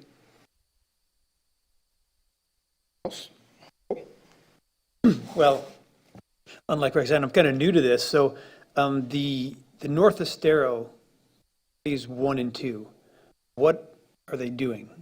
Because those were put in not that long ago, I thought, right? What is that? North Estero, as you're thinking, North Estero, we're calling it North Estero Phase 2, which is Palermo, Primo. It's kind of beginning where we left off on Estero and going down Crescent. And then part 1 is actually Harbor Court. It's kind of going all the way around OSC. So it's the bit we hopped over. It's not north of downtown. Exactly. Oh, okay. Correct. All right, I got you. Interesting take, Jim. It's because, I know that I think what the numbers are, that with the increase that they did to put money away for future projects, that was about $250,000 a year or so. Just a little north of that. Yep. And right now we're paying about $350 a year in maintenance for this, which is coming out of other parts, the general fund, the gas tax fund, right? You could use for other things. So you're saying you wouldn't have to raise the millage rate if we just paid for this utility, had this utility pay for itself. Which in and of itself is good public policy. Yes. Jim? It's a good public policy that has a nice side benefit. I just have a question about the option 3. I concur with you, Jim, on everything that you said. I had the same thoughts as well. Not quite as eloquent, probably, as you put it, but I had the same thoughts. Concern is, if we go that route, is there a potential that we could be overcharging without knowing what we're getting into yet, 2 years down the road, 3 years down the road? Maybe that's a question for Roger. We have this number of the 3764. Well, I'll be honest with you, Council Allers, I hope you're right. I hope we could deliver those projects and come back to you and say, hey, we have some wonderful news. We've completed all this work. We were able to do it below our budget that we thought we would be dealing with today here, June and 2020, and we're in a position to do a rate rollback or whatever the case may be appropriate at that particular point in time. We have been under budget on the projects we've done thus far, so that is a possibility. The reason which Brian didn't discuss, but because he may not be aware of, is the phase 2, part 1 and part 2 were not originally in the tier 1 projects. They were in the tier 2 projects. They got moved up to run the same schedule as the tier 1 projects because of the effort to spruce up and complete the infrastructure in that part of town that was going to be subject to further construction and disruption due to a redevelopment project that's happening in that area. So not to double but triple punish the people there, to have them have a major redevelopment project, then come in and do water, and then a couple of years later come back and do stormwater or vice versa, whatever, is to try to sort of disrupt the area as best we can all at once. So that project got moved out of tier 2 into tier 1. And that's why we sort of gone over the sort of $20 million number. I think, as Councilor Adderholt said, the public policy perspective, it's smart to do it now, do it once, but at the end of the day, there is an impact to the ratepayers. And here we are today to discuss whether or not that the public policy and our overarching goal of maintaining the best water quality possible is worth adjustment in terms of what the people would have to, ratepayers would have to pay. And, as the consultant said, we could try to smooth it over 3 years to help them get adjusted to that. But at the end of the day, if you all don't conclude that is the best public policy, we can either scale back or slow down the program. I would say to Councilor Ellis, that's a very good question, but if we come in under budget, and since the rate increase is phased in over 3 years, we can easily readjust those rates down to just for these projects coming in under budget. So it's not in stone. So on year 2 and 3, we could adjust the rates back down to reflect the savings on some of these projects coming in under budget.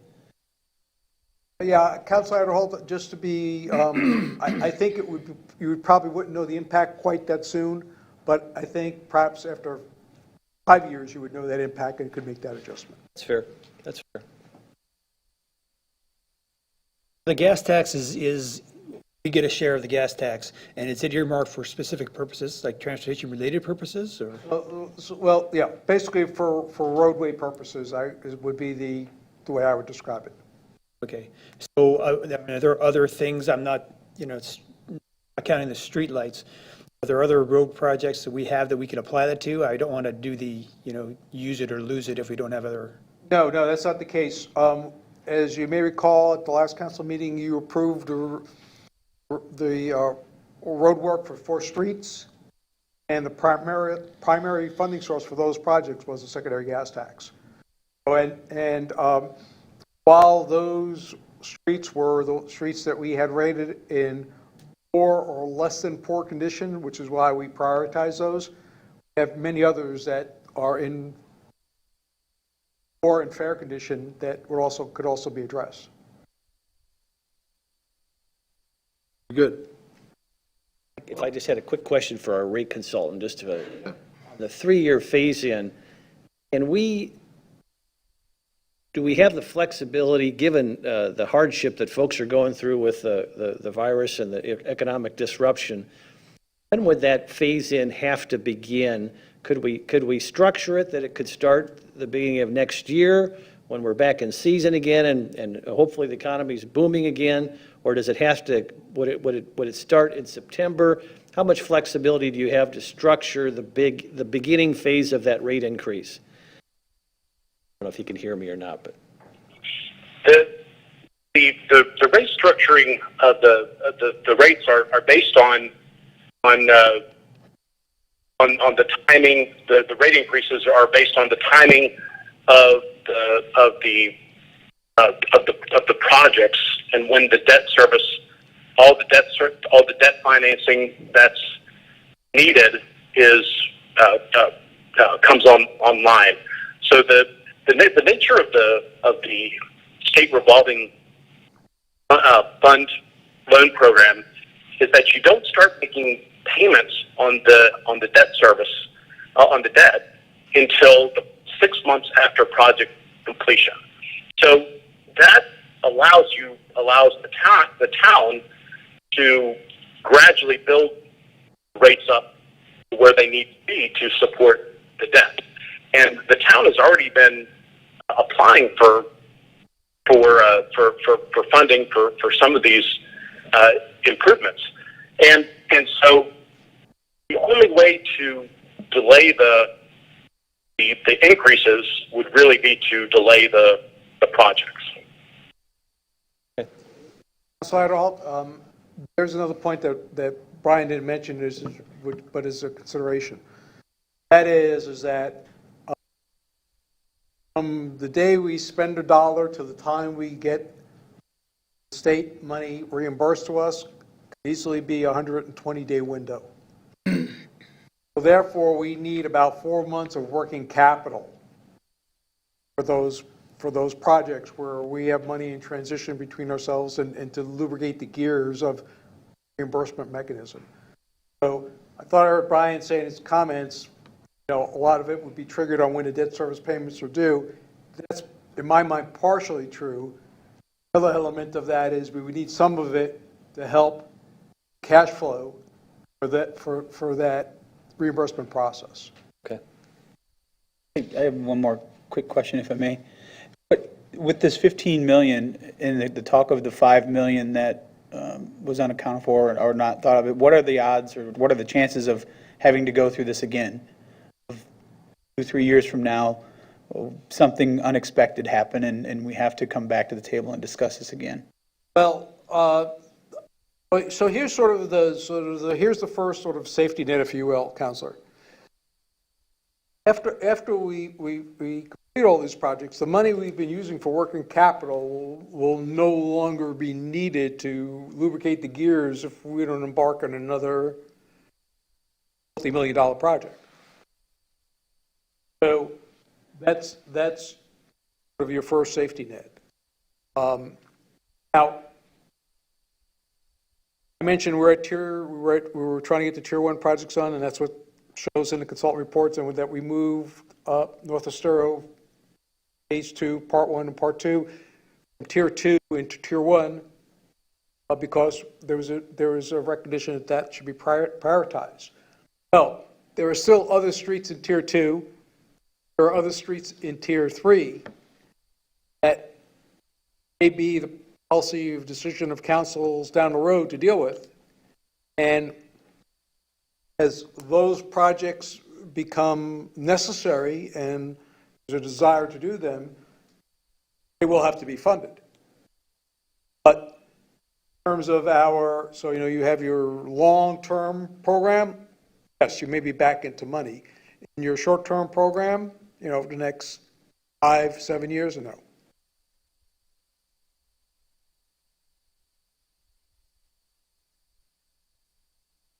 Sir. May I add something? Roger indicated earlier, it's true fact. I'm coming from as a finance director, the cash flow. We're fortunate that the rates were set up earlier, so we had a little bit of cash provided before we actually got into the stormwater program. Because we're running projects for stormwater and water, cash flow is very critical. We currently have about $2 million in our stormwater cash position, but as soon as we get into the next level project, if you all concur with it, I've got to have that approximately $2 to $3 million of cash flow just to be able to meet the obligations of the contractor, because he wants to get paid every time he submits his bills. And they could run anywhere from $300,000 to $1.5 million. And if I don't have the money, I can't pay him. I'm required by law to pay him within 45 days of submission of his bill. So right now we're really, really tight on stormwater, and that Roger had probably advised all of you all that we put this last project on a little bit of a hold because the state has not approved that next loan yet. It'll take place somewhere around October. By the time they approve it and the time they allow us to start the project and start spending the money, it's going to be November, December. So we won't have any cash flows coming in. We could have cash flows going out depending on when the projects are started. I'm dealing with a cash flow issue, critical cash flow issue, and then without getting too far into the water side, you get an idea the water's been pretty strong, and it is a strong organization, but because of the capital projects requiring the demand on the resources, I'm sitting at about $1.5 million, waiting for a $3 million reimbursement from the state. So during those periods of time where the money's going down, we got money in the house, but it's dwindling fast. All these projects have been developed nicely, and these schedules look great. I appreciate the schedules. But my concern is having cash up front to be able to meet the obligations of the debt, because a little bit difference with what Mr. Mance said a little while ago. State, when they authorize us a loan for the next $5 million or $6 million, they start calculating what our debt obligation is going to be, and then they start telling us when we start paying it. That's on an estimate. So I have to start taking money out to be able to meet that debt obligation based on a sinking fund requirement. So debt comes into play, construction comes into play, and cash flow comes into play. If you look at the bottom line, after a year, everything looks great. To get from day one to day two, I'm going down in the valley and I'm coming up and I'm constantly going. So I have to meet a lot of these requirements. And Roger will come to me and say, Bob, are we okay? We got the money, we have this. And fortunately, I've been able to tell him, yes, we've been able to weed through these, and he put a hold on this last because we reached a point where we would not have any cash inflow from a project that we started, if we started in April or May. We could not meet that obligation to pay those debts at that time and wait for the money to come in. So it's just a word of information to you as you're thinking these things through. The numbers look great, but cash flow is a critical issue from a finance office point of view to be able to meet contractor, debt obligations, and the regular operations, because if you have $300,000 worth of maintenance during the year, that's another obligation. So these things start piling up and coming through. So Roger's been very, very good with his presentation, but I just thought I'd add a word or two to you. Appreciate that, Bob. As the one who co-signs the checks with the town manager, I can tell you that they are mighty checks. And it takes a mighty cash flow to take care of those.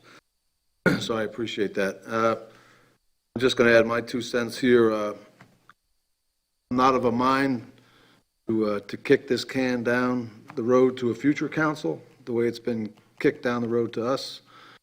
So there comes a time when you have to face reality, you have to bite the bullet, and the time is now, and for all the right reasons that have already been stated. So both sides here. So I'm all in with everybody else here as far as the rates go, and if there's nothing else to add to this, then we'll just we'll move on to the next. We'll move on to water. Yes, to the water. Just for clarification, Bob, did you, so you concur with the rate analyst that $6 the initial year, then this additional $6? I mean, you're comfortable with that in terms of allowing you the cash flow flexibility you need? Well, I am, but just remember that $6 or whatever the number is comes over a 12-month period, so I don't have all that. It's per month. It's per month. But I think the point is this, that we will work with the consultant over the next 30 days to look at the construction schedules, whatever, and give you a better idea of how that would be phased in. But the point I was trying to make earlier, Councilor, we can't wait for the debt service, which I think is a shame, but we have to have some of it early, but we don't need all of it early. Now that you have some policy direction, your rate folks can recrunch this now and Yes. give us some more We detail, give you more a granular. specific recommendation as to the phase-in. Very good. Thank you. I'm sorry, Mr. Mayor. That's fine. Okay, Brian, we're going to go on mute and you can proceed with the water. Okay, so you've got your direction on the stormwater rates then? Yes. Yes. Did I hear that kind of the option 3 is what we're looking toward?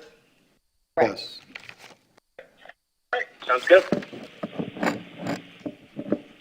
All right, well, moving on to the water rate study. And certainly when we talk about the water utility and the water system, whereas the stormwater rate is pretty much a rate per ERU, there's a single rate to contemplate. The water system has many different rates, charges, and fees, and we kind of looked at all of them in terms of putting together some recommendations.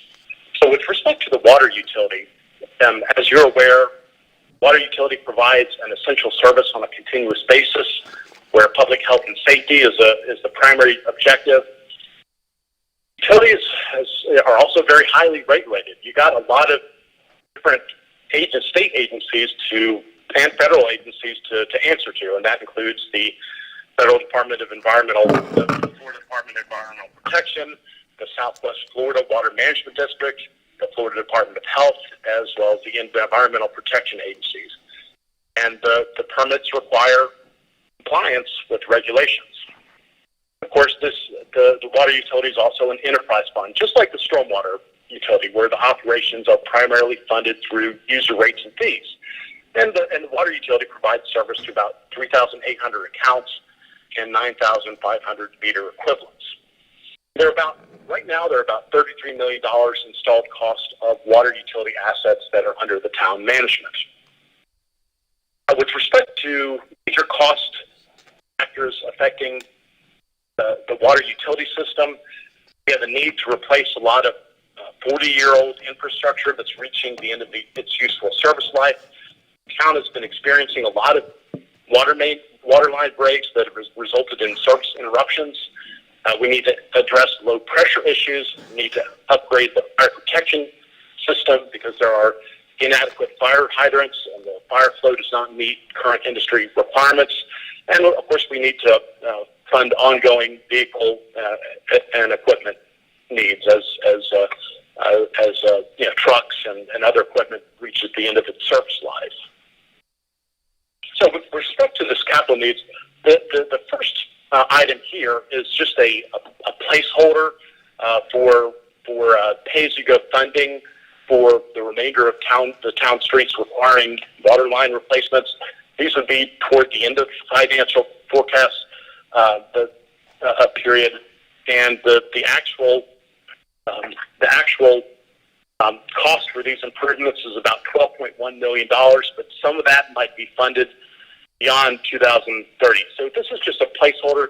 The main focus is really the water. The main focus over the next few years are just the water portion of the improvements that the areas that we talked about on the stormwater side. And as with the stormwater side, we're trying to balance the cash funding of capital improvements with debt financing of capital improvements. So we only want to borrow as much as we need to, but of course, to the extent that we do need to borrow, it's a great time to borrow because of the very low interest rates. Another thing is that, of course, our operating expenses are projected to continue increasing. And when we talk about the consumer price index and inflation, one way to look at it is that it's a permanent increase in cost that has to, ultimately, you have to pass it through to the ratepayers.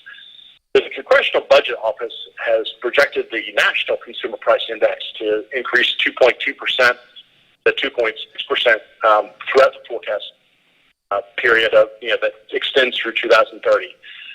There are also there are anticipated increases in bulk water rates from Lee County, and those are, of course, uncontrollable costs. You have no way of controlling those increases, and they represent about 60% of the water system operating expenses. Due to the regulatory environment, we talked about all the different entities that impose regulations on the utility, and also the capital-intensive nature of the utility operations.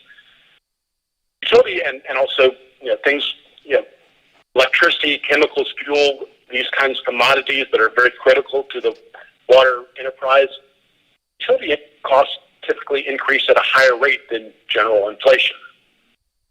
With respect to revenue requirements, and this is the same kind of analysis that was also done on the stormwater side, projected through fiscal year 2030 and includes operation and maintenance expenses, the capital improvement program funding through rates, debt service coverage requirements, and also administrative transfers and reserve allowances. All of these elements together comprise what we'll call the annual revenue requirements, things that what we need to fund through the rates. So the summary of the proposed user rate adjustments, revenue adjustments, is shown here. And what we're proposing is that we have a 4.5% adjustments over the next 5 years, plus whenever the county increases, however the county increases its wholesale rates to the town's customers, those would be passed through using a formula that would be part of the overall package to be adopted. So this here shows the total bill at a usage of 4,000 gallons, which is the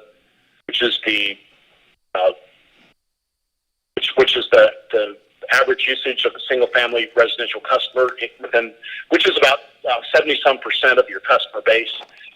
And what's a really good metric is to look at these in terms of a cost per gallon. So if I were to divide this monthly bill by 4,000 gallons, it comes to about 1.2 to 1.4 cents per gallon. So you compare the 1.2 or 1.4 cents per gallon of water service to say bottled water cost or the cost per gallon of some other commodities that you might buy. And it just helps to demonstrate the value of water service. Of course, the best financial management practices, smaller or incremental increases over time help to avoid future rate shock and higher catch-up rate increases. Because we talked about how really when we're dealing with inflationary forces, those are really permanent increases in cost that ultimately need to be passed through to the customers. Now, with respect to the 4.5%, that's it's really it's consistent with national trends. There's a component of the National Consumer Price Index that's called the Water and Sewerage Maintenance Index, and it actually measures the rate increase activity in consumer price index pricing areas that are surveyed by the Bureau of Labor Statistics. And you can see that over the past 10 years, rates have been increasing at a 10-year compound annual growth rate of about 4.5%. Now, with respect to projected financial position, you can see that what we're trying to do is we're trying to meet our debt service coverage targets, which was 125%. And that's been a target that was recognized in previous rate studies. And we also want to make sure that we meet our cash targets and we're not building up cash. And so, and then this graphic here just shows kind of a graphic of, well, if we don't do anything, this is what our rates under existing, this is what our revenues under existing rates would be, and then this solid red line is what the rates under the proposed, what the revenues would be under the proposed rates. And so, as you can see, we're just trying to increase the rates to meet our expenditure requirements. So, what are the financial risks about adjusting rates? Well, obviously, we can't do everything that we need to do and fund those, all of the capital projects. And certainly user rates may be even higher in the future. Capital needs are not going to go away, but they will be more expensive to address in the future. And we've talked about how, if you need to borrow something, it's a great time to borrow. Certainly the inflation and cost of construction continue to affect system costs. But here you can see that if we don't, because of the level of borrowing that we're assuming, if we don't increase rates, we will run into issues with meeting our debt service coverage requirements. And so that's a very important consideration. But if we want to do these projects, these necessary projects, we need to have the necessary rates to support the program. Now, with respect to the water user rate design, certainly across the board or uniform adjustments are an option, but there are in reviewing the rate structure, there are some changes that could be favorable to most of the utilities customers. And one of them is to adjust the usage blocks to shift more volumetric cost recovery to larger users. This helps people that are on fixed incomes or that are using less, that are using smaller users of water. And so we're proposing that, here you see your existing rate block of 0 to 6,000, 6 to 15, 15 to 30, and over 30. We're proposing to have the blocks advance in increments of 6,000 gallons. And again, this will provide a benefit to smaller users. With respect to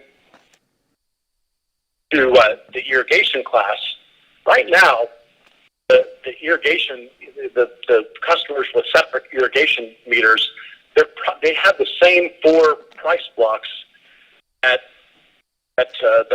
single-family residential users have. And usually, what you see is that, what's very common is that their first down is, if we consider that these different blocks are, the first block is for indoor or essential usage, and then the second or third block are for discretionary usage, and then the last block is for excessive usage. It's typical. Many utilities have priced irrigation water at the discretionary blocks, and so that's something that we're recommending to do, because certainly so we wouldn't be charging irrigation customers the indoor or essential usage rate. Their rates would start at the discretionary usage pricing. And this is a favorable change to, again, the smaller users of the system. So and here you can see that what the effect would be on different, based on these rate structure changes. So the single-family residential customers comprise about 77% of your customer base. And as we talked about, the average monthly usage is about 4,000 gallons. So under this rate structure change, even though we we're recognizing a 4.5% adjustment, the usage of 4,000 gallons, the adjustment is only 2.3%. And you see that increases the base charge uniformly by 4.5%, but this rate structure change, which you can see that we're shifting more cost recovery to customers with larger usage. So how does these rate structure changes based on these recommendations? You can see that the town's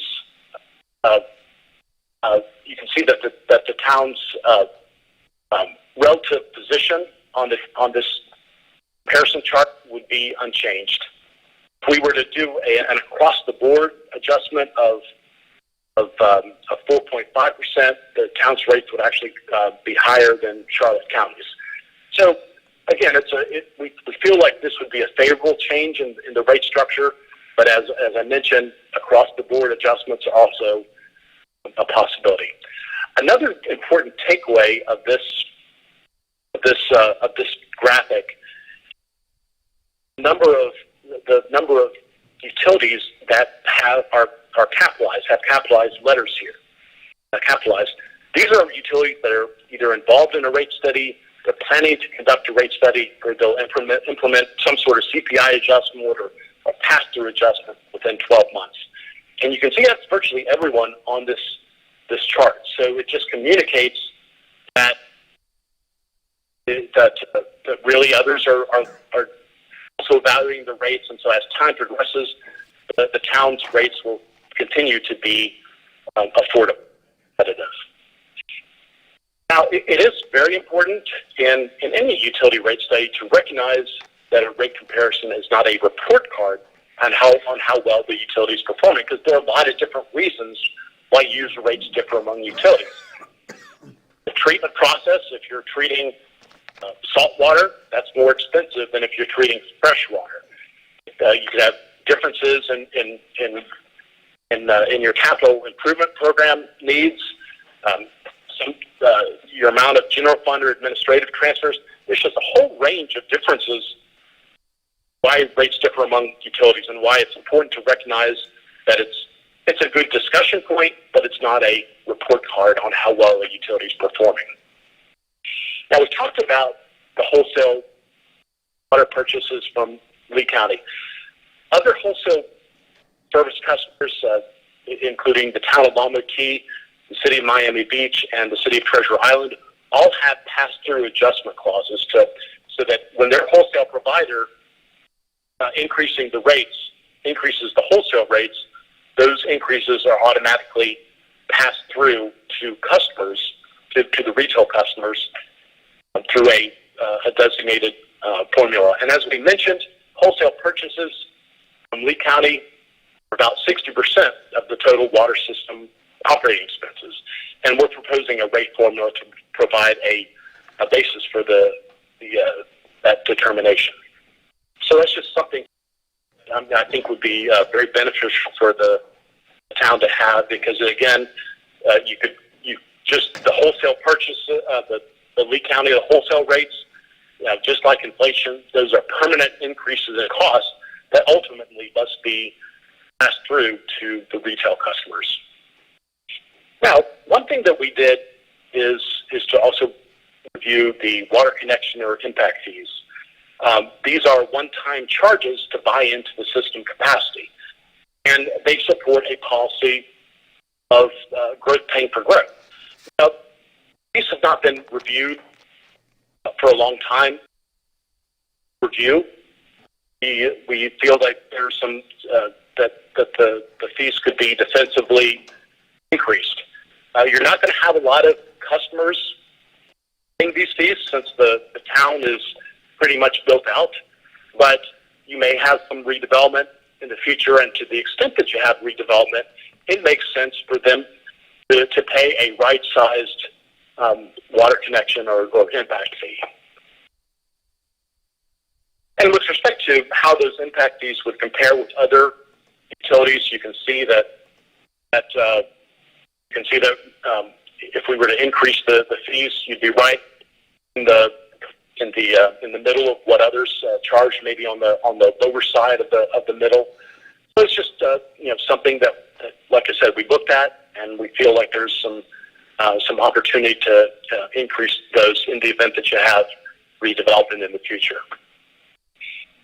For us, we also looked at other charges, or sometimes miscellaneous charges. So we looked at the current utility cost to provide service, the comparison of similar charges of other Florida utilities, and also considered town policies. And to the extent, one thing to consider with respect to these other charges is that to the extent that they don't recover the cost of providing services, the cost difference must be paid through monthly user rates. So these kinds of charges help to reduce the need for future user rate increases, because they're shifting the cost to people that are actually benefiting from the service that's being requested. So some of the changes we looked at is to you have some meter installation or service initiation charges. We're proposing to change from fixed rates to an actual charge cost. We're proposing to link the fire protection charges to the monthly base charges. The customer deposits, we're proposing to link them to 2 months of average single-family residential customer bill. We're proposing that the tap-in charges be changed from actual cost to actual cost of the subcontractor that the town uses, plus to a 10% administration allowance for administration. And we also have a meter tampering fee that we're proposing to higher fine for repeat offenders. And there's in the supporting rate schedules that were provided for this meeting, we have a list of existing and proposed fees. And again, these fees help to shift cost recovery away from monthly user rates, and you're charging. You're kind of right-sizing them compared to what your cost is to provide service to the customer requesting those services. So the requested council action is to adopt the proposed water revenue adjustments through the fiscal year, that have been recognized in this forecast period, recognizing that smaller or incremental rate increases over time help to avoid future rate shock and catch-up increases. And I know one theme that I've emphasized throughout this presentation is permanent increases in costs and how they have to ultimately be passed through to customers. The water rates under this plan are considered competitive and affordable. Again, we talked about how one of the metrics for measuring affordability as median household income. And based on the town's median household income, this rate plan is very affordable by industry standards. And we're recommending the water rate structure changes in fiscal year 2021, then across the board adjustments afterwards. You know, we don't recommend rate structure changes for the sake of changing, and certainly across the board or uniform adjustments are an option. But we felt like the rate structure changes that were proposed are actually a favorable change. Certainly, we recommend that the town adopt the purchase water pass-through adjustment provision to automatically pass through any future wholesale rate adjustments from Lee County. Lee County has not indicated that they're going to increase rates to the town next year, but to the extent that there are any future increases, we'd like to be able to automatically increase them to pass them through to town's retail customers, recognizing that this is common practice among other coastal communities and communities that have a wholesale provider. We are recommending that there be that you adopt the proposed connection or impact fees to, in the event that there's redevelopment in the future, and also to right size the proposed other or miscellaneous charges. And just like with the stormwater system, actual versus projected financial results, and update the financial and rate plan as needed. So that's the water system study.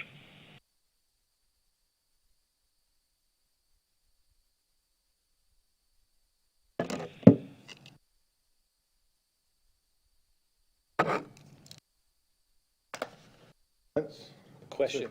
A quick question to the consultant. Somebody in the audience who's been patiently sitting here all day was much smarter than I am, caught this, and I'd be remiss if I didn't ask this to our consultant. If you turn to page 23 and you look at our current existing rates at 45.24, and you look at the next page, page 25, and it says wholesale purchase from Lee County are about 60% of our total water system operating expenses. 60%. And you go back to that page 23 and you look at our rates at 45.24.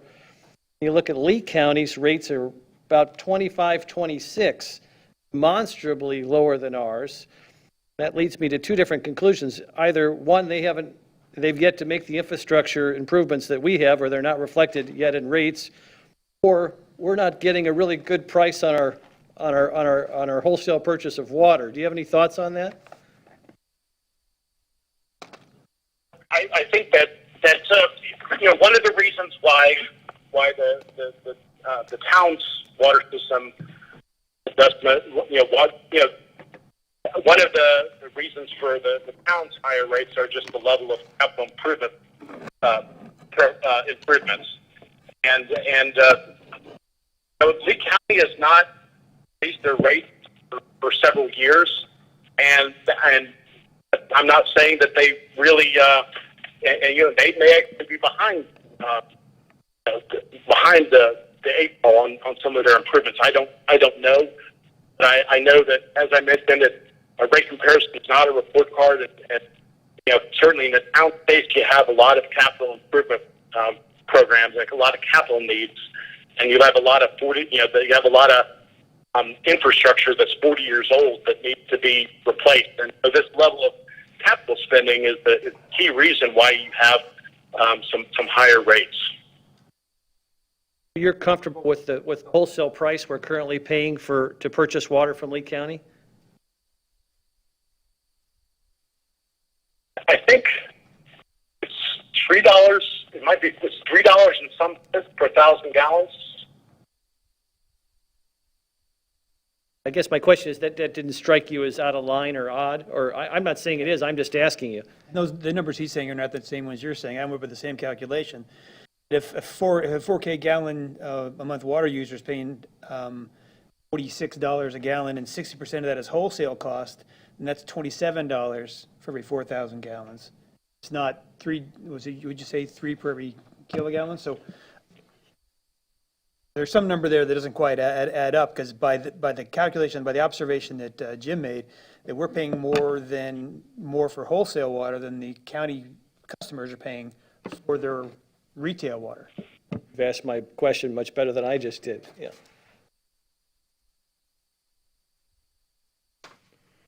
Okay.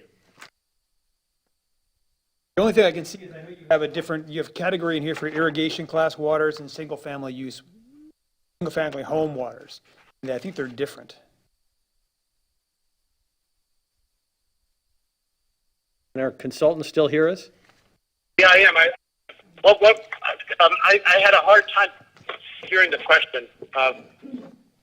Let me just simplify it. Just given your experience and your experience in the area, are you comfortable with the rate we're currently paying Lee County for our wholesale purchase of water?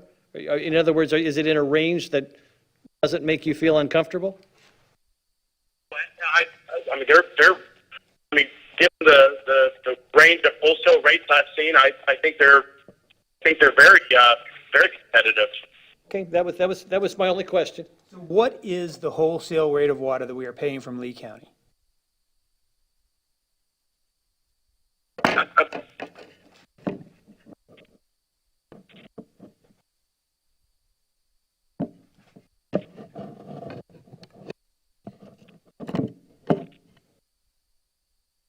I think it's $3.84 per thousand. That sounds right. For all the water that you purchase from them. Just off the top of my head. Okay, so That sounds right. that's about, And as I mentioned, I've seen some rates that are $6 per 1,000 gallons. So I mean, it's in the range of that's a very competitive rate. if it's $3.84 per 1,000 gallon, then the average 4,000 gallon user, the wholesale cost would be about $15, $16. And we're saying they're going to be paying 46, so that is not 60% of the 46.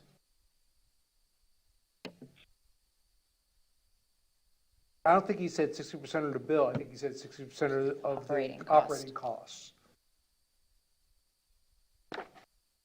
So does would that not include like capital, cost of capital and things like that, or? Yeah, it says total water system operating expenses, yeah. Yeah, it's not 60% of the bill. But I think there's something that bears mentioning, and not to digress from the conversation.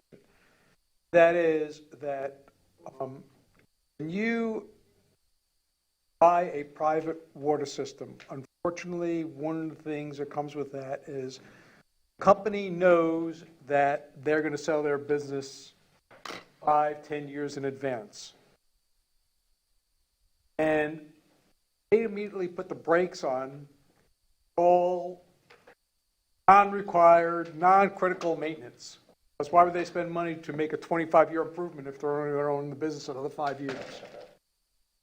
When you acquire it for them, you always acquire it basically with the infrastructure in fair to poor condition. Whereas in the case of Lee County, where they've been managing that system for 25 and 30 years, and they've been the owner and operator of that system for longer than that type of thing, they probably have been doing that maintenance more regularly in terms of renewal and replacement. So we're really in a huge catch-up period to those circumstances. And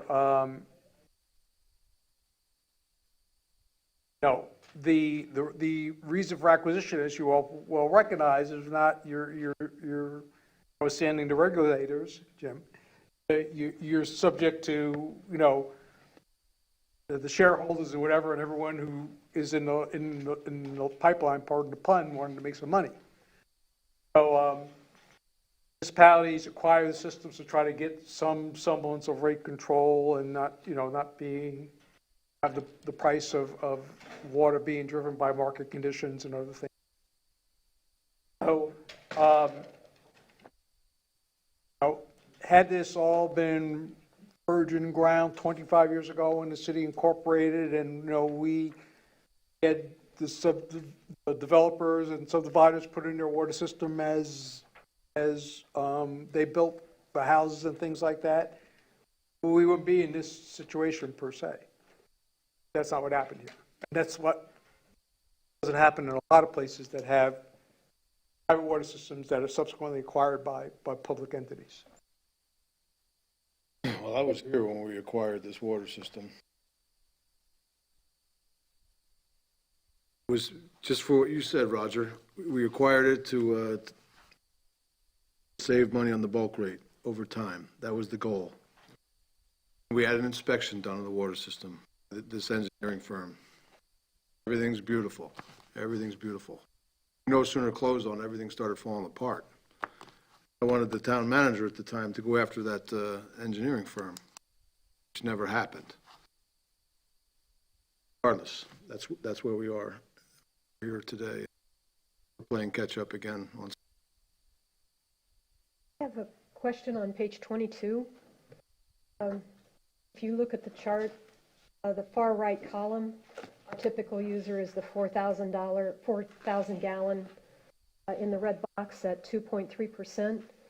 It looks like the greater users have a less of a percentage of increase than our typical user. I'm always about influencing people via their bills and influencing people to use less water. So it doesn't seem appropriate to me that the increase falls in a greater percentage on our typical user than it does on those people who are using greater amounts of water. Am I misreading this? No, I don't think you are. I think that there's some further adjustments that could be done to accomplish that policy, if that in fact is the policy of the council, so that people at 6,000, 7,000, 8,000, et cetera, are getting greater percentage increase than the people who are the typical user. Or at least even. Right now, they're getting a bigger break than our typical user. Well, everyone's going up, they're just going up less. Right, they're going up less, which doesn't seem appropriate to me. So I would suggest that as one of the changes that we would suggest. I think that's a good instinct, but I just wanted to ask our rate consultant, because sometimes, you try to spread those fixed costs. I mean, it costs less, it seems counterintuitive, but sometimes costs less to give water to a large user than it would be an individual household in terms of spreading your fixed costs around. Do you want to just comment on that in terms of these larger users? In other words, they don't cause as much cost to the utility in bulk like that versus because the fixed costs are spread. You want to just comment a little bit about how you apportion those costs to higher end users? Well, sure, because based on the existing rate structure, there's in the water rate structure handout that was included in this meeting, I did show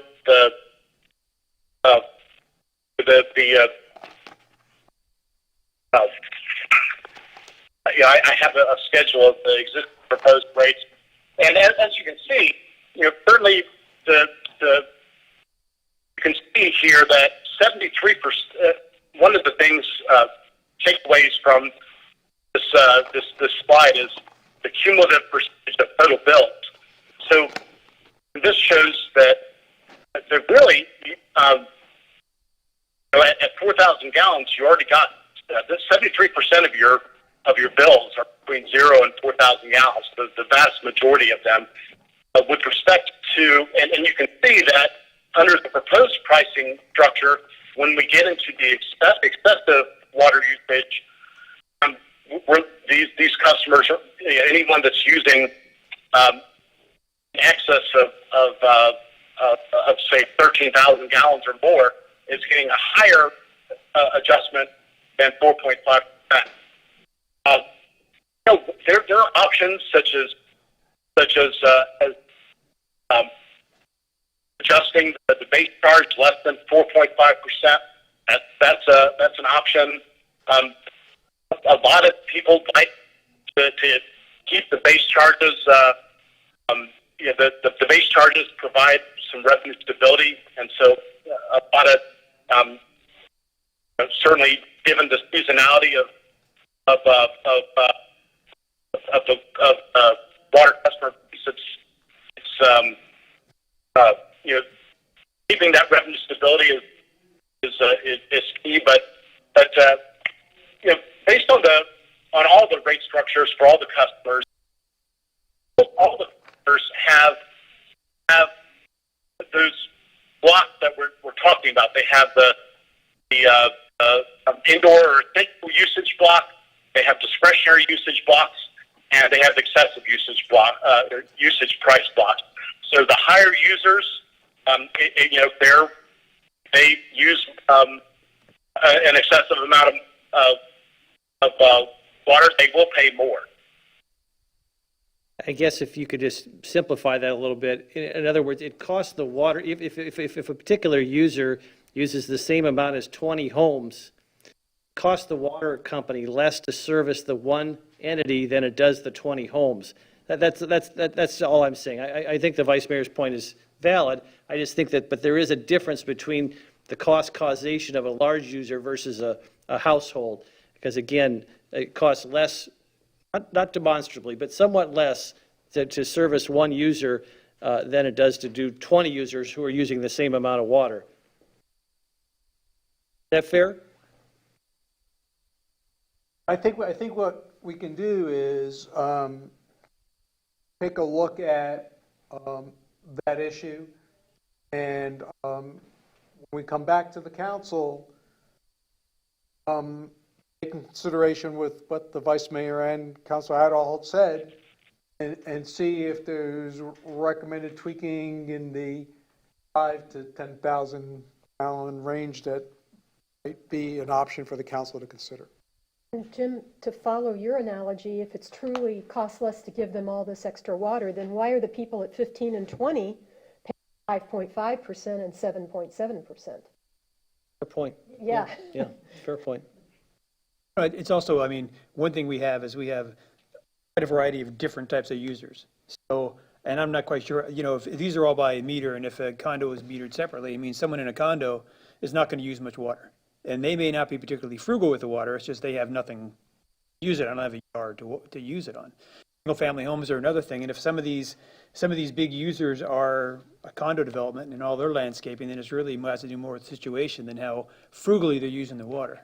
And part of the challenge with that, Bill, and it's a good point, is that as someone who lives in a condo, we just have one meter for the whole condo, so we pay our condo fee, but there's no incentive as a condo unit owner to use less water because you're just paying one aggregate fee and it's broken out amongst all the members. Plus, we have a well that does the irrigation as well that's separate from it.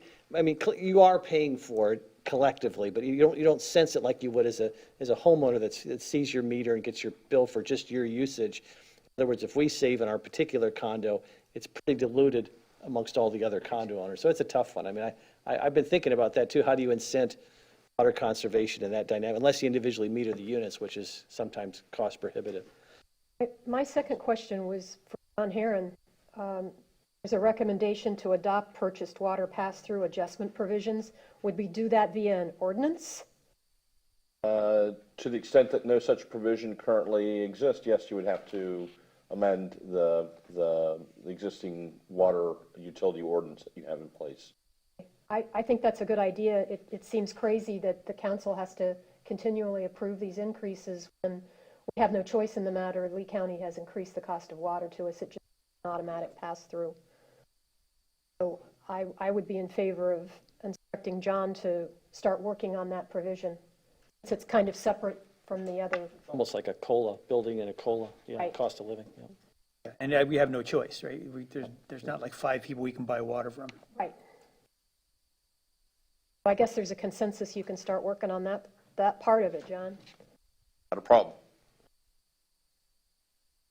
I'm also in favor of the recommendations under the requested council action, assuming that the recommendation to adopt proposed other miscellaneous changes include things like adjusting usage blocks to shift more volumetric cost recovery to larger users, as it's on page 20, but it's not been mentioned again. I'm assuming he's kind of lumping those things into that. I didn't see any of the recommendations on here that I thought were bad ideas. They were good ideas.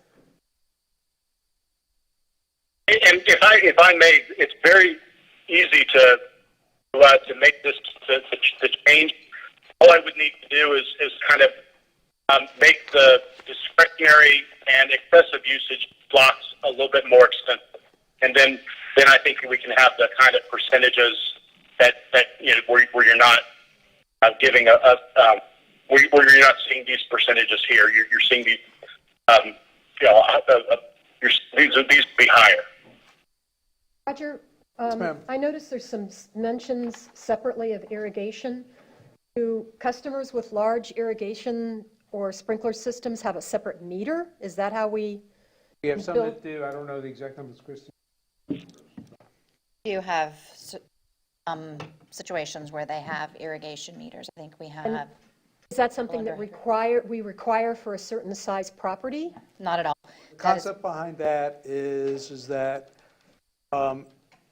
we use the water usage to calculate other fees, and they're trying to segment out water that doesn't come back as wastewater, for example. So water that runs through your regular pipe in your house, we're assuming that the county, in terms of billing you, is assuming that 100% of that comes back to them as wastewater. So for properties who say, well, I don't want to pay a wastewater fee on my irrigation water because it's not coming back as wastewater, they'll do the math and figure out it's cheaper for them to have a separate read and a separate meter for their irrigation. Okay. If we increase the cost then for the irrigation customer, aren't we punishing people that are choosing to do that when there are others that are irrigating that are doing it as part of their regular water bill? Well, I think the hierarchy of logic as the council considers this item might be is that, A, do you want to encourage landscaping that has greater demand for water or not? I agree. I'd like to You charge. have that issue, and then you have the issue of, well, while there's expense to having a second and separate irrigation system, dividing your system between internal water and external water, we could look at those costs as we finalize this thing to see where all of that lands and gives you some options. I think the point of the irrigation meters is just they don't want to really pay a wastewater fee on that water, but they're still using the water. And the question you have to deal with as you analyze this issue is, how much is that discretionary? So, are you a guy who washes your car once a year on its birthday like I am? Or are you a guy who washes their car every week because you like your car to be clean? And all of that impacts water use. And usually when you have the separate water meter, it's usually for your landscaping, and car washing, and hose bibs, and boat washing, and things of that nature. That water theoretically is not coming back as wastewater. I understand. Anything else? I'd like to ask the consultant, based off of his proposal here, or recommendation, how much revenue this rate proposal is going to generate as far as income for you? It's going to generate 4.5% additional revenue.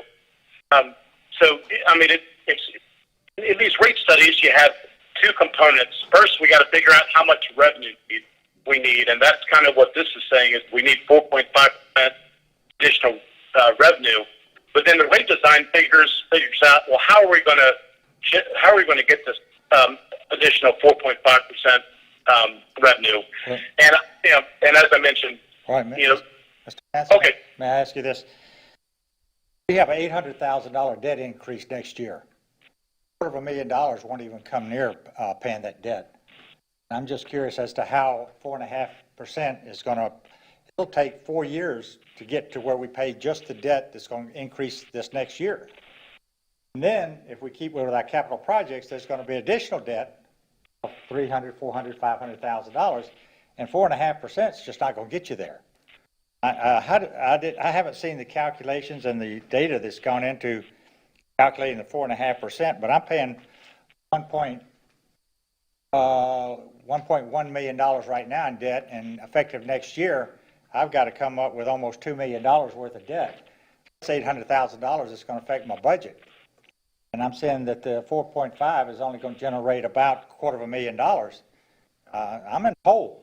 And it's going to be a while before I get out, and I can't sit here in front of the council and say that's a reasonable expectation unless there's something I'm missing in your presentation. I need help from you. Question.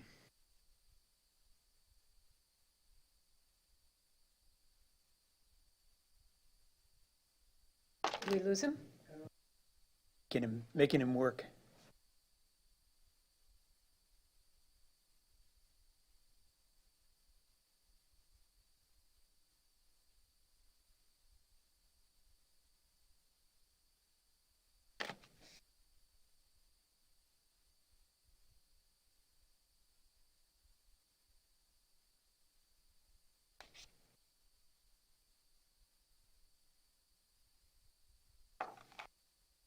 You calculating, Brian? Is that what you're doing? You with us? We lost him. Great. Here we've got the here we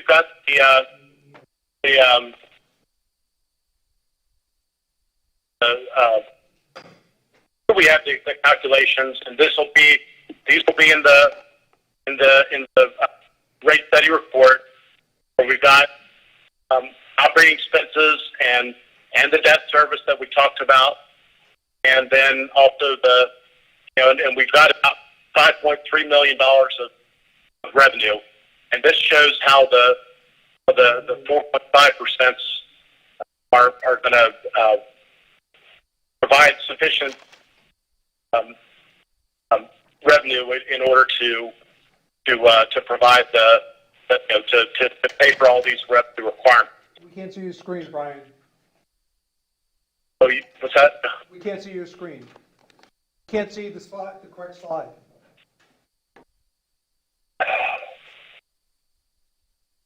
Okay. Can you share?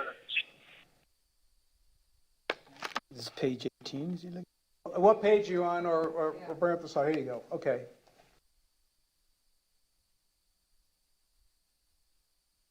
And we've got this kind of provides an overview of the requirements. We have about 3.4 million of operating expenses. About we're going to ultimately have about 1.8 to $2 million of debt.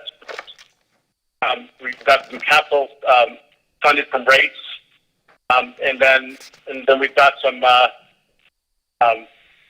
And this kind of shows how we have about $5.3 million, and this is also shown in the graphic on the stuff. This is also shown in the graphic on page on slide 18. Where it shows here's our operating expenses, here's the debt service that we're going to be incurring, and here's the revenue under the existing rates, here's the revenue under the proposed rates. To kind of a graphical overview of the detail. Brian, the page that you're showing on our screen right now is in the, like, addendum section? Is that where you are? I think that's the worksheet generating these graphs. I don't think you have that page, Madam Vice Mayor. No, the next step, as I mentioned, we've got this meeting is just trying to provide is for the town council to provide direction on some of these rates. These rate recommendations will be supported by a detailed rate study report, which will be generated based on council direction, and that would be the next step in this process. What I'm hearing is that we will reconfirm the debt service schedule that's on this chart. We'll get this chart from Brian. Confirm that all the loans and debt services accounted for that rate recommendation, all our needs for the foreseeable future.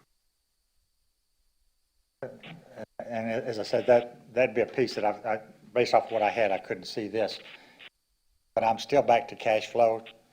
I just keep that in mind as we look at these numbers, because that spending for projects faster than the cash comes in only at 4% increase to what we have now, and we're talking about capital expenditures that are spending $1 million, maybe $2 million a month. For shadows till we get the money in. At the end of the year, yeah, the numbers all work out nicely, but during the year, okay, and I'll be glad to look at those numbers because I have not seen those. Thank you, Bob. It sounds like we're not done. Oh. Okay, so the next step is to get these reports compiled and back to us. Right. So the next step will be, assuming that council, subject to verification, and the addendum, I would say, that the Vice Mayor brought up, for us to look at the middle group of users, bring back as part of the budget discussions in probably at the M&P in August, retouch this, so that when we have the actual action items in September, they're clean and ready to go, and all of your questions that you've raised today have been fully answered. You're comfortable with the legislation in September. Actually, I'd like to have Bob come back to our next council meeting and let us know that he's feeling more comfortable with the answers he's received, rather than waiting until August. So, Bob, please come back and see us at our next council meeting. We'll do that.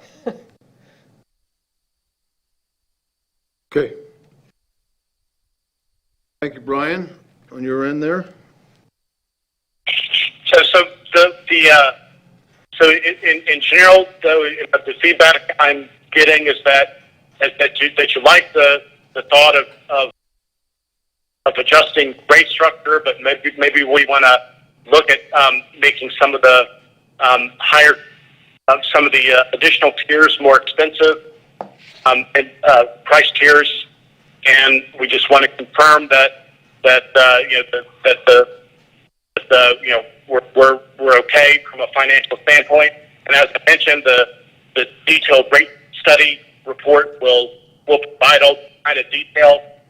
But in general, all the other recommendations are is the council okay with? I indicated yes, Jim? Yes. Yes. Okay, that's of consensus there. We have unanimous consensus to proceed, Brian. Okay, awesome. Thank you very much. Thank you. We'll move on, Roger. The next item is budget review. Great job at making it work, Christie. Oh, no, She was thanks to scrambling. everybody who let me borrow items. Okay, so, we want to spend some time today to, Hold on a second, Roger. Anybody else? Five? I can just go. Take 5, I think. All right. no worries. Thanks, Bob. Yeah,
Okay, We're back. we're back on the record. So, the other day, as part of sort of the kickoff to our budget process, we received the estimate from the Lee County property appraiser, providing preliminary information as it pertains to the tax roll for the town. I shared that with all of you, and you should have received that, separate and apart from the budget package that was put together in your kit. One of the questions, since we do have some new counselors, is sort of how do we go about the business of assembling the budget? So I'm going to digress real quickly about that.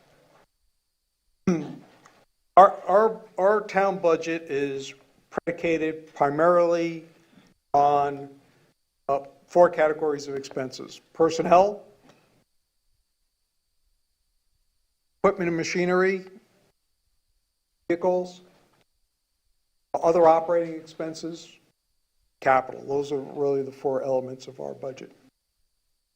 The biggest element of our budget in terms of the general fund in particular is personnel. So we spend a lot of energy in terms of giving you information regarding our personnel. We give it to you in tune forms, and one of the comments I received is we could perhaps do a little bit better of linking them together by numbering the items or some type of reference point between the 2 charts. But we have the chart, which is sort of the personnel control chart, which is on page 51 of your kit. And then on page 52, we have fully loaded costs of the personnel.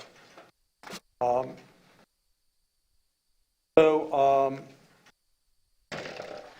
page 51, you can see any proposed changes to the classifications of personnel.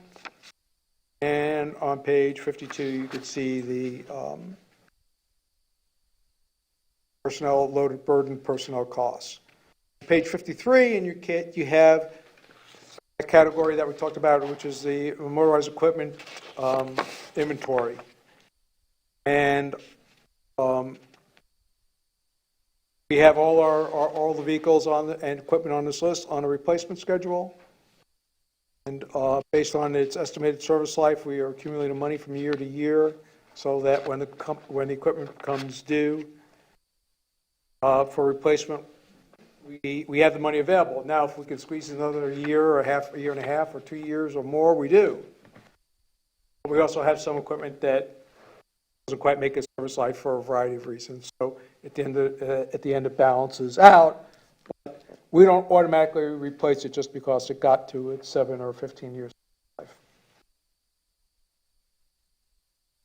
So the other operating expenses that I mentioned too is really the smallest of the group, and that's really just sort of the day-to-day paper clips, copy paper, and expendables and things of that nature that we use in support of our programs and operations and things of that nature.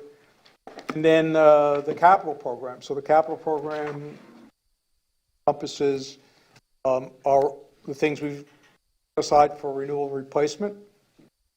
In vehicles, I also earlier mentioned, for example, the docks, which were not in the renewal and replacement, and which the council gave me policy direction earlier today, how to address that. So then the next thing that we spend our energy on is looking at how are we doing in our current fiscal year, and we've provided you with reports on that activity. And then we begin to analyze whether or not can achieve our objective. Our objective, or our starting point, is to continue the current level of services at the same millage rate. As you recall, the millage rate that was recommended last year was 0.87. The council then decided to increase it slightly to begin this capital initiative. So the final millage rate was 0.95. Councilor Halt was correct in his analysis of that, and how you deal with the stormwater and in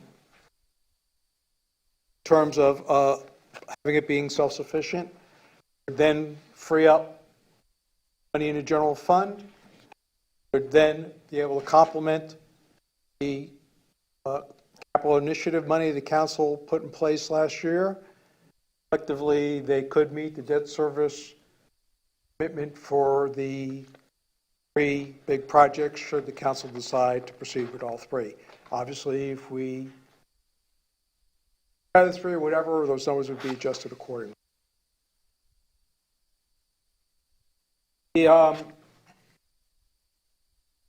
And Bob Lang and his team is here to answer specific numbers if you want to get into that. But I do want to mention a very important point.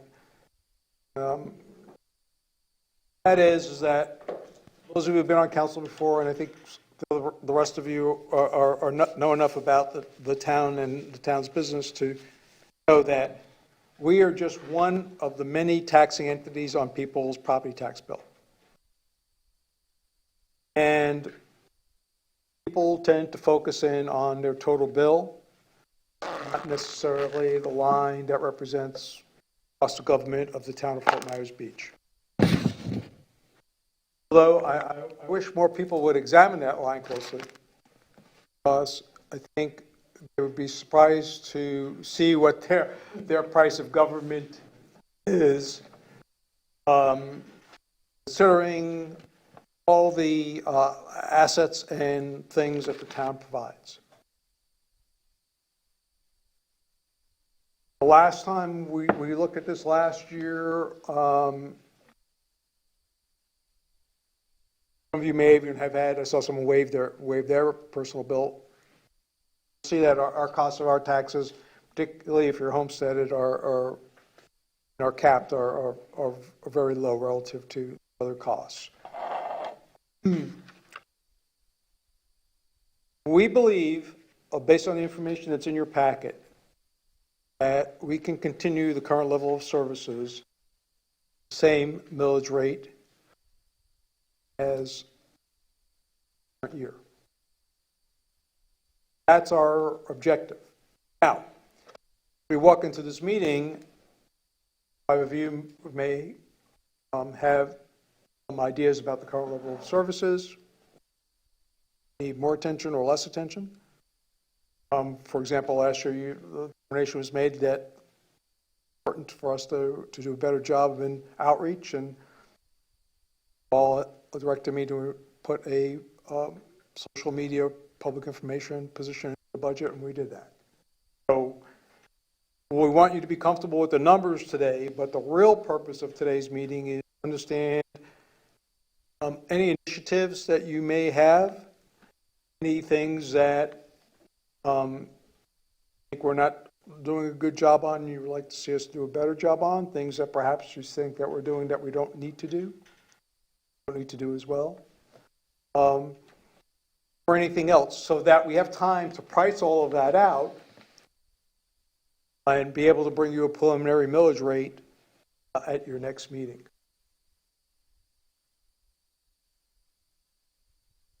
Preliminary millage rate is very, very important because it sets a ceiling for your final budget determinations that you actually make in September.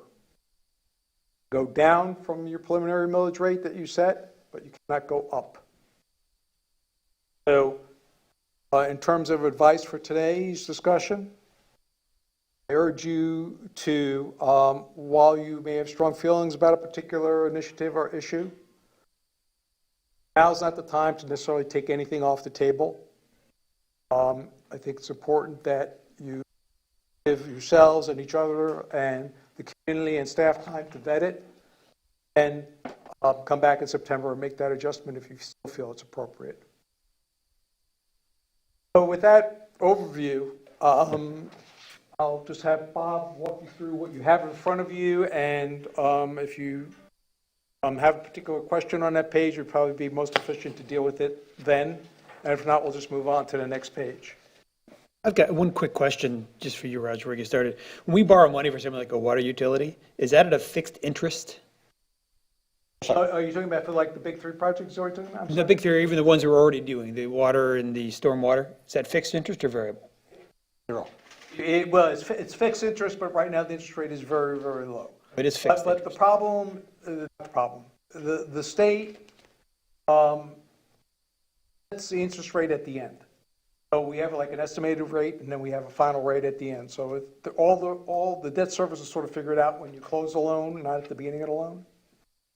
So you go get a mortgage, they tell you at the beginning what the rate is and what the APR is going to be and all that. The state, you kind of find out when you close the loan. Okay, But the good news is that our interest rate at the state is less than 1 or less than 1 right now. So as the consultant said, and I think most of you know, probably not a better time to be borrowing money. You have a legitimate reason to borrow money. It's fixed to the term of the loan, so we won't get, if interest rates go up, we're not going to get trapped. That's correct. Your offer, receive ideas for additional spending of any kind. What's your threshold that you need to know about? What's the dollar amount that you want us to? Well, clearly it depends on what it is and whatever. We're right now, our objective is to not have a rating, a tax rate increase is our objective.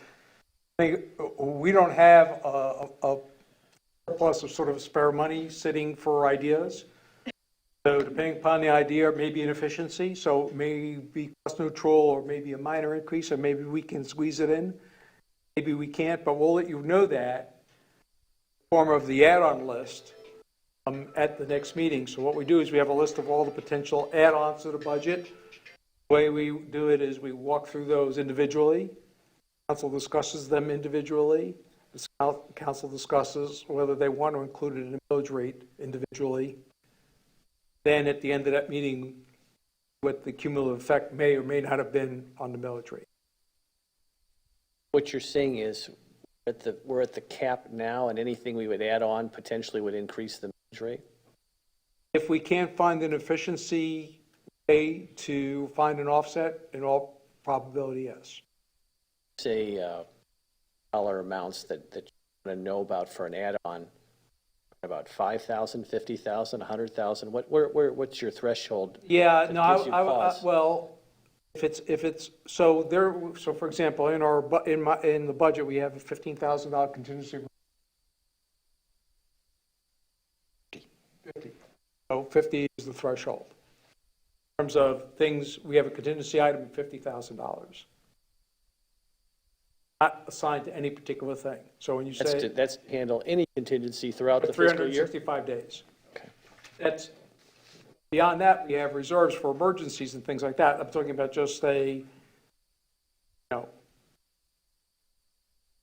of we have someone on maternity leave and we have to cover that person while they're on maternity leave or something. Helps me. Do you ever, we have an update on the effect of the virus and what that's done to town revenues? Well, I can tell you that the revenues that have been impacted, for the most part, our parking revenues were impacted to the tune of $200,000, general fund revenue. And building services has slowed down because of the virus. There's been a decrease in permits and construction activity. I don't know, I have a dollar figure right here and now for that impact. I felt an impact. On the flip side, on the expense side, we've had expenses such as staffing, continuing our staff at places like Bay Oaks and Townhouse without the public going through there, but those revenue amounts relative to the overall scheme of things are relatively small. Gas taxes, the gas rates, as the gas prices went down, we all saw that the gas of this. So, gas taxes went down because of that impact. State revenue sharing has gone down somewhat. Good news is that we tend to budget all of those types of revenues fairly conservatively. We don't budget to the max of our revenues. We'd rather come in the extra year at the end of the year and say, hey, we have good news for you. $20,000, $50,000 of paid revenue, than to be on the other side of that thing to say to you, hey, we have a problem, we're $50,000 short. So you may be hearing from some of our other cities that have budgeted right up to their revenue ceiling. They may be scrambling. We're not scrambling. We have tolerated the situation very well, and I'm very proud of our staff for how they've managed their budgets and back on their expenditures where they could to help us do.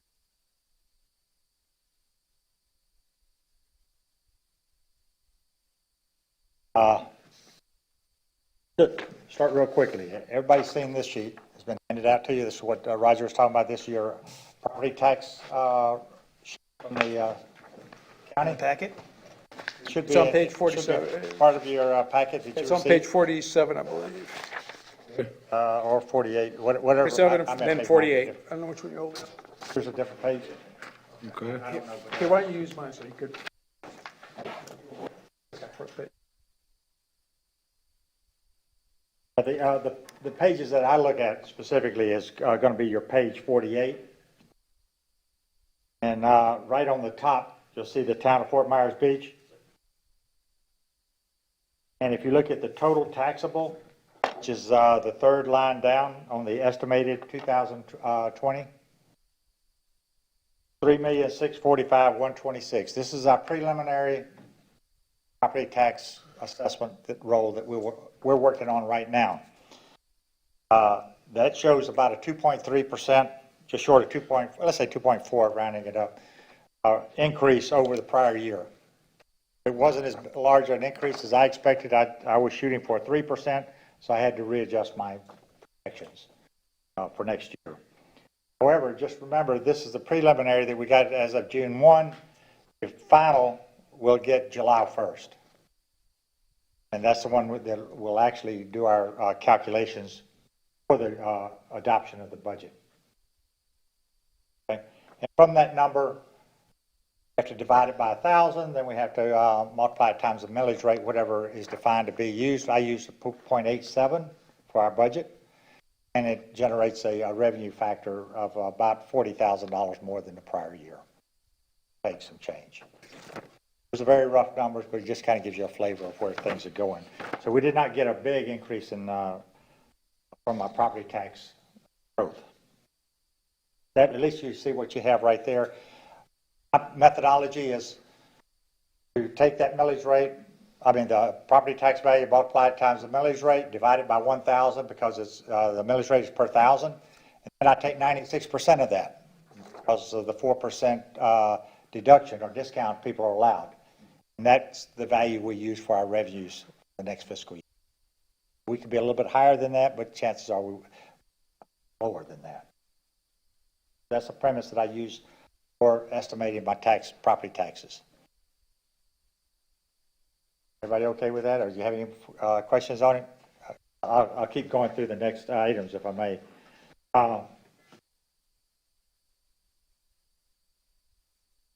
I've already covered the worksheet for the personnel. We had received a request that the writing was pretty small, so we blew it up for you, for me too. So you have the first sheet, of course, is the Manning. This shows you all the people that work for the town by their job category and the number of people that are in those job categories, the grand total. This is a slight increase over the one I gave you originally, only because we found out that there were some people that we didn't find out, we added it to our payroll processing estimates. There are people that were in contract services, saying TDC have been authorized to be moved over as employees. Where they were in contract services, now they're employees. That affected us about $100,000. What I'm referring to is the next page where it shows the dollar amount of the Page number? page number for you, Roger, would be page 52 and 51. Those are the two pages I'm looking at. However, it's easier on the bigger sheet to see than it is on the smaller. So what we gave you was the same thing in a smaller report, but it's harder to read.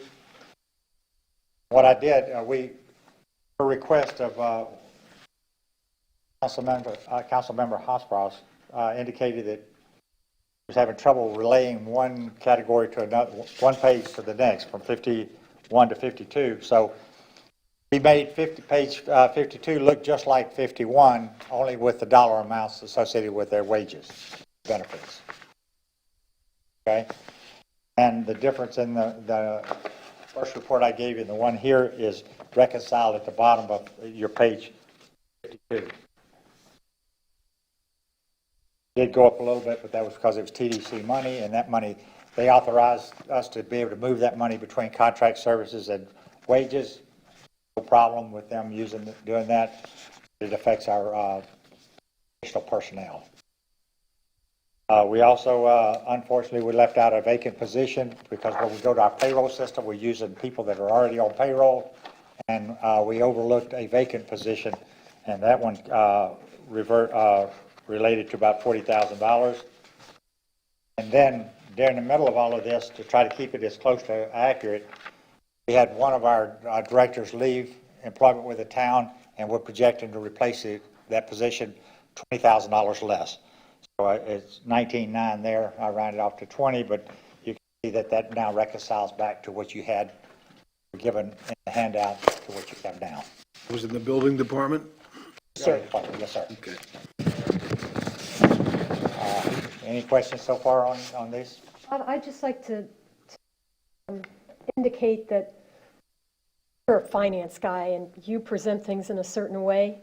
And I'd like to indicate to you that you have an audience that isn't necessarily financially astute, but we're trying to look at the big picture.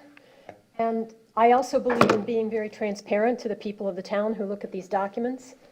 And one of the questions that I had when I showed this to a friend of mine was, I hear that we have a lot of people who work under contracts with the town, and so when they're looking at it really isn't indicating what all we're spending on personnel. So I would like to see when you do this in the future that maybe there's a third page that indicates the contract costs so that we can tell how much we're spending on personnel in a totality. You don't have to be on here because I understand they're not employees. You follow what I'm saying? Yes, I do. We have that separately, but we could put it on that page, so if someone wanted to get a total picture of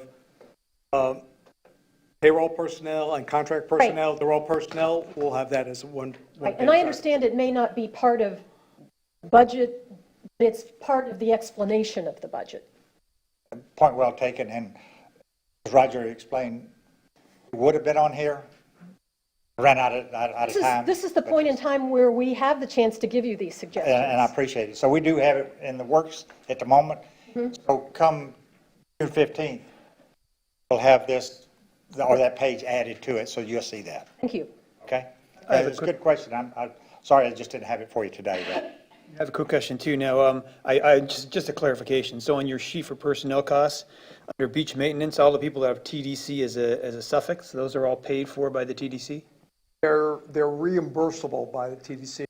And the difference is important. That means we incur the cost and we submit a package documenting their work on the beaches to the TDC. They review it, they analyze it, they make sure it meets all their criteria, and then they write us a check back.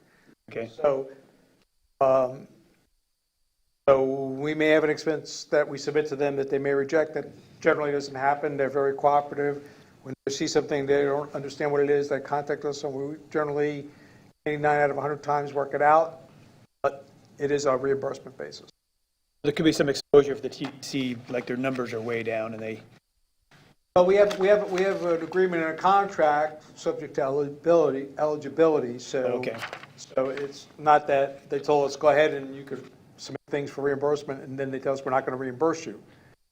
It's just a matter as long as we follow their protocol and it's an eligible expense, they will reimburse us.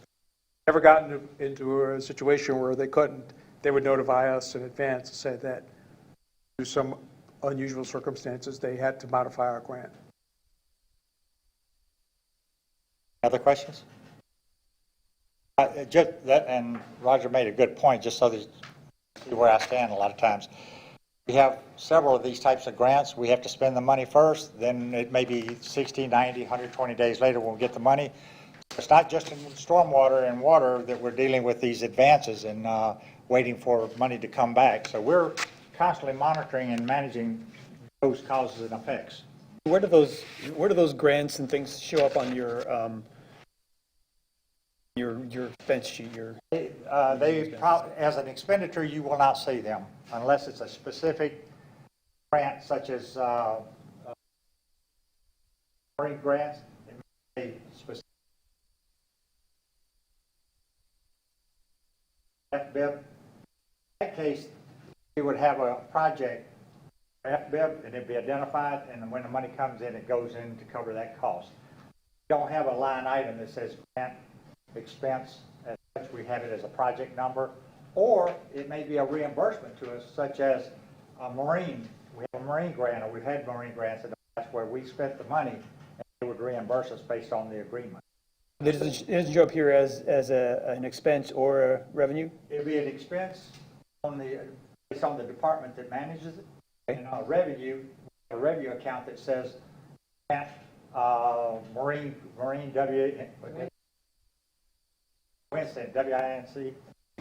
I'll be glad to show those to you. They're on the revenue list that you see. Okay. Because we have to report. It's one-page summary. So that's a very good question. So these are what we generally call higher level reports. There are detailed reports that sort of track each individual account, each individual project, and so on and so forth. These are at the higher sort of roll-up level. So you may not see a particular line item. For example, you might be looking here and say, okay, well, I'm looking at the revenues. Where's the TDC reimbursement line? Numbers in here, you just can't see it as a separate item because this is a rolled up report, but we do have that level of detail, and you'll be seeing that in the next go round. So, yeah, so those numbers fall into the department where they were spent as opposed to a separate category saying grants, total grants. Yeah, each grant is accounted for individually on the expense and revenue side. Okay. And to follow currency with what you're saying, on your packet would be page 54. That would be this sheet. It says balance sheet on it. And what I try to do here is we put all the funds that we operate with. You can see the cash position, you can see the liabilities that we owe, and you see what the fund balances are. So when you look at the beach excess, for instance, which would be your TDC group, you'll see that there's, on this report, there was $56,000 in cash and equivalents. But we have a receivable of $1 million. $1 million is from the continuum. Entire year, and as the money comes in, we close those out and balance them out. But we have $600,000 in liabilities ready to pay, and we have revenue, which is money that come in but hasn't been earned yet. So we have to be careful about how we handle that. That's a year-end effect. We'll adjust all those out so you have a final number.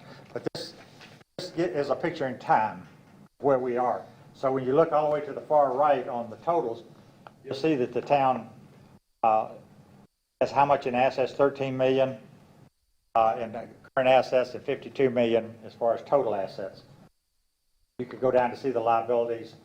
When you get down to the very bottom, you can see that total assets were at 28,600,000 as of the date that I ran this report. The town has a strong financial position. It also has a lot of activities going through that the cause and effect. All right, so I just want to call your attention to what we try to put as the big footnote, because everyone inside of the, accountant or used to look at balance sheets, or have a business that they use balance sheets to manage. So in the simple one statement, that as of April 30th, after 7 fiscal months, after liabilities, the town has cash on hand of $3 million.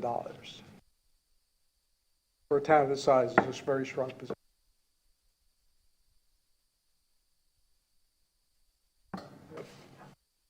It's late in the fiscal year.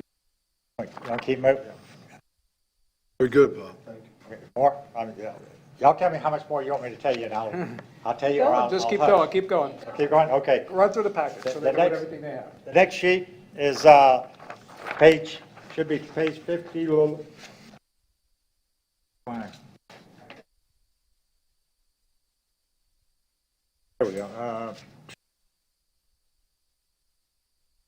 Page 58. This sheet. It's the combined revenues and expenses. This is all the funds. And it shows you as of April 30th on this particular page. Let me show y'all which one it is. Yeah, it's the one that says statement of, second line, after town The report, income it statement. says statement of revenue, expense summary. See it on here. To give you all as much information, but I'm hoping it's going to be useful and not just a lot of numbers. But if you look at the general fund, for instance, the very first column, we have collected $5.8 million, and we have spent $4.2 million. So that puts us into a positive cash flow of $1.6 million. And that's the way it works all the way across for each fund, so you can see what activity and how much we spent, how much we've received, and whether we're going to have any problems or not. And you'll see that there are some areas, the building department is experiencing a problem because of the development that was anticipated to come in by now, has not come in. Maybe it'll be in before the end of the year. We don't know. But we predicate things on our best guess. And so right now we're in a negative position as of April 30th. When you look at beach access, you'll see a negative 215,000 or 214. And that's because what Roger said earlier, we spend the money and then we submit the requisition or the invoice to the county to get reimbursed. They don't, it's not just that we spend the money as of April 30th. We have to wait till about the 15th or 20th of May because they want copies of all the canceled checks. They want all the support documentation. So we can't get reimbursement right away. So it's anywhere from 3 to 6 weeks before we actually get the money back from the county. So we'll spend the money, and that's why you'll see negative balance every month. The county won't take our word for it? We should, right? When do we get paid the property tax? Is that like in installments through the year, or is it paid? Get it in November, December, January, February. On March, we have collected about 91%, 92% of all the revenues. There's some trickle factors that come in for the rest of the year. So at this point in time, if you were to look at the ad valorem taxes, which is at the very top, you'll see we're at almost $2.9 million. Our budget was $3.5 million. Okay, so it's not prorated, it's actually received. As received, yes. It's as received, yes, sir. Is that with all these numbers on here? So under the general fund, all these numbers are what are actually received? It's not something that's pending that's coming? Correct. When it comes to revenues and expenses, I try to stay on a cash basis. What you're looking at is money that went into the bank. At the end of the year, though, we have to start the accrual process of things that we've earned but we haven't received yet, or services that's been delivered we haven't paid. That's part of our year-end process. But what you're looking at right now is cash out the door. What would you guess? I'm sorry. Something? Just a miscellaneous line item. What are some things that funnel into that? Interest income. Let me make sure I don't have it. Yes. Interest income, sale of surplus assets. Anything that wasn't budgeted for that's just we weren't expecting it and it came through the door. So usually when we sell our surplus assets, we get anywhere from $20,000 to $40,000, depends on we have some automobiles in there that's for sale, major equipment. So we go to auction on those, and they come to you all for approval to be sold at auction. And go to auction, and that money, I rarely budget that money, because I don't know how much it'll be. If it's 40,000, I may budget 10 or 15,000 to try to stay. Yeah, I think what's important is for you, for Dan, for someone like yourself who may not have seen this type of report specifically before, each of those 10 revenue rows could have, in another detailed report, could have 50 things that roll up into that one category. This is our highest level report. So it's summarizing most things together. So if you're interested in that particular category, we can run your report with all the detail, and you might see 20 or 30 rows of data just in support of that one row on this report. That makes sense. What percentage of your ad valorem do you think comes in at the end of November, taking advantage of the full discount? Usually, I'm going to guess in November, probably about $300,000? Closer to $300,000 by November.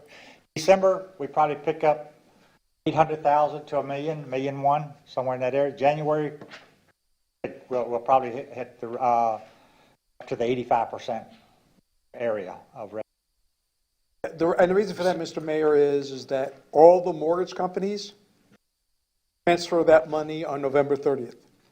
Because they're collecting everyone's, escrowing everyone's property taxes who's paying a mortgage.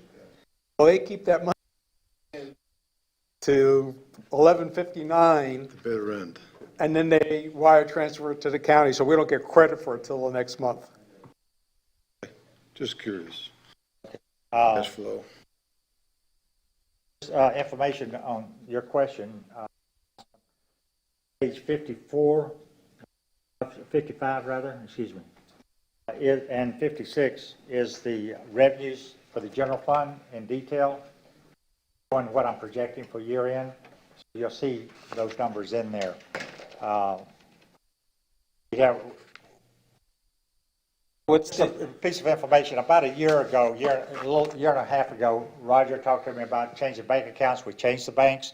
When we did, we negotiated an interest rate on our overnight money, and we also reduced some of our operating bank account costs. So we're yielding about $112,000, $115,000 in interest income where we used to have zero.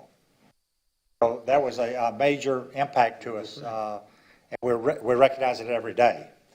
So just changing that, plus doing some effects on our credit card merchant account, we knocked off cost from 120 down to about 80. So net, probably about $160,000 savings through moving to a new bank account. Bank service, rather, excuse me. On page 55, Yes, sir. under the current year actual, are those numbers also what is actually brought in, or is that potential, is there potential there? Well, on the first column is your actual year to date. Where you look at $5.8 million, that's what we've collected. Actual cash in the bank. I have to make one correction. I tell you, all of our revenues on cash basis, with the exception of the enterprise fund. The water fund, we record that based off of the billings. Revenues and the receivables, we usually get the money by the next month, within 30 days. So, are pretty close to cash basis, but it is the only one that's technically a legal or accrual. I'm just trying to figure out if they're both actual, Okay, why some of the numbers are so much different. let me.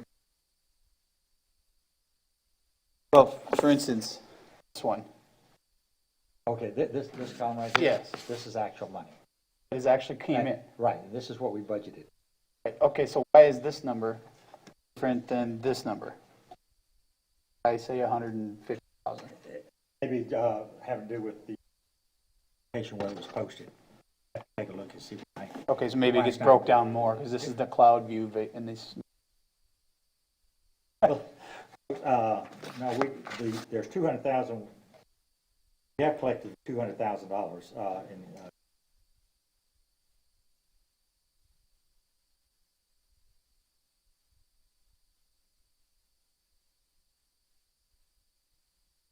code enforcement. This is expenses. That's the reason. Okay, I'm sorry, I was looking upside. makes sense, got it.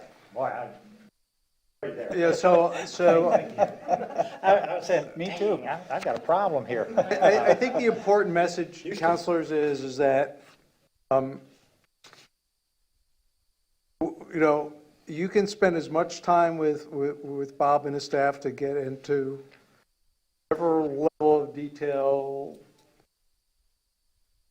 you're interested in to A, better understand reports, and B, get whatever specific questions you may have about a particular status of a particular program or line item or revenue center or expense that you. Absolutely, and I can probably start wrapping this up real quick for you guys, because numbers probably get you dry and want to go to the bar. I'm having a ball here, Bob. Go ahead, though. This page, I think this is an important page for you all. This is a recap of our major funds. Pardon me, page 60.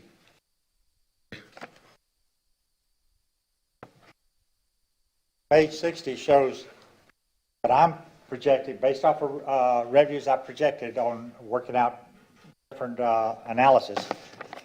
On the general fund, the first row, I'm projecting that we collect $7.2 million by the end of the year. I'm also projecting that our expenses are $6.3 million. Now, there's worksheets that you have that support these numbers, that back it up. And that shows that if I'm right in my projections, the general fund will end up with about $900,000 to the good.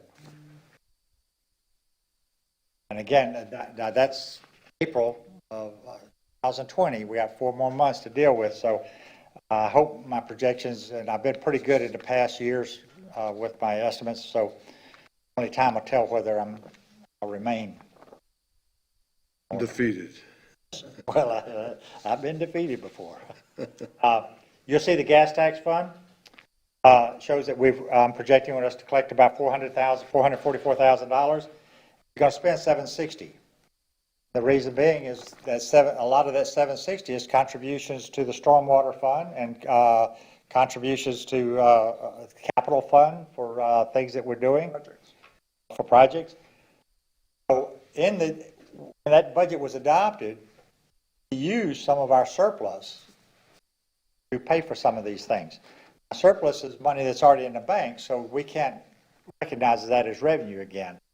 So that's why there's a little note off to the side that I'm saying that we use out of that expenditure of 762, even though we only have 400,000 in revenues, we already have 265 in the bank. So that would put us up pretty close to the almost even revenues to expenses, okay? Or actually resources available to spend against what was actually spent. That's a very important concept. So we actually had gas tax money we've accumulated over the years. We're projecting to spend an amount of money that exceeds this year's revenues, but doesn't exceed the total we have in the gas tax fund. Well, it isn't a use it or lose it. You can roll that over. We accumulate that, actually, when I became town manager, that money I would say was underutilized. That money to work the roadway projects that you approved the other day, obviously contributions to the utility and other projects that are eligible under the state statute. What do we have in that fund? Balance is. We had 790,000 at the close of 2019, but we appropriated 265,000 for this year. It drops us down to about $400,000+ balance, whatever the difference between 790 and 265. It drops us down to 600, like 150. Would streetlights be eligible for that too? Yes, sir. Okay. I think that was Council Adderall's point earlier It's today. they're very specific in the language that street lighting is eligible, yeah. And that's why the little notes was to give you a flavor as to why we're running behind, because we already had the money in the bank. It was 5 years, and that source to help pay for the expenses.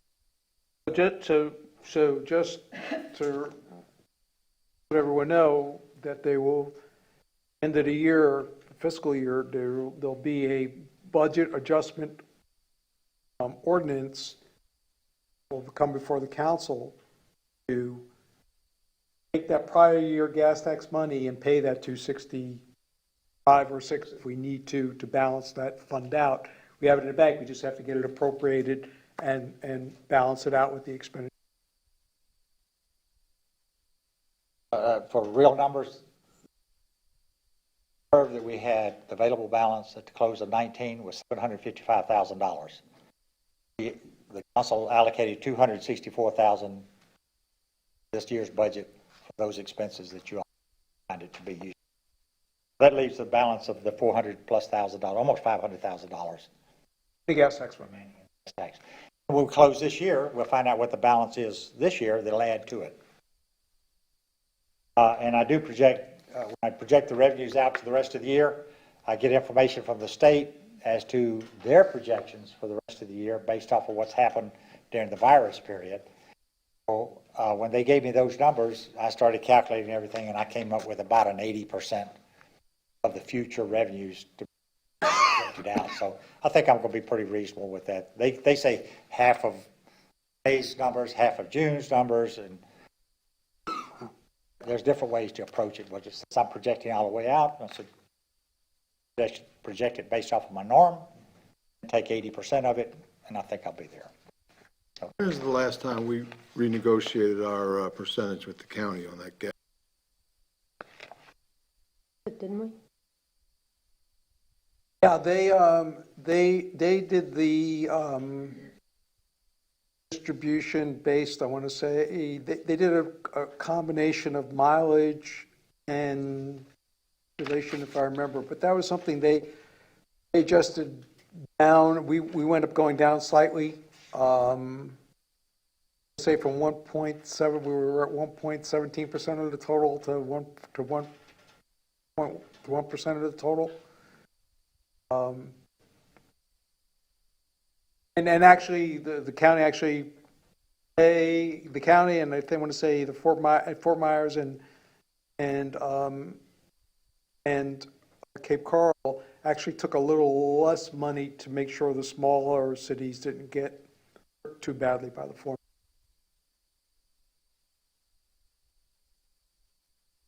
The last couple pages that's in your packet will be starting from the right page.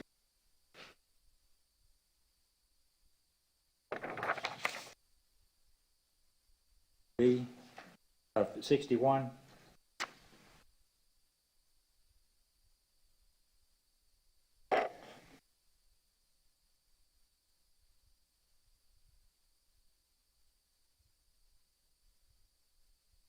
Okay. These pages from 61 to the end of the report that you have, or second to last page, they're my projections of all the other funds. I talked to you about the general fund where I projected the revenues, I projected the expenses. I did that one separate because that's the big dog in the show. That's the one you are usually more concerned about as to whether we're going to meet the budget or be short or what have you. These are all the other funds, from the gas tax fund to the community development fund, the stormwater fund, the road impact, etc. So you can see how I'm projecting success of those. And these are operating expenses.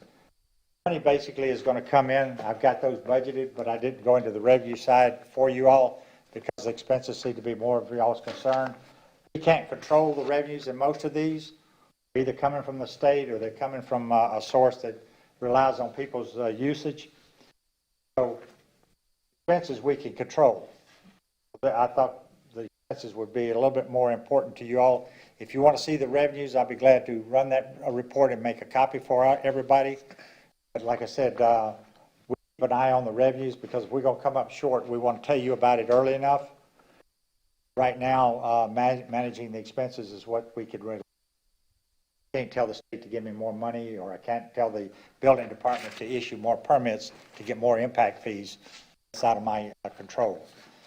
So if there's any questions about those, please let me know. If you're not sure if you understand how to read the reports, please call me. Set up a time with me that'll be convenient for you, and I'll be glad to go through it. Help? Thank you, Robert. Bob, just one additional thought, just for future reference as we go forward through the budget process, and particularly now that we have a PIO, might work with the PIO and put together some fancy pie charts for where the town spends its money, pie slices, where the revenue comes from. And I think it would be helpful too, we talked about this almost all day today, together a package of an example of a resident and where their money goes: county, school, fire department, library, mosquito, town of Fort Myers Beach. I just think it would be helpful to see what the average person, and then we could put all this together as we're going through the budget process that's on the town's website. People can have a better understanding. There's a lot of misnomers out there and a lot of conjecture and a lot of sort of anecdotal stuff floating around. I just think it would be helpful in ways that are sort of easy on the eyes to see, get a sense of what our budget is and how it's prioritized and where our revenues come from. And I just think that might be helpful from a graphic standpoint to tell that story. It's a very good point. And I agree. That's a great wholeheartedly. idea, Jim, 100%. And what I would request of you all with that, there's workshops being set up for you all in August. And if it's okay with you all, that gives me the time to put all the data together. I know what I'm balancing, what we're going to be presenting to you all, and have the graphs included in that, actually the front part of the budget, because the last part of the budget is your detailed line items. Always go to those to see exactly what you want to see, but in the front, I usually like to set up about 10 or 12, 15 pages of summary data. How many funds do you have? How much revenues? Where's the revenue coming from? Where's it going?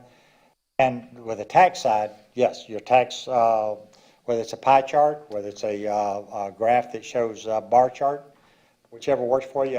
In the past, I used to present a budget at a glance report for the council to see. And that was a graphic, so you could see how much money we budgeted, how much we collected, how much we spent in different colors. People want to see a little bit more data as opposed to just pictures. So you all tell me what works best Yeah, for but you. what I'm hearing the counselor say is that to help people better get a better, not only understanding of the town's budget graphically, how the town's budget fits into their overall tax bill.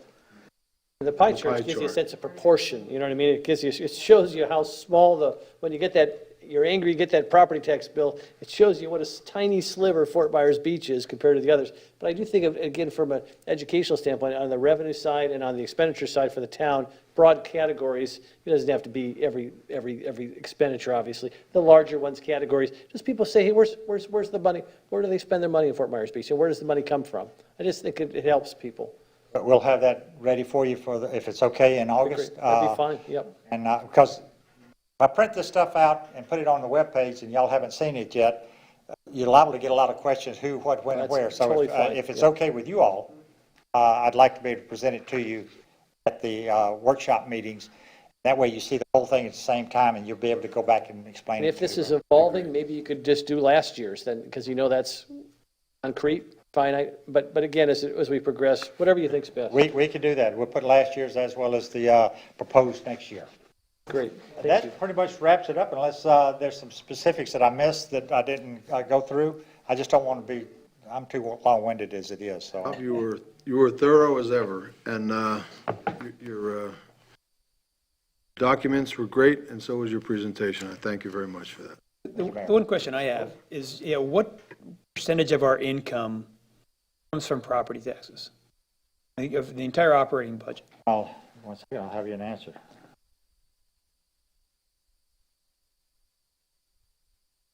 It's not only what share of your property tax comes to the town has a lot of other sources of income. That's right. Parking. What, just the general fund itself? Yeah. $3 million out of 7, so we, what's that, 40% maybe? 40%. Again, Bob, Thank you all. did you get I did. whatever direction you need? Well, yeah, only thing we didn't get to is what I sort of led with, and that is this idea if there's any additional initiatives or things that you would like us to flush out over the next month or so. And by the way, you know, don't necessarily have to tell me here and now. You can call me tomorrow or over the weekend or next week or whatever. But if there are any of those types of things, we want to get them analyzed and quantified and priced, so that when we come back to you, you can have a dialogue amongst the 5 of you about the appropriateness of that item and including it or not including it or whatever. If you have any ideas you're ready to share with us today, great. If not, there's no deadline. You have time beyond today to do that. I'm sure we'll hear from some of our constituents between now and whenever. What is a TDC funding request cycle? When do we have to start thinking about? We've just completed that. When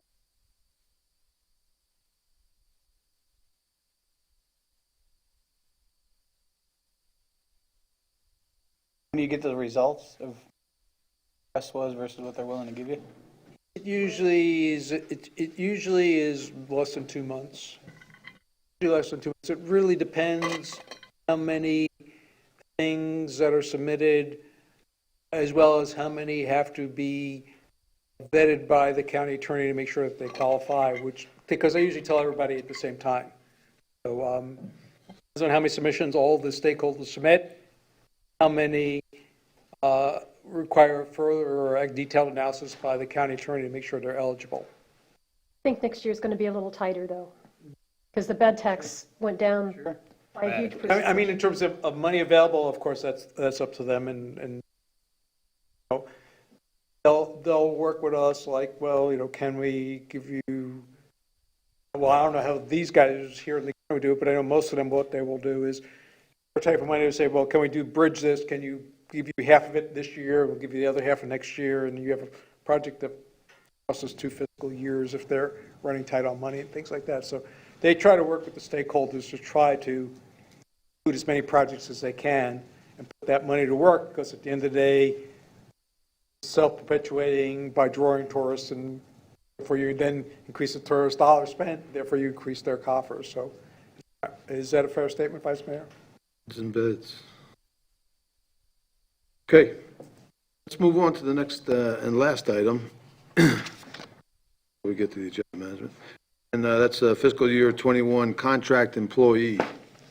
So I do have an update for you on what's on the green sheet. We talked with Weiler Engineering about their proposed charges for next year, and they have agreed to work with us and reduce their charges from what's shown on your green sheet to $95 an hour for Mr. Green, the hours he works on behalf of the town, and for the other planner, if needed, it would be $78. So I'm glad to be able to report that they dropped their hourly rate to continue their relationship with the town. So the issue for council is, the reason we have this list before you is because purchases over $25,000 require council's consent. Also, to the extent that would like us to try to reduce this list and try to otherwise find permanent employees with the similar credentials.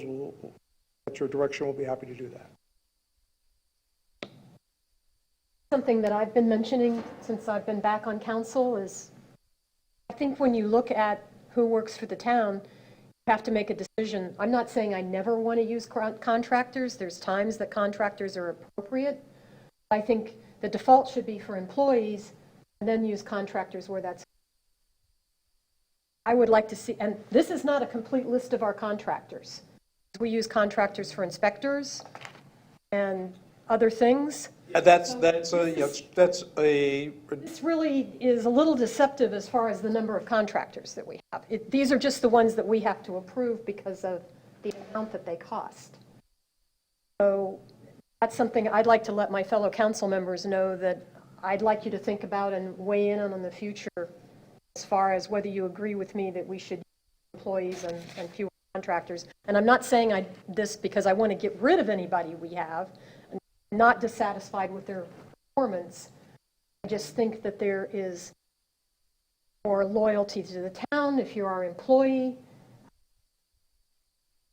There's layers to that I could go into that I won't bore everybody with today because of the late hour.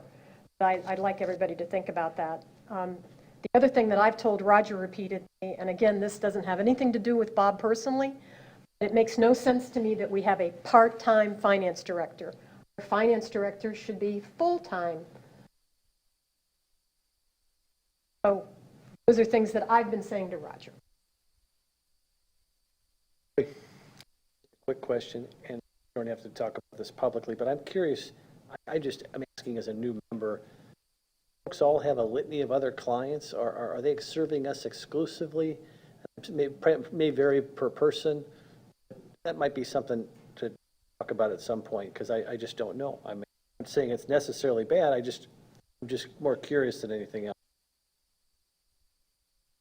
I'll be happy to go through the list with you, Counselor, at your... Okay. We've been made aware of that. Are you seeking further guidance on this, Roger? I think that, you all have the list, and I think there's an opportunity for all of you to discuss it with me Okay. individually, and I'd be glad to answer any questions, Chad. You brought this up because it's over your spending limit. Is there a deadline when you have to get approval from council? Well, before these people don't yes, get paid? in September, you have agenda items that will be actual contract for whatever bring back in the way of these employees, and you'll either approve it or not approve it. Thank you. The last item is agenda management. List. Mr. Mayor, in the interest of time, unless there's a pressing issue on agenda management, we can take whatever comments you have. See, the hour is getting late, and either bring it back at the next meeting for discussion, or the next time, whatever is appropriate. But it's getting late, and I believe you have another matter after all of this to do. Okay with that. I have something real quick that I Go ahead. mentioned, Mr. Murphy, to you earlier. Oh, yes, go ahead. When we were doing the emergency plan, I didn't bring this up because I thought I could deal with John with this one-on-one, but John pointed out to me that it did need to come to the council for approval. When I reviewed our emergency plan, it makes reference to our ordinances that authorize us to act in emergencies. When I looked at them, there are confusing, repetitive portions and some things in there that really I found quite surprising and alarming. And I would like John to take a look at fixing those. He agreed with me to a certain extent about them, but he cannot act on my full request. Council needs to authorize him to take a look at fixing those provisions. I'd like to know if there's a consensus. If you'd like to know more about my issues, I'm happy to explain them, but trying to save time. How about one or two for instances? There is a provision that says that when we issue an emergency proclamation, that automatically the people of the town are not allowed to use water except for drinking and washing. Well, I was out watering my lawn and things, had no idea that we had automatically prohibited people from using water for other purposes when we issued our proclamation. I guess it assumes it's a hurricane emergency and there's no Right. water. There is also, I thought there were two repetitive sections that contradict each other, and John explained to me that we really have two different types of emergency declarations. And when I read it, it wasn't clear to me that we had two different types. So I think we need to make that clear. One is state and one is local, and what the differences are. It's really, I consider myself a person who understands things pretty well when I read them. And when I read these, I found them very confusing. Certainly concur with that. I mean, I'm in favor of the review of something if it's confusing to someone who speaks legalese. Thank you, John. I'm happy to got my work with direction. you on it. Okay. and just a real quick on the agenda management, is the, I'm unfamiliar with the process, is the Times Square renovation, is that, at what point does that pop on here? Or is that on, am I missing it? The Times Square renovation, the design is underway. If you want an update on the status of it, kind of like we gave you today on Bayside, we could schedule that. Normally, when they get the 30, 60, 90% design is when we bring them in automatically, but if you want an interim status, we'd be glad to do No, that. you just answered my question. So procedurally, it won't appear here until it gets to a certain threshold? Is that right? Is that what happens? I just don't understand how it works. This is really a list of, I'm going to say, of things the council doesn't want to lose track of. That's something that sort of we normally do as a regular course of business. We really wouldn't be here till you really see it pop up for scheduling on next meeting or the next meeting. I just didn't understand how it worked. Okay. Okay. And as to the thing that we thought might happen after this meeting, John, do you want to discuss that now as part of this meeting, that there may have been a change? Yeah, and I believe that there was some correspondence that was sent out. They're scheduled is for the council to consider the selection of the consultant that is ultimately going to move forward with the work of updating your comprehensive plan and your land development regulations. And in talking with the vice mayor, there appears to have been a misunderstanding because there was, in one of the communications, a suggestion that if the council always has the ability in those types of situations to ask for interviews. Conversely, if you're okay with the rankings that have come forward to you, you can say that those rankings are good, and you direct staff to then move forward with negotiating with the top ranked respondent, which in this instance I believe is a firm, a planning and engineering firm by the name of Cordino Group. There are three proposers who submitted in response to that RFP, and they were ranked in number Cordino, Tyndall Oliver, and Spakowski.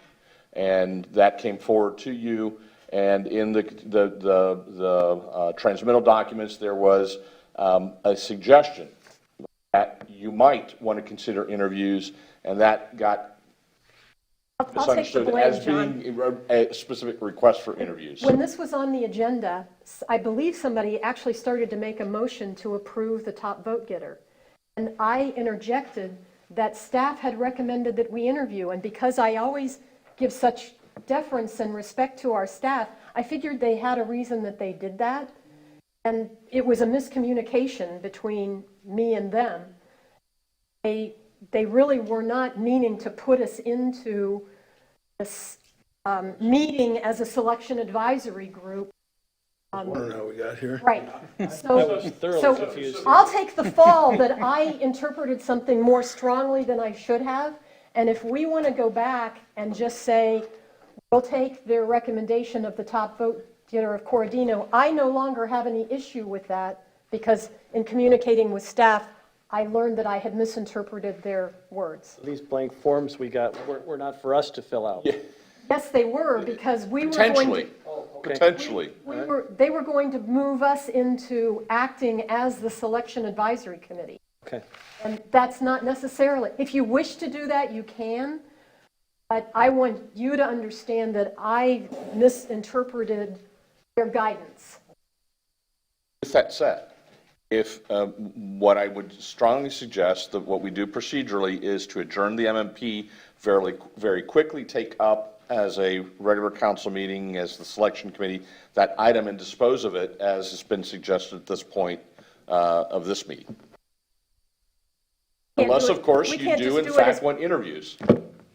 We can't just do it as part of this meeting as it was originally presented to us, because what I did was just defer it. It was presented to us for a vote. Because the MMP is. That's right, we can't vote. Because you would have to adjourn the MMP, meet as the council as properly designated. We were initially supposed to have this at 1:30, but because MMP went long, and you give us our direction, and that's it. We take that direction and we run with it. We're going to adjourn and meet as the selection committee that we were never supposed to be to vote on. Okay, we'll adjourn this meeting.